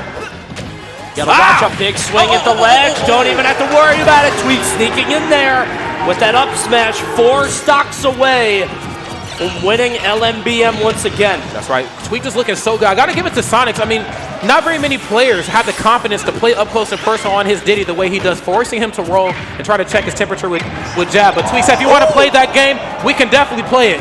Lock in, my friend. Setting up for that angel drop. Actually goes for it this time. He's faked it several times throughout the course of their 2 sets, but it's not going to pan out even when he actually lets it rip. Either way, a fat lead for himself right now. A lot of work to be done on this stock even still. That's right. Has to figure out a way to fine chisel his way back into this. I got to give it to him. Always knowing when to go for like the barrels back onto the stage in conjunction with how fast Sonic is on foot. Not very many characters can get there in time and try to punish it. There's the kick though, leg day. Love how aggressive Tweek has been with these monkey flips, whether it's the grab or the kick. That time getting a little too happy, jumping in the air, gets called out. Now 66-0. You can see him just sitting there with banana. Tweek just kind of lost He's like, I don't know what to do here. I'm winning, but, you know. Okay, ice cold. It's kind of slowing this match down to a crawl. Very good, too. Despite, you know, the time not really working in either side's favor. It's hard for me to kind of, you know, pinpoint who's in more advantage when it comes to the time. Whoa. I think both sides, again, know how important every hit, making it count right now. Banana Peel, this time he has it and still deciding to slow it down.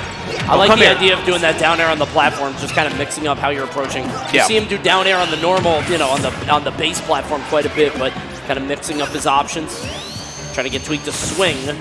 Now Sonix's win condition at this point is probably an edge guard. Tweek, I feel like as long as he chills in center stage, things are going to be looking pretty good for him. Yeah, we need a spring here for Sonix. Yeah, we need something here and fast. Narrowly avoiding the banana peel just to get forward aired. You know, we didn't get to see in the earlier set that they played the importance of dealing with Sonix off stage. Again, no hitbox, not recovery. We've seen a couple resets with the Angel drop on the banana peel, but still able to kind of work their way through that. This time, able making him pay for it. Great stuff right here on Tweek's side. This has been an insane 2 sets between these two. It started off extremely Sonix favored, right? But after, again, those acts of God, that divine intervention, something clicked for Tweek, and now he's looking more confident than ever in this grand finals. Just one more to bring it home. Meanwhile, there's a long road ahead of Sonix if he wants to take the crown. Oh, yeah. No doubt about it. I mean, if there's ever a character that can, you know, tread through that road as quickly as possible, or I guess, or as slowly as possible, is certainly Sonic the Hedgehog. Okay. Sonic has quite the homework here to study. Back against the wall. We've seen how important this narrative was for Spargo when they were backed into a corner and just how much they came out swinging. Sonix has to kind of lean into that same energy and apply it even more. Potential final game right here. The spirit of Tri-State is upon his audience. Make some noise. What's going on? Y'all still with us? What's up? What's up? Oh, they sure are. That's right, man. I need y'all to wake up. Come on. All right, we're switching stuff up considerably. This is a big change of pace for Sonix, who says, you know what, fuck this, we're fighting. Okay. Straight up. That's right, let me get in your face with it. We can swing. I mean, we've seen shades of it when it came to dealing with, you know, Diddy Kong up close and personal. Again, not very many characters have the frame data, the resiliency to go toe-to-toe in that regard, but using things as simple as just standing jab to reset some of these approaches down to, there's another one. In the words of my, the fake out. In the words of my fellow Italian hazmat, he's changing the floor plan and the game plan right here, and it's working out so far. The quarters are a little bit closer on Smashville, and surprisingly, that might be what Sonix wants. Oh! Okay. Get that F tilt out of here. Okay, I'm grabbing this banana peel. I don't know what you were told. Has it in hand right now, but what are they gonna do? Bit closer quarter combat right now. The one platform definitely starting to make all the difference. The grounded option starting to become a little bit more, you know, important here in this matchup for Sonix. Oh my God. Give me that. This is the thing about Sonix is like, Sonix has this reputation for running and camping and stalling games out, but he can fight. The dude can scrap if he needs to. As you can see, going under Smash, we'll never seen that before. You can see that he is able to fight with the best of them as he's scrambling with Tweek here, even in close quarters combat. Quite honestly, it feels like Sonix rarely resorts to the timeout game plan unless absolutely necessary. This man has been throwing hands all day. I don't know if any of his games have gone to time this weekend. Of course, I'm sure there's been at least one, but you know, I didn't see it. Not like Sinji. Oh, no way. Yeah, right? Cringy. I heard someone call him cringy. I saw that Sinji website. Yeah, I think it's kind of hard to call if any of them did. They played Epic Gabriel, Chunky Kong, Maister, and Skyjay before getting to Tweek, so I don't think any of them did, just given the nature of those beasts down there. But even still, with that percent advantage, with the lead that he had, still gave it up. Tweek getting first stock. And you can just feel the sum of all these lucky breaks that Tweek is finding really weighing Sonix down here. This is a character that needs to finish his plate, needs to start off high, or else it could crumble. You can see it in the player cam. The frustration is palpable. Like Sonix is realizing how much he should not be letting Tweek get away with this. That stock should not go to 200% on Smashville. No, absolutely not. Normally the most patient guy in the room, but Tweek seemingly beating him at his own game this time around. Oh my God, that trade. Wonderful footstool. Yeah, if you want the banana peel, go get it. Go get it. Playing in and around that so beautifully. There it is, though. That's bad. Yeah, that's not good. That's anything but good right here.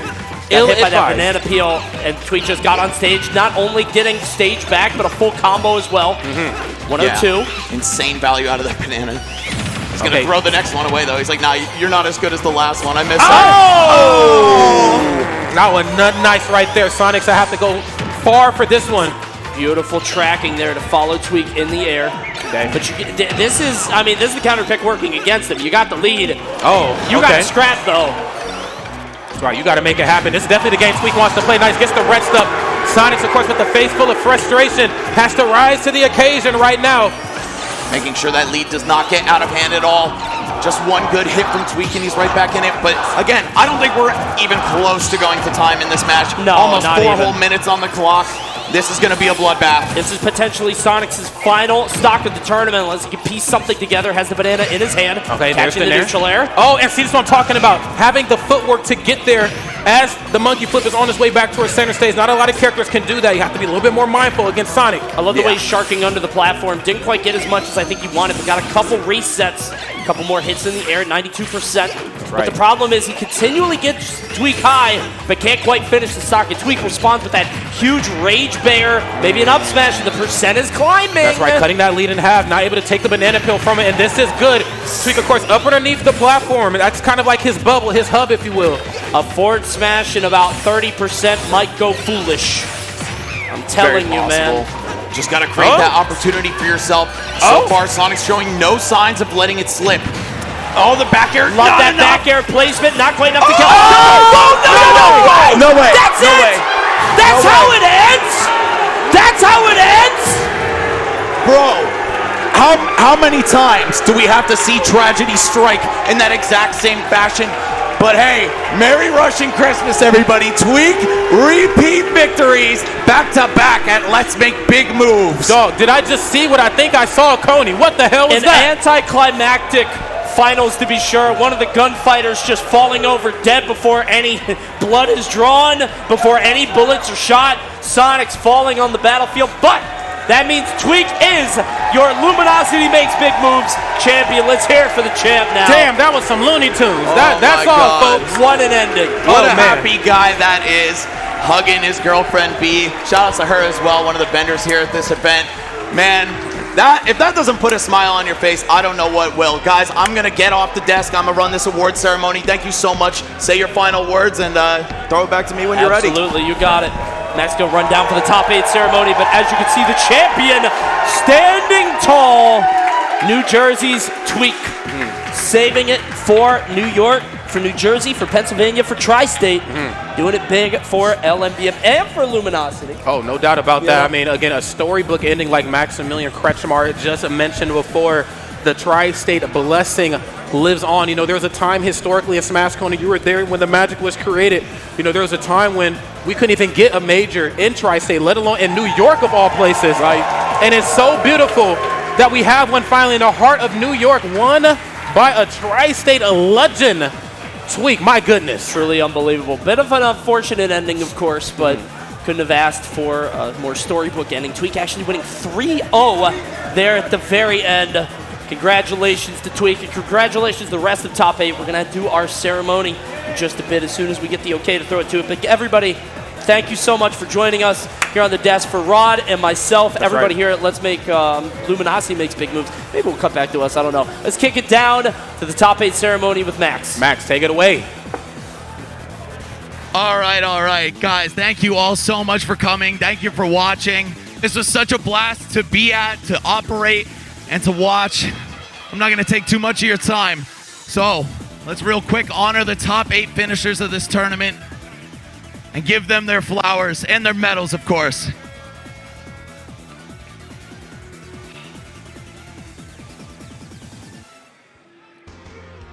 In 7th place, who could not be here to receive his medal. He got it on the way out, though. It was all good vibes. He didn't rage quit the venue.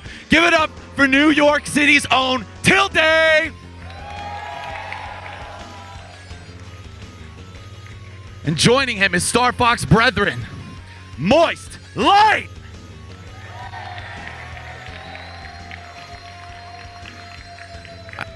Where is Light? I just saw him. Oh, yeah, all right, he's busy. I'll take this one then. Yo, where's the medals? In 5th place, representing Mexico, representing Incineroar, El Tigre, you name it, the big man himself, Skyjay!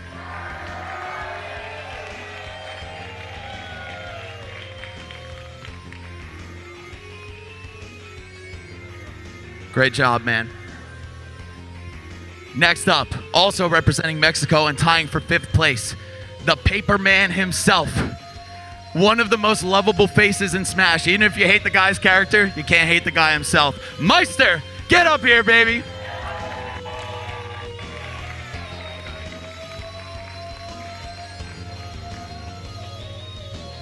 And what do you know? Another player representing Mexico and Luminosity Gaming. The GOAT, the legend himself, MkLeo! Hey,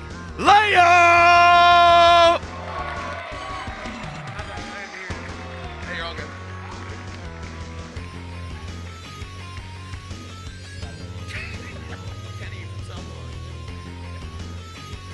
In 3rd place, the young prodigy, the god of Wi-Fi, and now one of the gods of Smash overall, FaZe Spargo!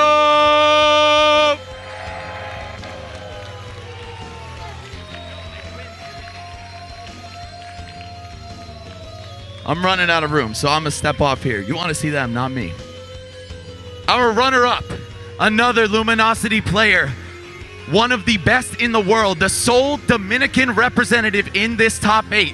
I'm talking about none other than my boy Sonix!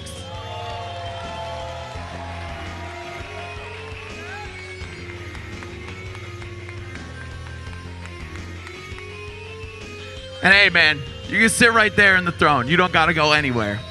The grand champion, the man of the hour.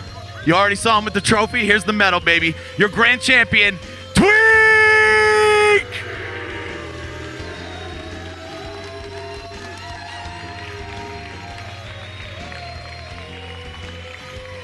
All right, it's getting late. I'm sure we're all really tired. Thank you guys so much for coming. You already know this event is coming back next year. Don't miss it. I love all of you. Have a great night.